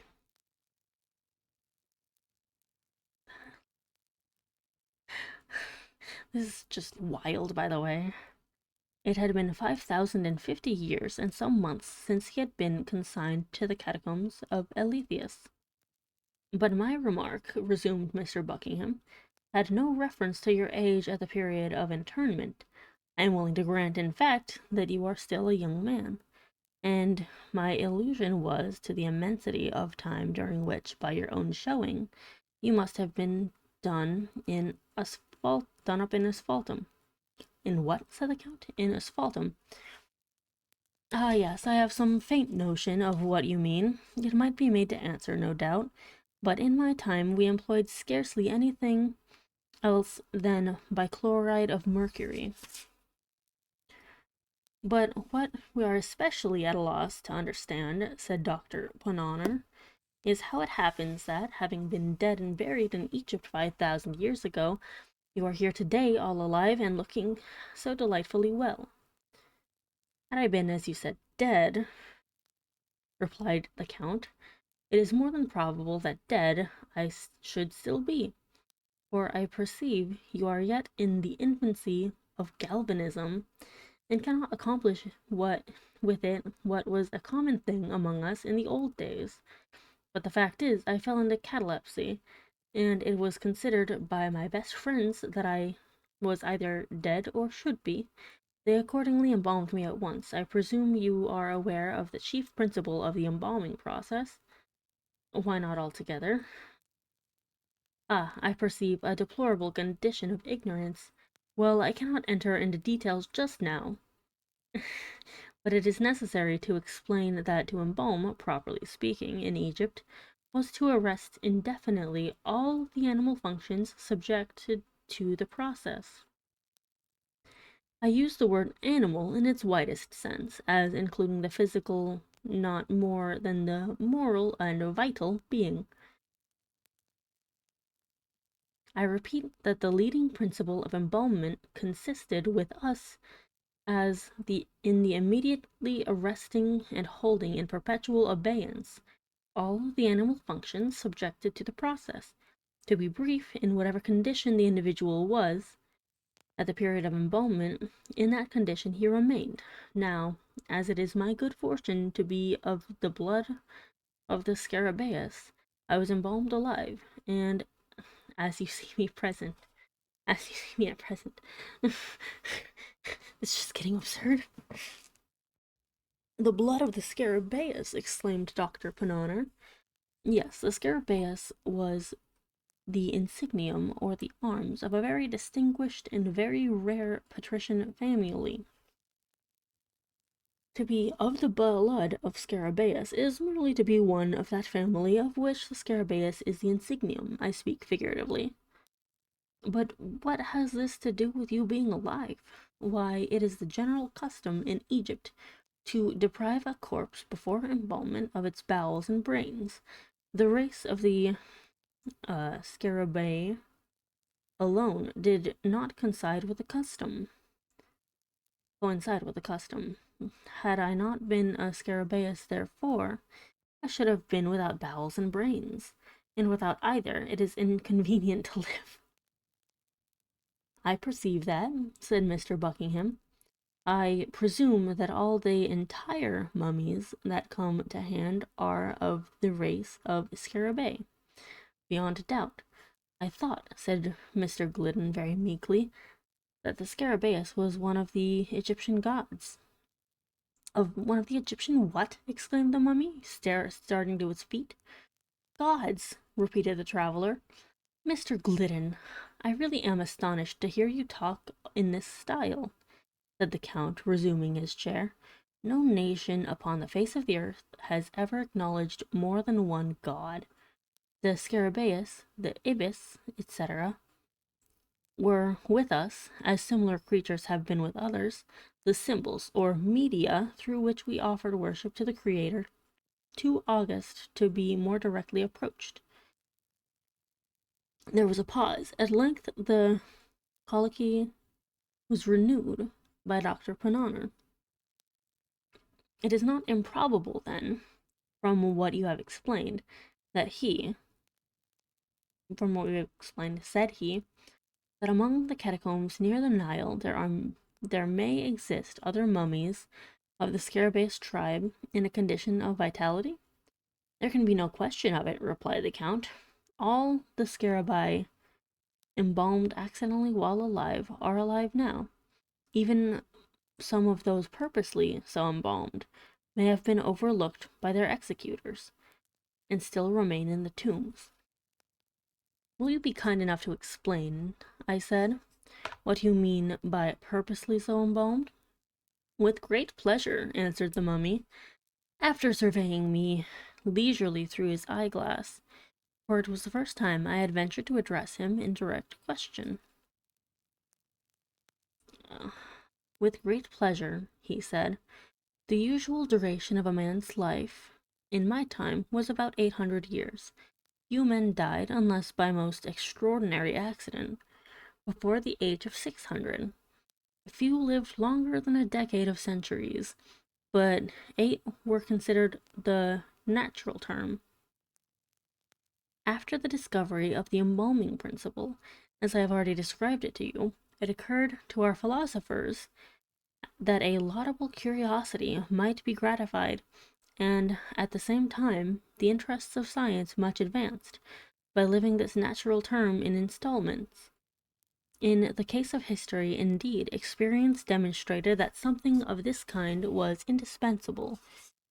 An historian, for example, having attained the age of 500, would write a book with great labor and then get himself carefully embalmed, leaving instructions to his executors pro tem that they should cause him to be revivified after the lapse of a certain period, say 500 or 600 years, resuming existence at the expiration of this term. He would invariably find his great work converted into a species of haphazard notebook, that is to say, into a kind of literary arena for the conflicting guesses, riddles, and personal squabbles of whole herds of exasperated commentators. These guesses, etc., which passed under the name of annotations or emendations, were found so completely to have enveloped, distorted, and overwhelmed the text that the author had to go about with a lantern to discover his own book. When discovered, it was never worth the trouble of the search. After rewriting it throughout, it was regarded as the bounden duty of the historian to set himself to work immediately in correcting, from his own private knowledge and experience, the traditions of the day concerning the epoch at which he had originally lived. Now, this process of rescription and personal rectification, pursued by various individual sages from time to time, had the effect of preventing our history from degenerating into absolute fable. "I beg your pardon," said Dr. Ponnonner at this point, laying his hand gently upon the arm of the Egyptian. "I beg your pardon, sir, but may I presume to interrupt you for a moment?" "By all means, sir," replied the Count, drawing up. "I merely wished to ask you a question," said the doctor. "You mentioned the historian's personal correction of traditions respecting his own epoch. Pray, sir, upon an average, what proportion of these Kabbalah were usually found to be right?" "The Kabbalah, as you properly term them, sir, were generally discovered to be precisely on a par with the facts recorded in the unwritten histories themselves. That is to say, not one individual iota of either was ever known, under any circumstances, to be not totally and radically wrong."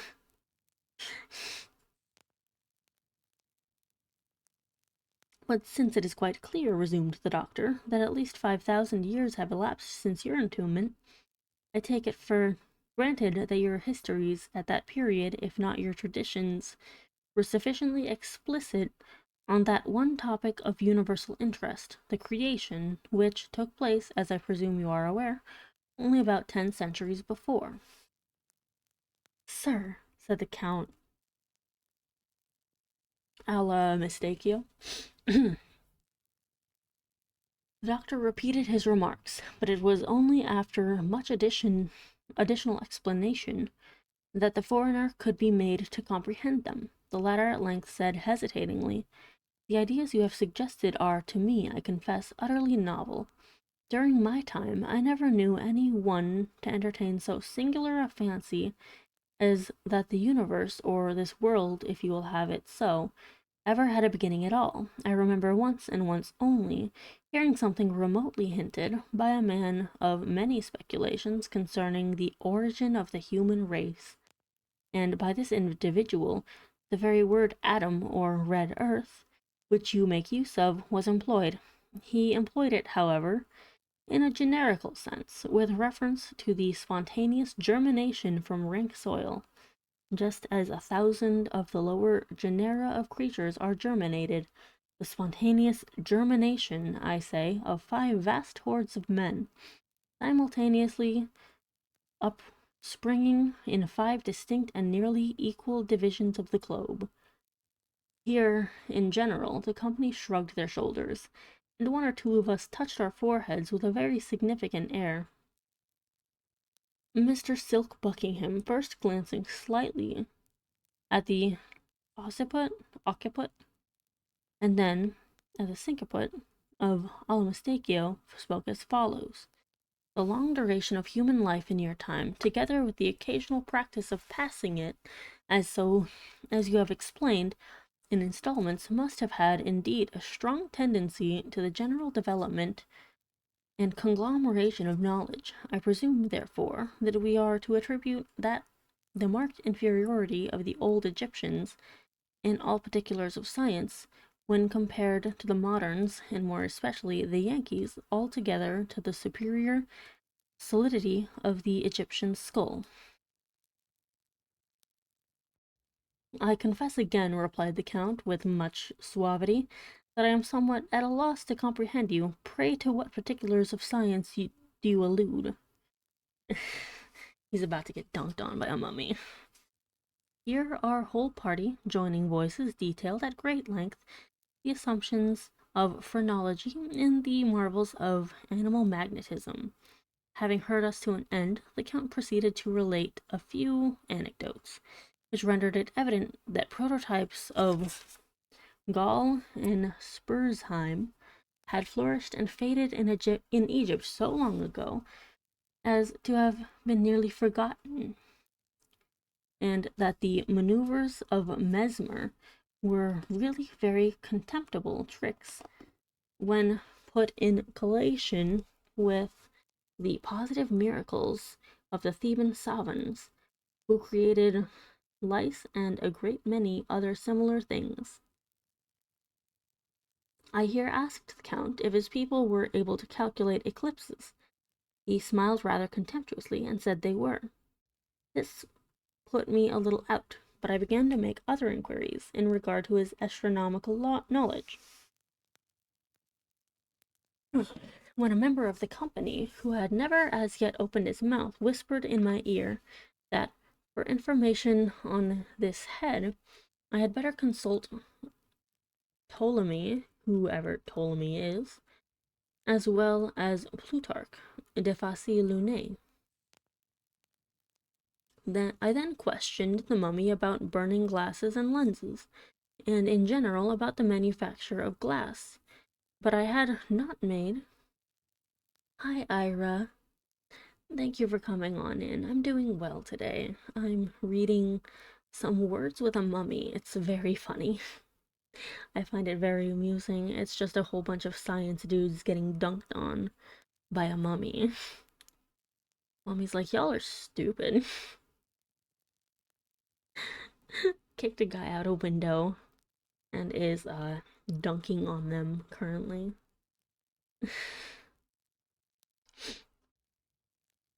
It's so funny. Yeah, you can of course watch the VOD whenever I upload it.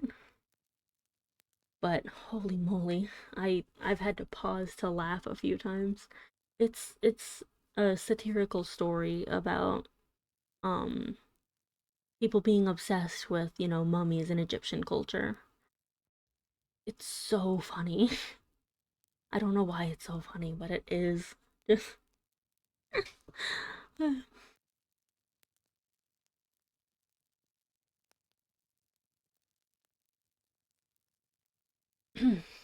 but I had not made the end of my queries before the silent member again touched me quietly on the elbow and begged me, for God's sake, to take a peep at Diodorus Siculus. As for the Count, he merely asked me, in the way of reply, if we moderns possessed any such microscopes as would enable us to cut cameos in the style of the Egyptians. While I was thinking how I should answer this question, little Dr. Pananer committed himself in a very extraordinary way. Look at our architecture, he exclaimed, greatly to the indignation of both the travelers, who pinched him black and blue to no purpose. Look, he cried with enthusiasm, at the Bowling Green Fountain in New York. Or, if this be too vast a contemplation, regard for a moment the Capitol at Washington, D.C. And the good little medical man went on to detail very minutely the proportions of the fabric to which he referred. He explained that the portico alone was adorned with no less than 24 columns, 5 feet in diameter and 10 feet apart. The Count said that he regretted not being able to remember, just at the moment, the precise dimensions of any one of the principal buildings of the city of Asnak, whose foundations were laid in the night of time, but the ruins of which were still standing at the epoch of his entombment in a vast plain of sand to the westward of Thebes. He recollected, however, talking of the porticos, that one affixed to an interior palace in a kind of suburb called Karnak consisted of 144 columns, 37 feet in circumference and 25 feet apart. The approach to this portico from the Nile was through an avenue 2 miles long, composed of sphinxes, statues, and obelisks, 20, 60, and 100 feet in height. The palace itself, as well as he could remember, was in one direction 2 miles long, and might have been altogether about 7 in circuit. Its walls were richly painted all over, within and without, with hieroglyphics.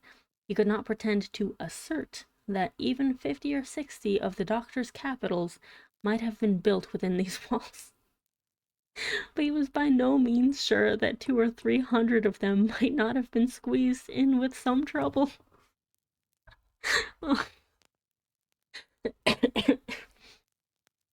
That palace at Karnak was an insignificant little building after all.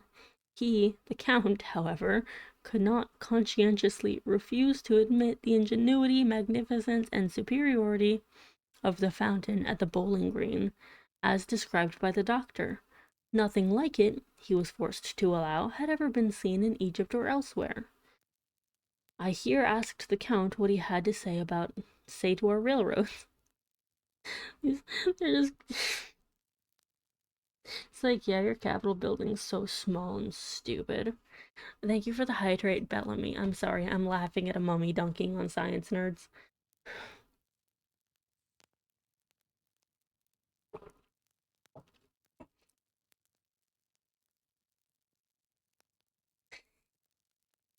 Nothing, he replied, in particular.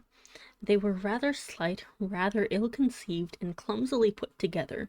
They could not be compared, of course, with the vast, level, direct, iron-grooved causeways upon which the Egyptians conveyed entire temples and solid obelisks of 150 feet in altitude. I'm having a wonderful day.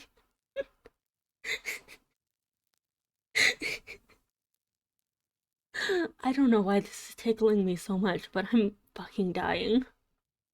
Holy crap.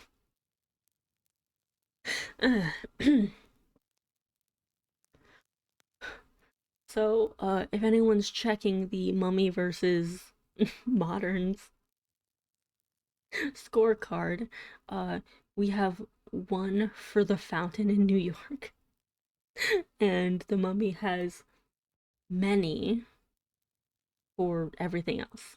Mummy, like a Egyptian that was embalmed. But in this story, embalming is more of a like a cryogenic thing, and they can come back to life very easily. And he's just chatting with these science nerds, and they're like, "No, but I mean, we're really impressive. This is, you're from the past." I mean, you can call me Mommy Bellamy. Sorry, I can't help it. Anyway, hey, right now I'm Book Mommy, okay? Anyway, sorry. I spoke of our gigantic mechanical forces. He agreed that we knew something in that way, but inquired how I should have gone to work in getting up the imposts on the lintels of even the little palace at Karnak.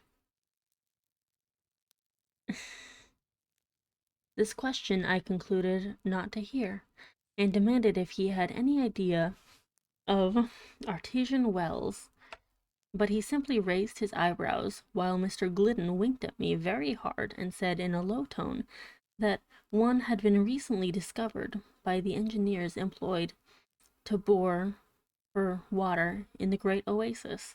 I then mentioned our steel, but the foreigner elevated his nose and asked me if our steel could have executed the sharp carved work seen on the obelisks, and which was wrought together by edge tools of copper. This disconcerted us so greatly that we thought it advisable to vary the attack to metaphysics. They're trying to impress the mummy so hard, okay? They're trying their best. We sent for a copy of a book called The Dial and read out of it a chapter or two about something that is not very clear, but which the Bostonians call the Great Movement of Progress. The Count merely said that the great movements were awfully common things in his day, and as for progress, it was at one time quite a nuisance, but it never progressed. We then spoke of the great beauty of importance of democracy, and were at much trouble in impressing the Count with a due sense of the advantages we enjoyed in living where there was suffrage ad libitum and no king. He listened with marked interest, and in fact seemed not a little amused. When we had done, he said that a great while ago there had occurred something of a very similar sort. 13 Egyptian provinces determined all at once to be free, and to set a magnificent example to the rest of mankind.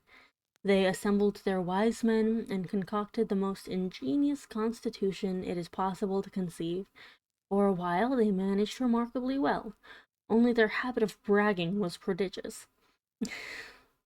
The thing ended, however, in the consolidation of the 13 states, with some 15 or 20 others, in the most odious and insupportable despotism that was ever heard of upon the face of the earth. I asked what was the name of the usurping tyrant. As well as the Count could recollect, it was Mob. Not knowing what to say to this, I raised my voice and deplored the Egyptian ignorance of steam. It's like, yeah, we did the whole democracy thing once. It ended up accidentally turning into like a dictatorship. And a tyrant came in and really just fucked everything up. I wonder what correlation that is. Anyway. The Count looked at me with such astonishment, but made no answer. The silent gentleman, however, gave me a violent nudge in the ribs with his elbows, told me I had sufficiently exposed myself for once, and demanded if I was really such a fool as not to know that the modern steam engine is derived from the invention of Hero through Solomon Decaw. Every single turn they're getting dunked on. We were now in imminent danger of being discomfited, but as good luck would have it, Dr. Pananer, having rallied, returned to our rescue and inquired if the people of Egypt would seriously pretend to rival the moderns in the all-important particular of dress. The Count, at this, glanced downward to the straps of his pantaloons, and then taking hold of the end of one of his coat-tails, held it up close to his eyes for some minutes. Letting it fall at last, his mouth extended itself very gradually from ear to ear. But I do not remember that he said anything in the way of reply. Thank you so much for the care package and head pats and all of the affection. Thank you, thank you. I'll hydrate. I'll hydrate. This is so fucking funny.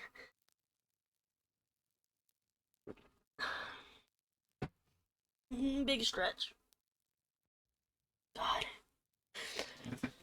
I know this one is taking me a while to read, but it's so amusing. Hereupon we recovered our spirits, and the doctor, approaching the mummy with great dignity, desired it to say candidly, upon its honor as a gentleman, if the Egyptians had comprehended, at any period, the manufacture of either Pananer's lozenges or Brandreth's pills. We looked with profound anxiety for an answer, but in vain. It was not forthcoming. The Egyptian blushed and hung down his head. Never was triumph more consummate, never was defeat borne with so ill a grace. Indeed, I could not endure the spectacle of the poor mummy's mortification. I reached my hat, bowed to him stiffly, and took leave. Ah, goodness. Upon getting home, I found it past 4 o'clock, and went immediately to bed. It is now 10 a.m. I have been up since 7, penning these memoranda for the benefit of my family and of mankind. The former I shall behold no more. My wife is a shrew. The truth is, I am heartily sick of this life, and of the 19th century in general. I am convinced that everything is going wrong. Besides, I am anxious to know who will be president in 2045.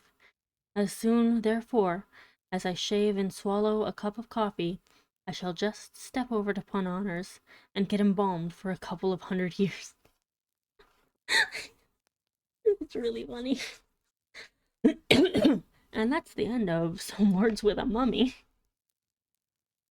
My fucking god. Like, I don't want to be here anymore, man. Everything sounded so much cooler. Everything sounds so much cooler back in Egypt in this day and age. Why does everything here have to suck so much? Okay.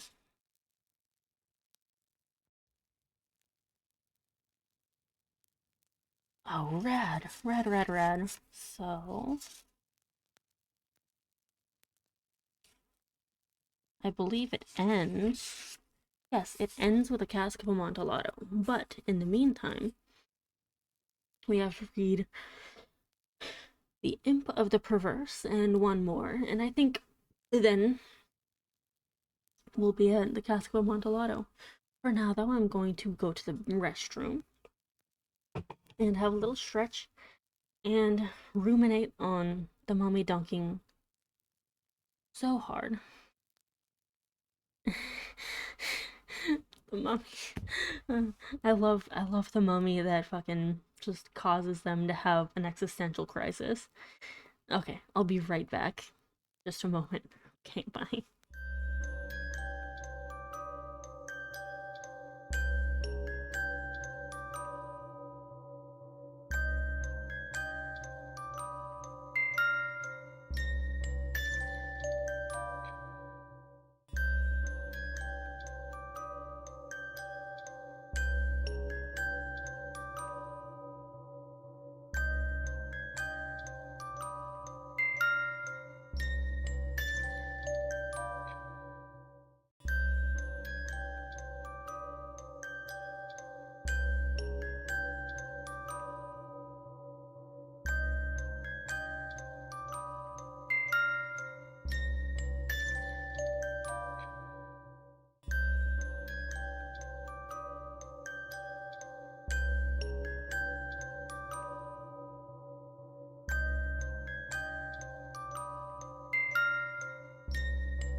Alright, I'm back. And by the way, because of the fact that I'm very likely going to finish this book by the end of stream, and I might even extend the end of stream to make sure I finish the book, I am going to need another book to read next week. I have a suggestion channel for books in my Discord server, and you can always feel free to join that. You just need to say the word Discord in chat, and you can very easily make your suggestions there. Or if you don't want to join the server, you can always just tell me that you have a book suggestion for me, and I'll take note of it. I'd love spooky things this month. Other than that, it just needs to be in public domain, and or I need to have written permission by the author. So feel free. It just needs to be Twitch appropriate, I suppose. God, I was laughing all the way until I came back. I'm still vaguely chuckling. It's very amusing.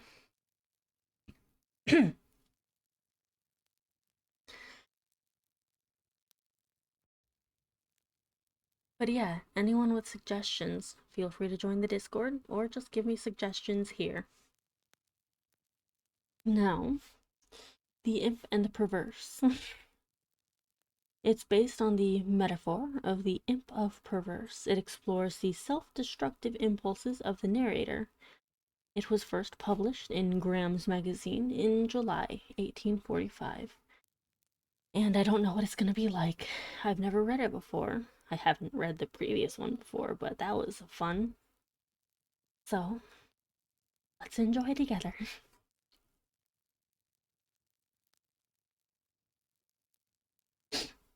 In the consideration of the faculties and impulses of the prima mobilia of the human soul. You don't read normal books? Okay, well then feel free to privately suggest other books to me.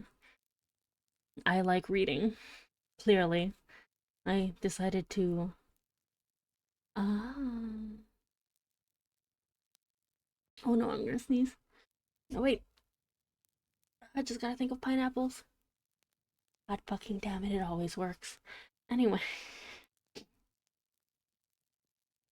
In consideration of the faculties and impulses of the prima mobilia of the human soul, the phrenologists have failed to make room for a propensity which, although obviously... Yeah, so apparently, when you feel like you're going to sneeze, you just say pineapple a few times, and most of the time, I mean, it's worked every time for me, most of the time, it'll make you no longer have to sneeze. Apparently it works if you say it to other people as well. It worked for me just now. Let's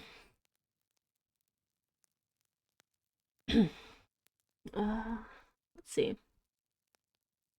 Failed to make room for a propensity which, although obviously, I think it just distracts your brain. I think it just makes it so it doesn't think about, I don't know. Pseudoscience, what's it called? Placebo? Who knows? Try looking it up. Maybe it has some thing in fact. Maybe it's all fiction. Google's free, and I haven't used it.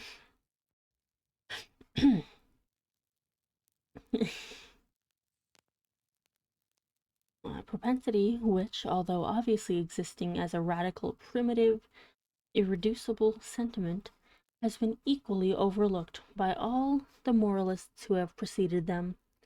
In the pure arrogance of the reason, we have all overlooked it. We have suffered its existence to escape our senses solely through want of belief, of faith, whether it be faith in revelation or faith in the Kabbalah. The idea of it has never occurred to us simply because of its supererogation, supererogation. We saw no need of the impulse for the propensity.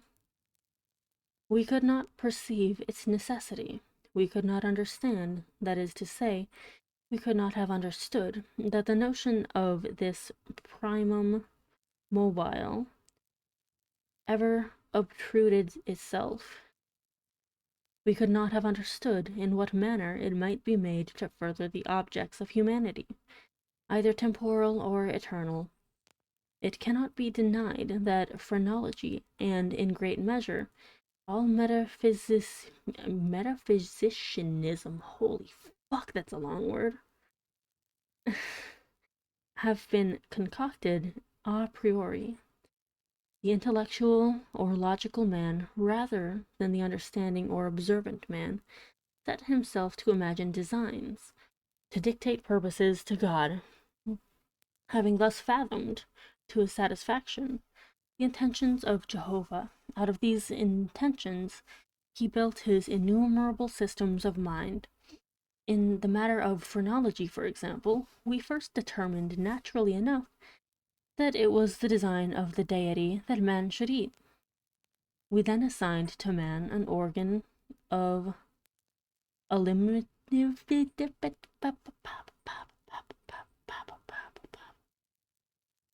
Yeah, pickles. Yeah, it's just a distraction.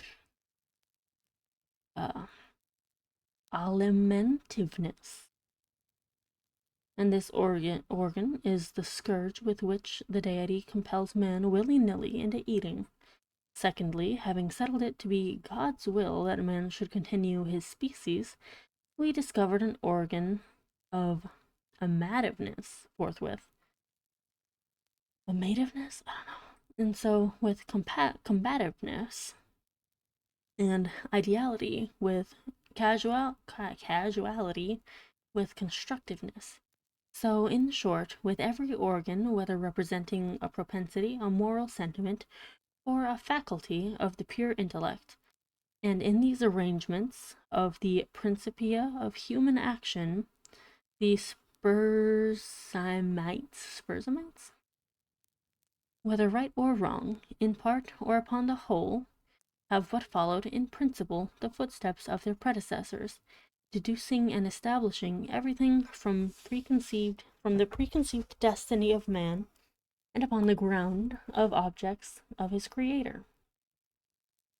It would have been wiser, it would have been safer to classify, if classify we must, upon the basis of what man usually or occasionally did, and was always occasionally doing, rather than upon the basis of what we took for granted. The deity intended him to do. If we cannot comprehend God in his visible works, how then cannot understand him in his objective creatures? How then in his some substantive moods and phases of creation? Induction a posteriori would have brought phrenology to admit as an innate and primitive principle of human action a paradoxical something, which we may call perverseness, for want of a more characteristic term. In the sense I intend, it is, in fact, a mobile, without motive, a motive not motiviert. Through its promptings, we act without comprehensible object, or, if this shall be understood as contradiction in terms, we may so far modify the proposition as to say that through its promptings we act for the reason that we should not. In theory, no reason can be more unreasonable, but in fact there is none more strong. I think that they're just describing how Fey brain works. It's like, I want to do it because I shouldn't do it. Hi Saishi, how are you doing? We hit 400 by the way. And there's a little secret hidden in the stream if you want to watch the VOD. There's a little sneak peek. Thank you. I'm just reading some Edgar Allan Poe. We're reading The Imp of the Perverse. And the author is very funny. I mean, obviously it's Poe, but the character that is narrating is very funny. It's like, I mean, we have this deep desire to do things that we shouldn't do. It's an impulse. I don't know where it comes from, but it exists. With certain minds, under certain conditions, it becomes absolutely irresistible. Yeah, there's a secret. I wonder if you can find it. It was in the stream for a couple of minutes.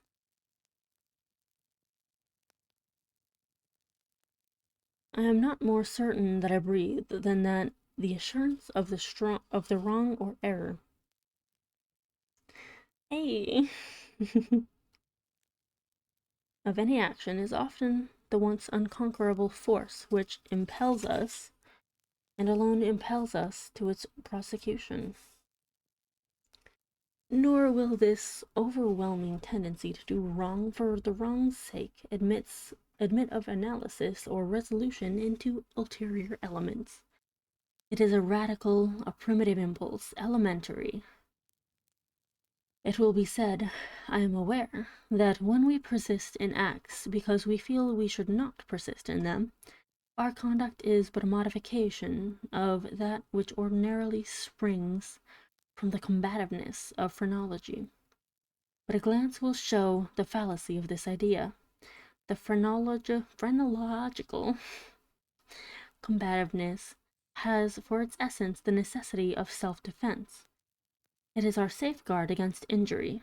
Its principle regards our well-being, and thus the desire to be well is excited simultaneously with its development. It follows that the desire to be well must be excited simultaneously with any principle which shall be merely a modification of combativeness. But in the case of that something which I term perverseness, the desire to be well is not only not aroused, but a strongly antagonistical sentiment exists. Yeah, Poe does use a lot of very large words. I suppose I'm kind of used to large words because I have recently read a book called Kushiel's Dart and Kushiel's Chosen. I almost didn't read it because of how chewy it was and how it just used so many big words and it felt like it was kind of full of itself. But then I started getting into the world and it was so well done. I only struggle with some big words, to be fair. I feel like I'm quite good with the big words. There's just a few that get stuck. Have you read Kushiel's Dart or Kushiel's Chosen? It's fascinating. I find it fascinating. I love the concept. Anyway, I'm gonna continue reading. I keep getting distracted. An appeal to one's own heart is, after all, the best reply to the sophistry just noticed.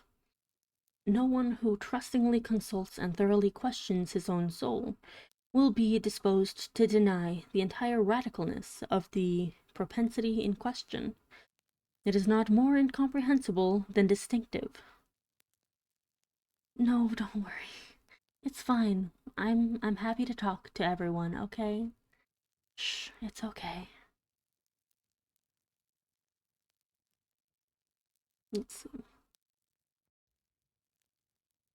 There lives no man who at some period has not been tormented, for example, by an earnest desire to tantalize a listener by circumlocution. What is that word? What does that mean? Can someone look that up for me? The speaker is aware that he displeases. He has every intention to please.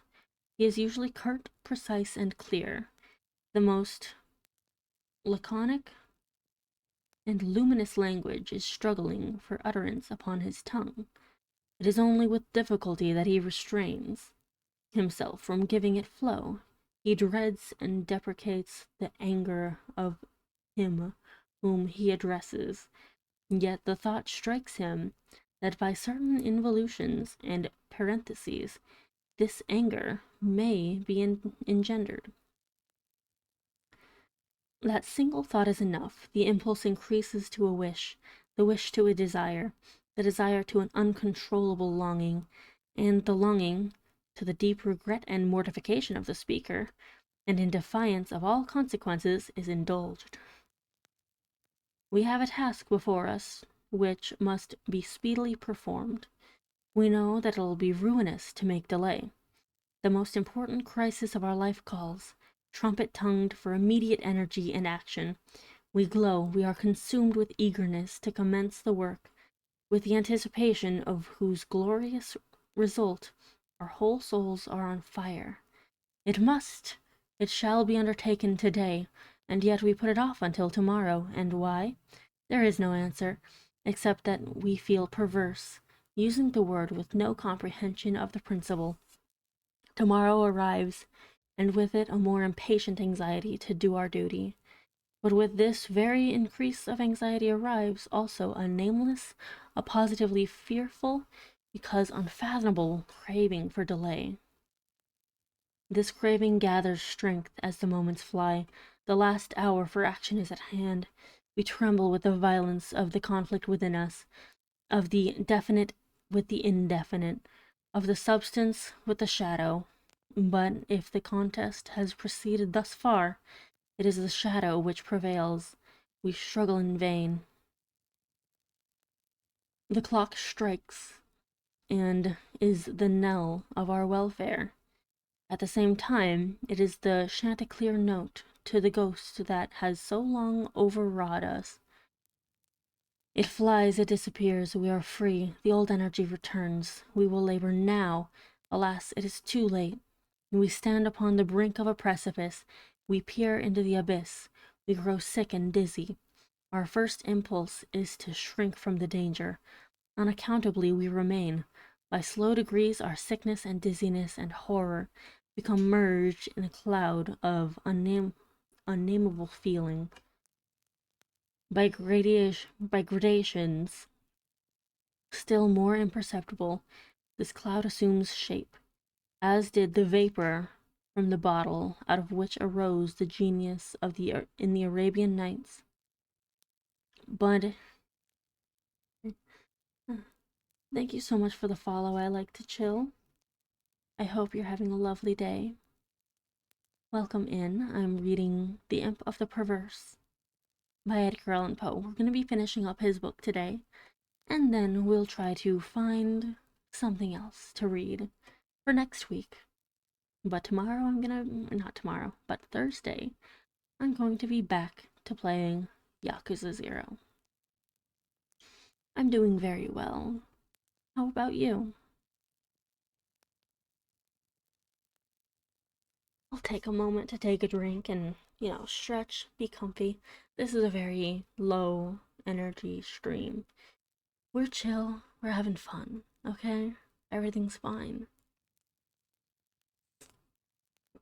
We're drinking tea, we're reading a book, we're enjoying one another's company. And it's lovely.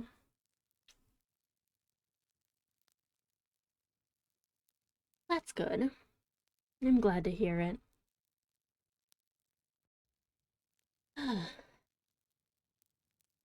Okay, let's see. By the way, I am taking book suggestions for next Whispers of the Void.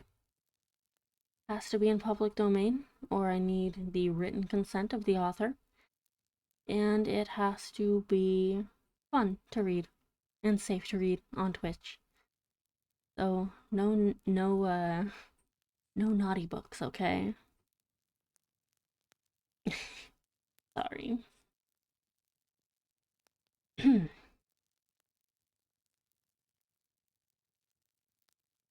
But out of this hour cloud upon the precipice's edge, there grows into palpability a shape far more terrible than any genius or any demon of a tale, and yet it is but a thought, although a fearful one, and one which chills the very marrow of our bones, with the fierceness of the delight of its horror.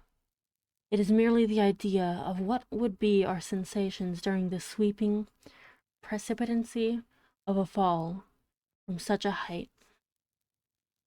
And this fall, this rushing annihilation, for the very reason that it involves that one most ghastly and loathsome of all the most ghastly and loathsome images of death and suffering which have ever presented themselves to our imagination. For this very cause, we do now the most vividly desire it. We do now the most vividly desire it. I read that correctly. Strange. And because our reason violently deters us from the brink, therefore do we the most impetuously approach it. There is no passion in nature so demonically impatient as that of him who, shuddering upon the edge of a precipice, thus meditates a plunge. To indulge for a moment in any attempt at thought, it is to be inevitably lost. For reflection but urges us to forbear, and therefore it is, I say, that we cannot. If there be no friendly arm to check us, or if we fail in a sudden effort to prostrate ourselves backwards from the abyss, we plunge and we are destroyed. Examine these similar actions as we will, we shall find them resulting solely from the spirit of the perverse. We perpetrate them because we feel that we should not. Beyond or behind this, there is no intelligible principle, and we might indeed deem this perverseness a direct instigation of the arch-fiend, were it not occasionally known to operate in furtherance of good. I have said thus much, that in some measure I may answer your question, that I may explain to you why I am here, that I may assign to you something that shall have at least a faint aspect of a cause for my wearing these fetters, and for my tenanting this cell of the condemned. Had I not been thus prolix, you might either have misunderstood me altogether, or, with the rabble, have fancied me mad. As it is, you will easily perceive that I am one of the many uncounted victims of the imp of the perverse. It is impossible that any deed could have been wrought with a more thorough deliberation.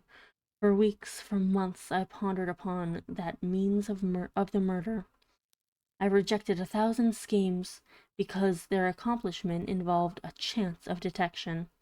At length, in reading some French memoirs, I found an account of a nearly fatal illness that occurred to Madame Pilat through the agency of a candle accidentally poisoned. The idea struck my fancy at once.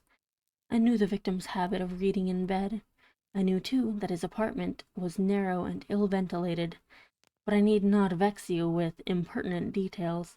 I need not describe the easy artifices by which I substituted in his bedroom candle-stand a wax light of my own making, for the one which I there found.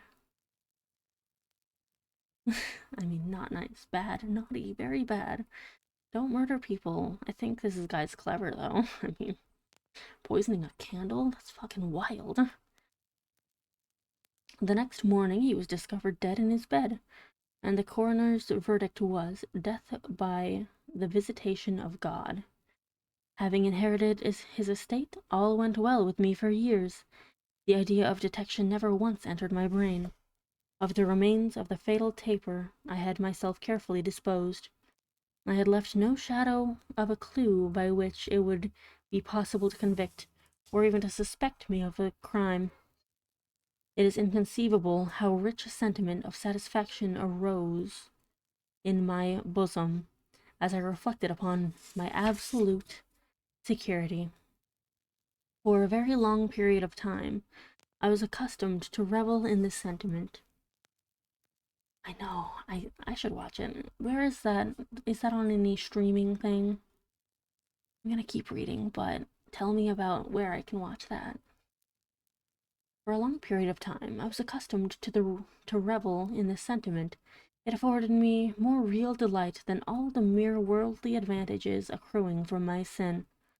But there arrived at length an epoch from which the pleasurable feeling grew by scarcely perceptible gradations into a haunting and harassing thought. It harassed because it haunted. I could scarcely get rid of it for an instant. It is quite a common thing to be thus annoyed with the ringing in your ears, or rather in our memories, of the burden of some ordinary song or some unimpressive snatches from an opera. Nor will we be the less tormented if the song in itself be good, or the opera air meritorious. In this manner, at last, I would perpetually catch myself pondering upon my security, and repeating in a low undertone the phrase, "I am safe." Ah, Crunchyroll. I'm going to watch that then. Is it okay? So don't judge me. Is it dubbed or is it just subbed? Because, I have a tiny human that I watch after, and subtitles are great. The voice acting, great. But sometimes it's not viable for me to be reading the the show that I'm watching. I also like looking at the art. And also I'm not very picky. Up to episode 119 has 119 episodes. What the hell? Anyway, sorry. We're almost done. We're so close. One day, whilst sauntering along the streets, I arrested myself in the act of murmuring half aloud these customary syllables. In a fit of petulance, I remuddled them thus: "I am safe, I am safe. Yes, if I be not fool enough to make open confession." 1,000 episodes? It's crazy. I'm gonna have to look into that. No sooner had I spoken these words than I felt an icy chill creep to my heart. I had some experience in these fits of perversity, whose nature I have been at some trouble to explain, and I remembered well that in no instance I had successfully resisted their attacks, and now my own casual self-suggestion that I might possibly be fool enough to confess the murder of which I had been guilty confronted me, as if the very ghost of him whom I had murdered and beckoned me on to death. At first I made an effort to shake off this nightmare of the soul. I walked vigorously, faster, still faster. At length I ran. I felt a maddening desire to shriek aloud. Every succeeding wave of thought overwhelmed me like with a new terror. For alas, I too well understood that to think in my situation was to be lost. It's wild. I still quickened my pace. I bounded like a madman through the crowded thoroughfares. At length the populace took the alarm and pursued me. I felt then the consummation of my fate. Could I have torn out my tongue, I would have done it. With a rough voice resounded, but a rough voice resounded in my ears. A rougher grasp seized me by the shoulder. I turned, I gasped for breath. For a moment I experienced all the pangs of suffocation. I became blind and deaf and giddy, and then some invisible fiend, I thought, struck me with his broad palm upon the back. The long imprisoned secret burst forth from my soul.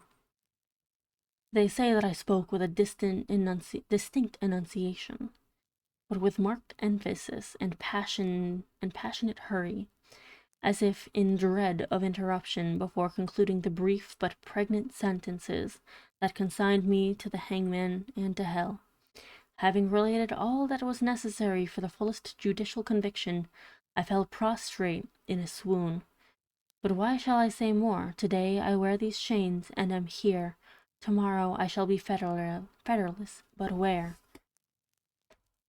Spooky as hell.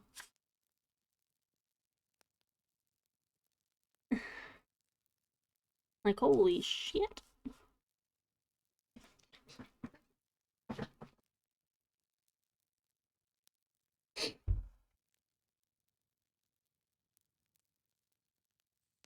Like, holy moly.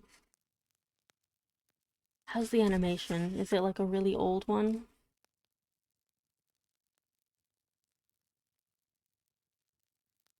Sometimes I'm a little bit of a snob, with with anime.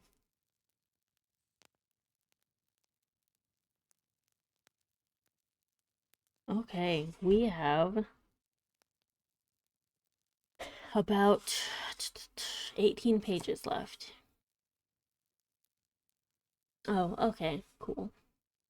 It's not that I dislike old-fashioned anime art. It's that I get a little bit tired of it. Does it have a coherent story, or is it more of like a murder of the week type thing? Like, could I hop in any episode, or is there some overarching thing? Okay, cool. I'm actually more excited about it. Good, good. Now, the next one we're going to be reading is the facts in the case the facts in the case of M. Valdemar. Voldemort? I'm kidding. Published simultaneously in the December 20th, 1845 issue of the Broadway Journal and the December 1845 issue of American Reviewer, a Whig journal, wherein it was titled The Facts of M. Valdemar's Case. This is a tale of suspense, horror, and to a certain degree, hoax.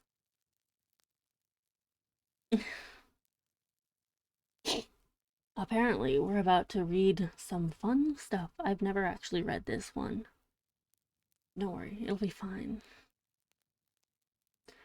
Of course, I shall not pretend to consider it any matter for wonder that the extraordinary case of M. Valdemar has excited discussion. It would have been a miracle had it not, especially under the circumstances. Hmm? Oh, okay, yeah. Had it not, especially given the circumstances. I get it. Through the desire of all parties concerned to keep the affair from the public, at least for the present, or until we had farther opportunities for investigation.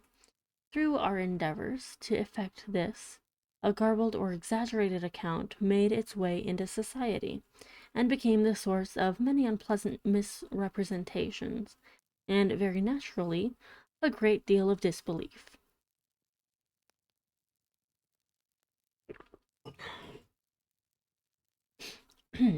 Let's see.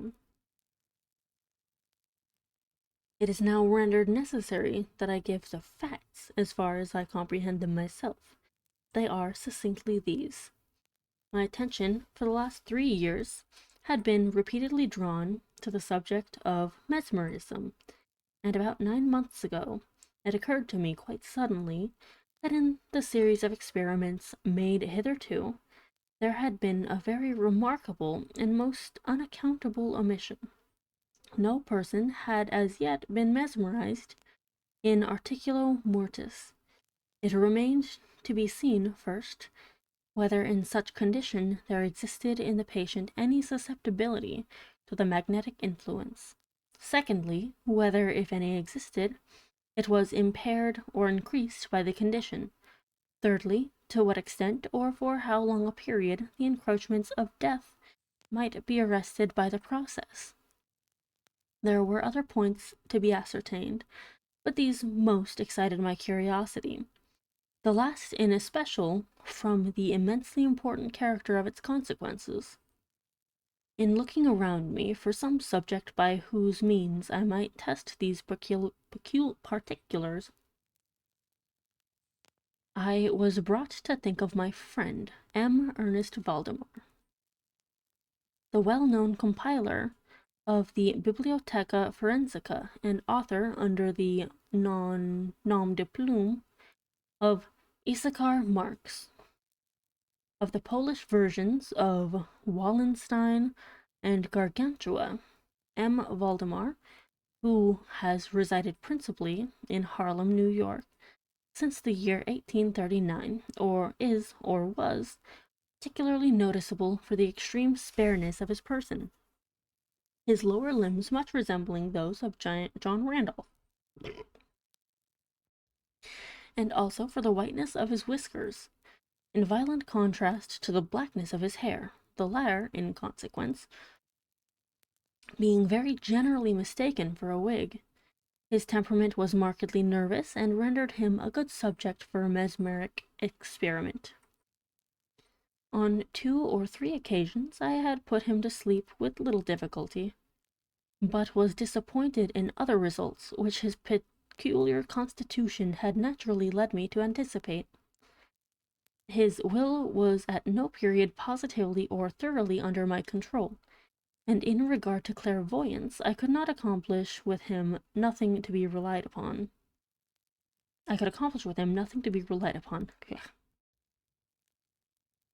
Let's see. I always attributed my failure at these points to the disordered state of his health. For some months previous to my becoming acquainted with him, his physicians had declared him in a confirmed phthisis. It was his custom, indeed, to speak calmly of his approaching dissolution, as of a matter neither to be avoided nor regretted. When the ideas to which I have alluded first occurred to me, it was of course very natural that I should think of M. Valdemar. I knew the steady philosophy of the man too well to apprehend any scruples from him, and he had no relatives in America who would be likely to interfere. I spoke to him frankly upon the subject, and, to my surprise, his interest seemed vividly excited. I say to my surprise, for although he had always yielded his person freely to my experiments, he had never before given me any tokens of sympathy with what I did. His disease was of that character which would admit of exact calculation in respect to the epoch of its termination in death, and it was finally arranged between us that he would send for me about 24 hours before the period announced by his physicians as that of his decease. It is now rather more than 7 months since I received from M. Valdemar himself the subjoined note. Dear Mr. P. My dear P. You may as well come now. D and F are agreed that I cannot hold out beyond tomorrow midnight, and I think they have hit the time very nearly. Valdemar. I received this note within half an hour after it was written, and in 15 minutes more I was in the dying man's chamber. I had not seen him for 10 days, and was appalled by the fearful alteration which the brief interval had wrought in him. His face wore a leaden hue, the eyes were utterly lustreless, and the emaciation was so extreme that the skin had been broken through by the cheekbones. His expectoration was excessive, the pulse was barely perceptible. He retained nevertheless, in a very remarkable manner, both his mental power and a certain degree of physical strength. He spoke with distinctness, took some palliative medicines without aid, and, when I entered the room, was occupied in penciling memoranda in a pocket-book. He was propped up in the bed by pillows. Doctors D and F were in attendance. After pressing Valdemar's hand, I took these gentlemen aside, and obtained from them a minute account of the patient's condition. The left lung had been for 18 months on a semi-osseous or cartilaginous state, and was, of course, entirely useless for all purposes of vitality. The right, in its upper portion, was also partially, if not thoroughly, ossified, while the lower region was merely a mass of purulent tubercles running into one another. Several extensive perforations existed, and at one point permanent adhesion to the ribs had taken place. These appearances in the right lobe were of comparatively recent date, The ossification had proceeded with very unusual rapidity. No sign of it had been discovered a month before, and the adhesion had only been observed during the 3 previous days.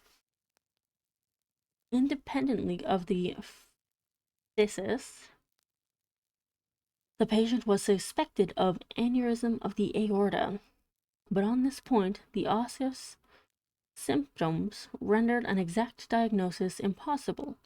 It was the opinion of both physicians that M. Valdemar would die about midnight on the morrow, Sunday. It was then 7 o'clock on Saturday evening. On quitting the invalid's bedside to hold conversation with myself, Doctors D and F had bidden him a final farewell. It had not been their intention to return, but at my request they agreed to look in upon the patient about 10 the next night.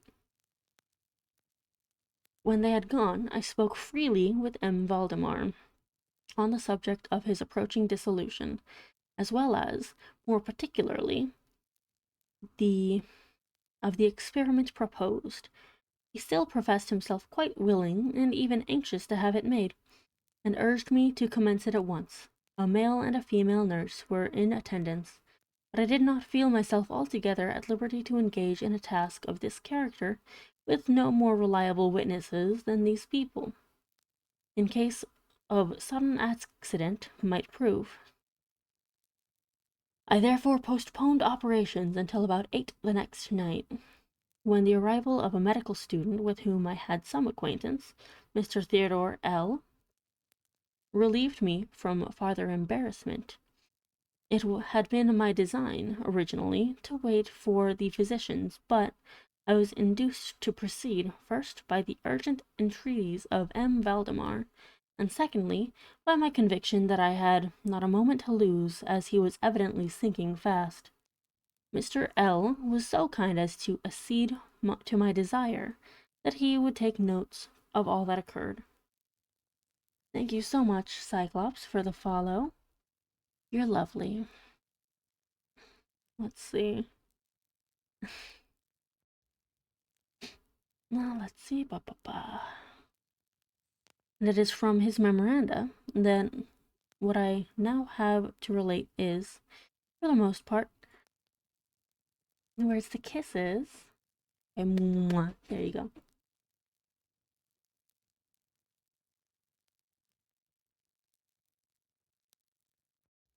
Let's see. Either condensed or copied verbatim. I know, it's very silly. No problem. It wanted about 5 minutes of 8 when, taking the patient's hand, I begged him to state as distinctly as he could to Mr. L. whether he, M. Valdemar, was entirely willing that I should make the experiment of mesmerizing him in his then condition. He replied feebly, yet quite audibly, "Yes, I wish to be mesmerized," adding immediately afterwards, "I fear you have deferred it too long." While he spoke thus, I commenced the passes which I had already found most effectual in subduing him. He was evidently influenced by the first lateral stroke of my hand across his forehead, but although I exerted all my powers, no further perceptible effect was induced until some minutes after 10 o'clock, when Doctors D and F called, according to appointment. I explained to them, in a few words, what I designed, and as they opposed no objection, saying that the patient was already in the death agony, I proceeded without hesitation, exchanging, however, the lateral passes for downward ones, and directing my gaze entirely into the right eye of the sufferer. By this time his pulse was imperceptible and his breathing was stertorous, and at intervals of half a minute. This condition was nearly unaltered for a quarter of an hour. At the expiration of this period, however, a natural although a very deep sigh escaped the bosom of the dying man, and the stertorous breathing ceased. That is to say, its stertorousness was no longer apparent. The intervals were undiminished. The patient's extremities were of an icy coldness. At 5 minutes before 11, I perceived unequivocal signs of the mesmeric influence. The glassy roll of the eye was changed for that expression of uneasy inward examination, which is never seen except in cases of sleepwalking, and which it is quite impossible to mistake. With a few rapid lateral passes, I made the lids quiver, as in incipient sleep, and with a few more I closed them altogether. I was not satisfied, however, with this, but continued the manipulations vigorously, and with the fullest exertion of the will, until I had completely stiffened the limbs of the slumberer. After placing them in a seemingly easy position, the legs were at full length, the arms were nearly so, and reposed on the bed at a moderate distance from the loins. The head was very slightly elevated. So specific. When I had accomplished this, it was fully midnight, and I requested the gentlemen present to examine M. Valdemar's condition. After a few experiments, they admitted him to be in an unusually perfect state of mesmeric trance. The curiosity of both the physicians was greatly excited. Dr. D resolved at once to remain with the patient all night, while Dr. F took leave with a promise to return at daybreak. Mr. L and the nurses remained. We left M. Valdemar entirely undisturbed until about 3 o'clock in the morning, when I approached him and found him in precisely the same condition as when Dr. F went away. That is to say, he lay in the same position, the pulse was imperceptible, the breathing was gentle, scarcely noticeable unless through the application of a mirror to the lips. The eyes were closed naturally, and the limbs were as rigid and as cold as marble. Still, the general appearance was certainly not that of death. As I approached M. Valdemar, I made a kind of half-effort to influence his right arm into pursuit of my own, as I passed the latter gently to and fro above his person. In such experiments with this patient I had never perfectly succeeded before, and assuredly I had little thought of succeeding now. But to my astonishment, his arm very readily, although feebly, followed every direction I assigned it with mine. I determined to hazard a few words of conversation. M. Valdemar, I said, are you asleep? He made no answer, but I perceived a tremor about the lip, and was thus induced to repeat the question again and again. And at its third repetition, his whole frame was agitated by a very slight shivering. The eyelids unclosed themselves so far as to display a white line of the ball. The lips moved sluggishly, and from between them, in a barely audible whisper, issued the words, "Yes, asleep now. Do not wake me. Let me die so." I here felt the limbs, and found them as rigid as ever. The right arm, as before, obeyed the direction of my hand. I questioned the sleep-waker again. "Do you still feel pain in the breast, Mr. Valdemar?" The answer now was immediate, but even less audible than before. "No pain. I am dying." I did not think it advisable to disturb him farther than just then, and nothing more was said or done until the arrival of Dr. F, who, at finding the patient still alive, after feeling the pulse and applying a mirror to the lips, he requested me to speak to the sleep-waker again. I did so, saying, "M. Valdemar, do you still sleep?"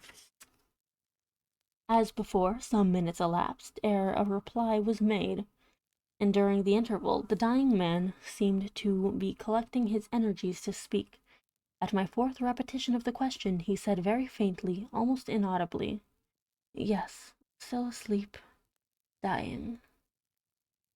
It was now the opinion, or rather the wish, of the physicians that M. Valdemar should be suffered to remain undisturbed in his present apparently tranquil condition until death should supervene, and this, it was generally agreed, must now take place within a few minutes.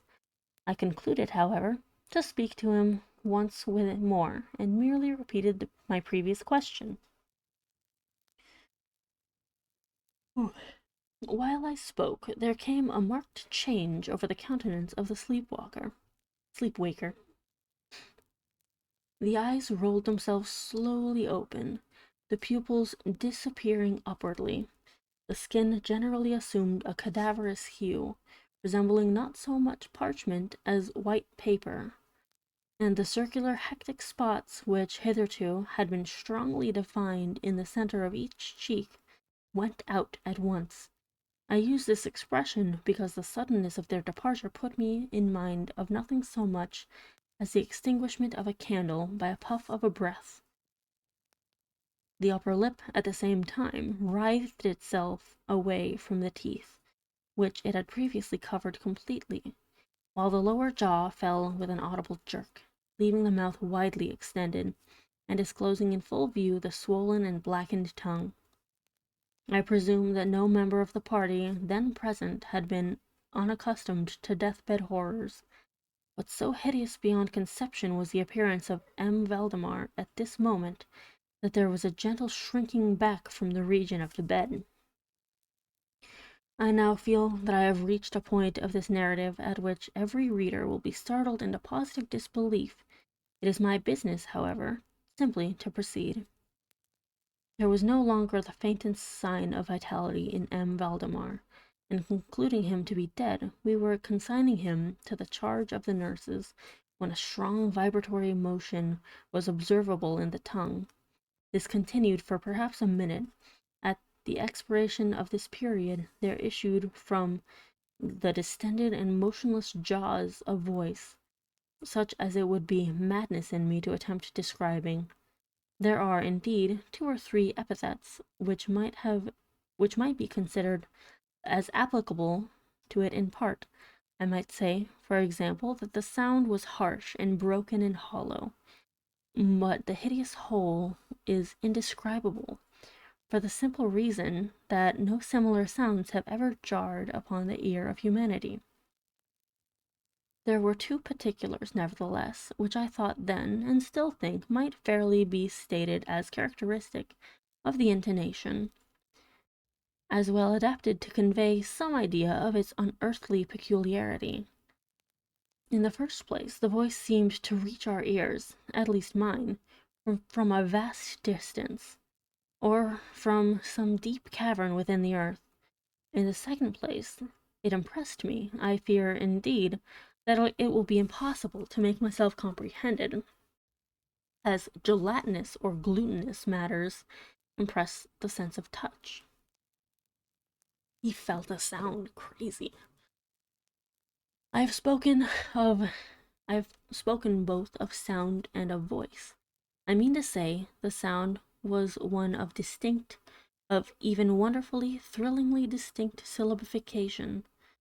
M. Valdemar spoke, obviously in reply to the question I had propounded to him a few minutes before. I had asked him, it will be remembered, if he still slept. He now said, "Yes, no, I have been sleeping, and now I am dead." No person present even affected to deny or attempted to repress the unutterable shuddering horror which these few words thus uttered were so well calculated to convey. Mr. L., the student, swooned. The nurses immediately left the chamber, and could not be induced to return. My own impressions I would not pretend to render intelligible to the reader. For nearly an hour we busied ourselves, silently, without the utterance of a word, in endeavors to revive Mr. L. When he came to himself, we addressed ourselves again to an investigation of M. Valdemar's condition. It remained in all respects as I have last described it, with the exception that the mirror no longer afforded evidence of respiration. An attempt to draw blood from the arm failed. I should mention, too, that this limb was no farther subject to my will.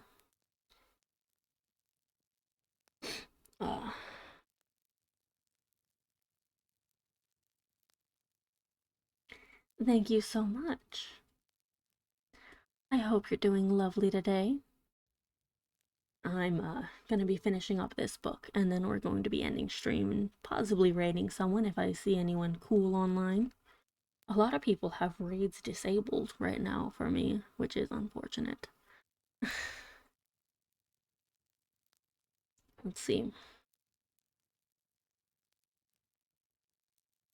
This arm was no farther subject to my will. I endeavored in vain to make it follow the direction of my hand. The only real indication, indeed, of the mesmeric influence was now found in the vibratory movement of the tongue. Whenever I addressed M. Valdemar a question, he seemed to be making an effort to reply, but had no longer sufficient volition.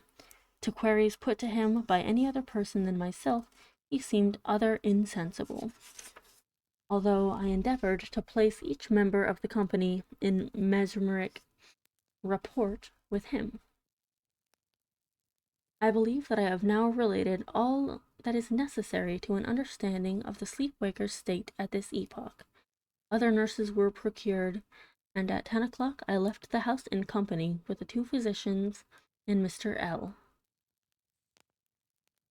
In the afternoon we called again to see the patient. His condition remained precisely the same.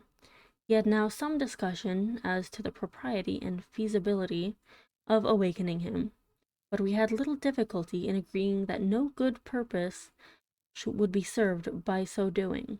It was evident that, so far, death, or what is usually termed death, had been arrested by the mesmeric process. It seemed clear to us all that to awaken M. Valdemar would be merely to ensure his instant or at least his speedy dissolution. Oh? Well, it's fun to enjoy literature, whether you're reading it or whether someone else is reading it to you. I hope you're enjoying either way. If you're not, I don't control your day.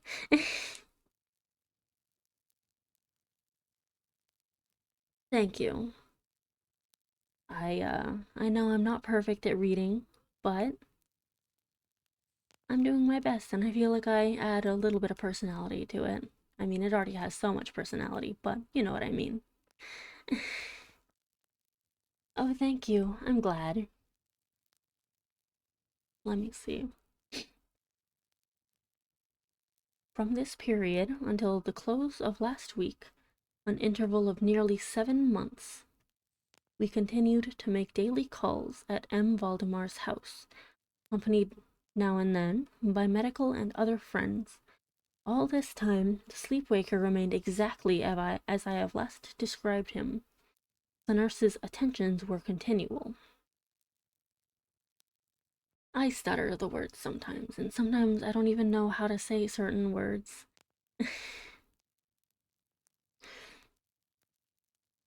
It was on Friday that last we finally resolved to make the experiment of awakening or attempting to awaken him. And it is the perhaps unfortunate result of this latter experiment which has given rise to so much discussion in private circles, so much of what I cannot help thinking unwarranted popular feeling. For the purpose of relieving M. Valdemar from the mesmeric trance, I made use of the customary passes. These, for a time, were unsuccessful. The first indication of revival was afforded by a partial descent of the iris. It was observed as especially remarkable that this lowering of the pupil was accompanied by the profuse outflowing of a yellowish ichor from beneath the lids, of a pungent and highly offensive odor. Ugh, gross. It was now suggested that I should attempt to influence the patient's arm. As heretofore, I made the attempt and failed. Dr. F. then intimated a desire to have me put a question. I did so as follows.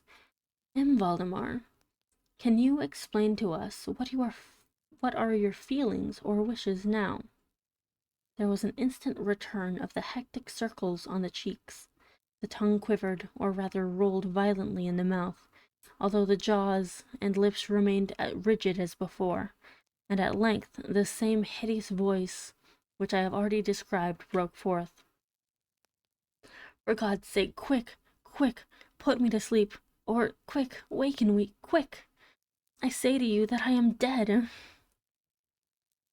I was thoroughly unnerved, and for an instant remained undecided what to do.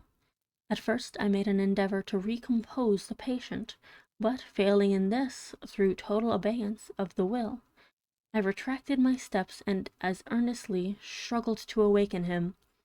In this attempt I soon saw that I should be successful, or at least I soon fancied that my success would be complete, and I am sure that all in the room were prepared to see the patient awaken. For what really occurred, however, it is quite impossible that any human being could have been prepared.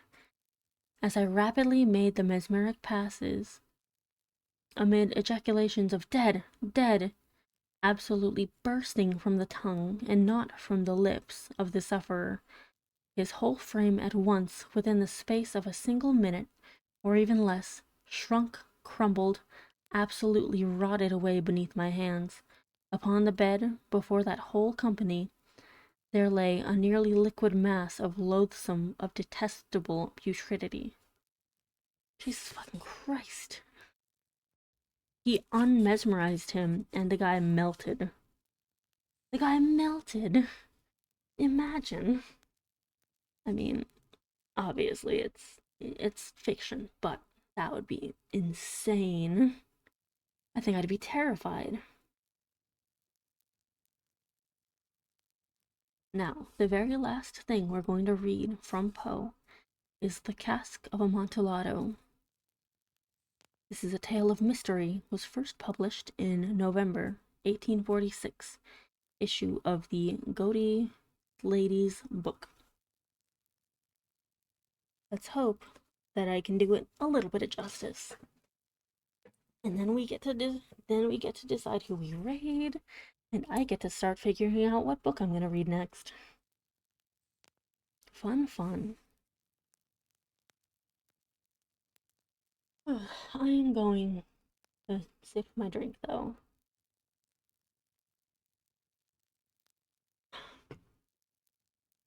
Nice little stretch. All right. We have a grand total of 7 pages. And then it's done. And then I'll see you on Thursday. And then I won't be reading until next Tuesday. And I'll be able to say, see you next Tuesday. And I'll giggle to myself.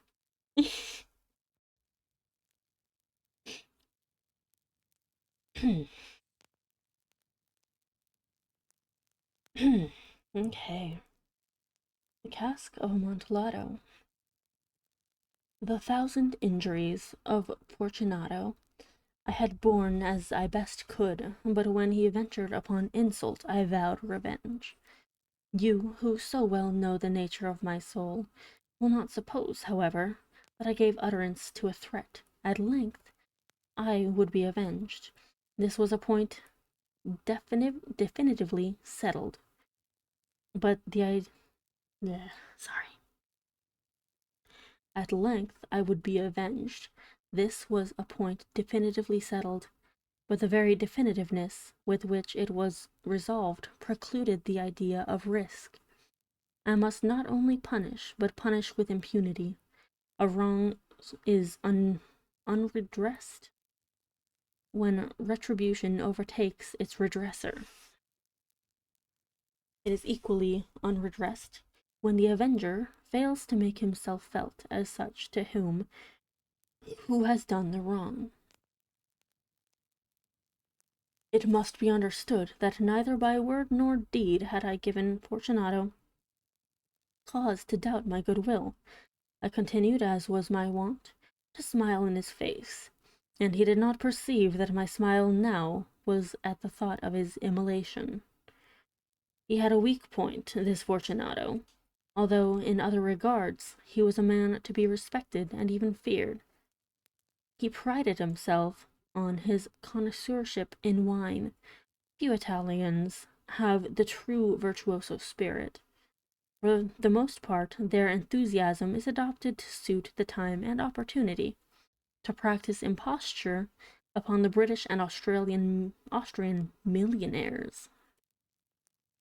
In painting and gemmary, Fortunato, like his countrymen, was a quack, but in the matter of old wines he was sincere.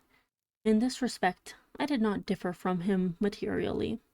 I was skilful in the Italian vintages myself, and bought largely whenever I could. It was about dusk one evening during the supreme madness of the carnival season that I encountered my friend. He accosted me with excessive warmth, for he had been drinking much.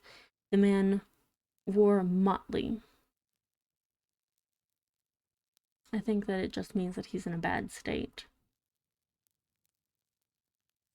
He had on a tight-fitting party-striped dress, and his head was surmounted by the conical cap and bells. I was so pleased to see him that I thought I should never have done wringing his hand. I said to him, "My dear Fortunato, you are luckily met. How remarkably well you are looking today. But I have received a pipe of what passes for Amontillado, and I have my doubts." "How?" said he. "Amontillado? A pipe? Impossible! And in the middle of the carnival?" "I have my doubts," I replied. "I was silly enough to pay the full Amontillado price without consulting you in the matter. You were not to be found, and I was fearful of losing a bargain. Amontillado? I have my doubts. Amontillado? I must satisfy them. Amontillado? As you are engaged, I am on my way to Luchesi. If anyone has a critical turn, it is he. He will tell me. Luchesi cannot tell Amontillado from sherry. And yet some fools will have it that his taste is a match for your own. Come, let us go. Whither? To your vaults." "My friend, no, I will not impose upon your good nature. I perceive you have an engagement. Luchesi." "I have no engagement. Come." "My friend, no, it is not the engagement, but the severe cold with which I perceive you are afflicted. The vaults are insufferably damp. They are encrusted with nitre." "Let us go, nevertheless. The cold is merely nothing. Amontillado! You have been imposed upon. And as for Luchesi, he cannot distinguish sherry from Amontillado." Thus speaking, Fortunato possessed himself of my arm, putting on a mask of black silk and drawing a roquelaire closely about my person. I suffered him to hurry me to my palazzo. Oh boy. There were no attendants at home. They had absconded to make merry in honor of the time. I had told them that I should not return until the morning, and had given them explicit orders not to stir from the house. These orders were sufficient, I well knew, to ensure their immediate disappearance, one and all, as soon as my back was turned. I took from their sconces 2 flambeaux, and giving one to Fortunato, bowed him through several suites of rooms to the archway that led into the vaults. I passed down a long and winding staircase, requesting him to be cautious as he followed. We came at length to the foot of the descent, and stood together on the damp ground of the catacombs of the Montresors. The gait of my friend was unsteady, and the bells upon his cap jingled as he strode. "The pipe," said he. "It is farther on," said I. "But observe the white webwork which gleams from these cavern walls." He turned towards me and looked into my eyes with 2 filmy orbs that distilled the rheum of intoxication. "Nitre?" he asked at length. "Nitre," I replied. "How long have you had that cough?" "Ugh, ugh." My poor friend found it impossible to reply for many minutes. "It is nothing," he said at last. "Come," I said with decision, "we will go back. Your health is precious. You are rich, respected, admired, beloved. You are happy as once I was. You are a man to be missed. For me it is no matter. We will go back. You will be ill, and I cannot be responsible. Besides, there is Luchesi. Enough, he said. The cough is a mere nothing. It will not kill me. I shall not die of a cough. True, true, I replied, and indeed I had no intention of alarming you unnecessarily, but you should use all proper caution. A draught of this Medoc will defend us from the damps. Here I knocked off the neck of a bottle, which I drew from a long row of its fellows, and that lay upon the mould. Drink, I said, presenting him the wine. He raised it to his lips with a leer. He paused and nodded to me familiarly, while his bells jingled. I drink, he said, to the buried that repose around us, and I to your long life.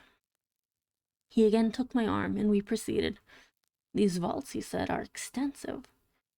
The Montresors, I replied, were a great and numerous family. I forget your arms, a huge human foot d'or.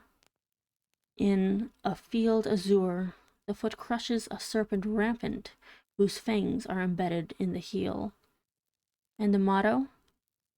Nemo me impune lacessit? I don't know. Good, he said. The wine sparkled in his eyes, and the bells jingled. My own fancy grew warm with the Medoc. We had passed through walls of piled bones, with casks and puncheons intermingling, into the inmost recesses of the catacombs. I paused again, and this time I made bold to seize Fortunato by arm above the elbow. The nitre, I said. See, it increases.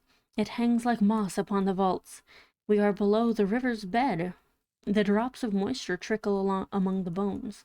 Come, we will go back ere it is too late. Your cough. It's nothing, he said. Let us go on, but first another draught of the Medoc.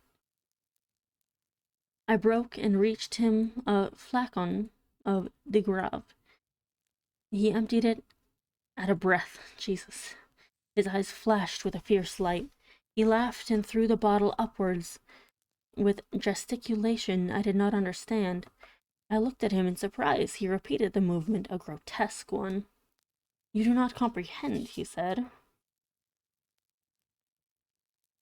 Not I replied.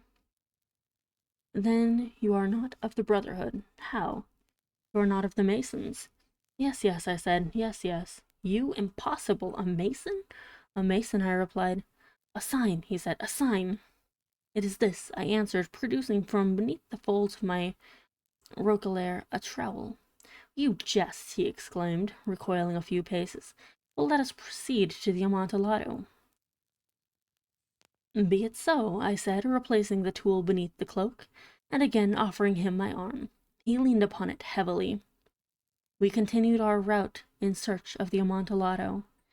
We passed through a range of low arches, descended, passed on, and descending again. We passed through a range of low arches, descended, passed on, and descending again, arrived at a deep crypt, in which the foulness of the air caused our flambeau rather to glow than flame. At the most remote end of the crypt there appeared another less spacious.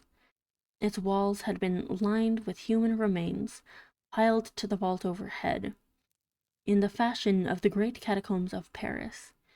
3 sides of this interior crypt were still ornamented in this manner. From the 4th the bones had been thrown down, and lay promiscuously upon the earth, forming at one point a mound of some size. Within the wall thus exposed by the displacing of the bones, we perceived a still interior recess, in depth of about 4 feet, in width 3, in height 6 or 7. It seemed to have been constructed for no especial use in itself, but formed merely the interval between 2 of the colossal supports of the roof of the catacombs, and was backed by one of their circumscribing walls of solid granite. It was in vain that Fortunato, uplifting his dull torch, endeavored to pry into the depths of the recess. Its termination the feeble light did not enable us to see. Proceed, I said. Herein is the Amontillado. As for Luchesi, He is an ignoramus, interrupted my friend, as he stepped unsteadily forward, while I followed immediately at his heels. In an instant he had reached the extremity of the niche, and finding his progress arrested by the rock, stood stupidly bewildered. A moment more, and I had fettered him to the granite. In its surface were two iron staples, distant from each other about 2 feet horizontally. From one of these depended a short chain, from the other a padlock. Throwing the links about his waist, it was but the work of a few seconds to secure it. He was too much astounded to resist. Withdrawing the key, I stepped back from the recess. "Pass your hand," I said, "over the wall. You cannot help feeling the nitre. Indeed, it is very damp. Once more, let me implore you to return. No? Then I must positively leave you. But I must first render you all the little attentions in my power." "The Amontillado!" shouted my friend, not yet recovered from his astonishment. "True," I replied, "the Amontillado." As I said these words, I busied myself among the pile of bones, which I have before spoken. Throwing them aside, I soon uncovered the quantity of building stone and mortar. With these materials, and with the aid of my trowel, I began vigorously to wall up the entrance of the niche. I had scarcely laid the first tier of my masonry when I discovered that the intoxication of Fortunato had in a great measure worn off. The earliest indication I had of this was a low moaning cry from the depth of the recess. It was not the cry of a drunken man. There was then a long and obstinate silence. I laid the second tier, and the third, and the fourth, and then I heard the furious vibrations of the chain. The noise lasted for several minutes, during which, that I might hearken to it with the more satisfaction, I ceased my labors and sat down upon the bones. When at last the clanking subsided, I resumed the trowel, and finished without interruption the 5th, the 6th, and the 7th tier. The wall was nearly upon a level with my breast. I again paused, and holding the flambeau over the mason work, threw a few feeble rays upon the figure within.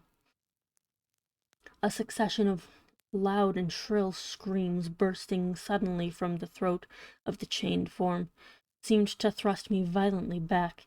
For a brief moment I hesitated. I trembled, unsheathing my rapier. I began to grope with it about the recess, but the thought of an instant reassured me. Strange wording. I placed my hand upon the solid fabric of the catacombs and felt satisfied. I reproached the wall. I replied to the yells of him who clamored. I re-echoed. I aided. I surpassed them in volume and in strength. I did this, and the clamorer grew still. It was now midnight, and my task was drawing to a close.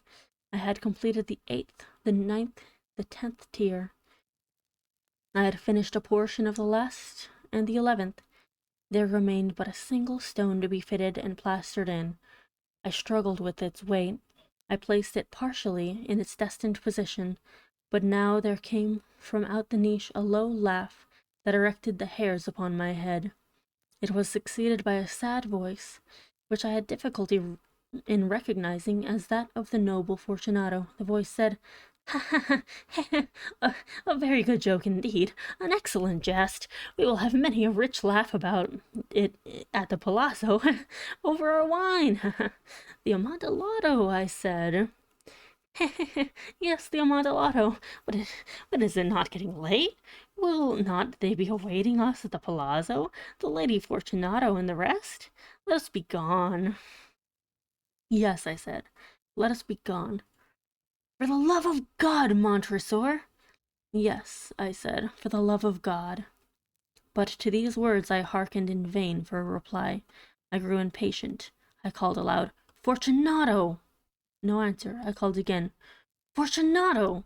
No answer still. I thrust a torch through the remaining aperture, and let it fall within. There came forth in return only a jingling of the bells. My heart grew sick. It was the dampness of the catacombs that made it so. I hastened to make an end of my labor. I forced the last stone into its position. I plastered it up against the new masonry. I re-erected the old rampart of bones. For the half of a century, no mortal has disturbed them. In paz requiescat. Damn. I do so love the Cask of Amontillado. It's a lovely story. Then again, I'm quite the sucker for revenge stories. I like them. They're fun. All right, and that was Edgar Allan Poe. Thank you so much, everyone, for joining me and enjoying and listening and supporting. Feel free to join the Discord again if you want to make a suggestion of a book, or feel free to send me a private message. Anything that is in public domain or that I get permission from the author to read is on the table, as long as it's Twitch friendly as well. Alright, thank you again so much. We're going to be raiding, let's see, we'll raid Shiva Senpai, why not? And I will see you on Thursday, and I hope you enjoyed, and I hope you have a lovely day. I know I quite enjoyed myself. Be sure to support and offer love to the wonderful Shiva. Have a nice day. Bye. Goodbye.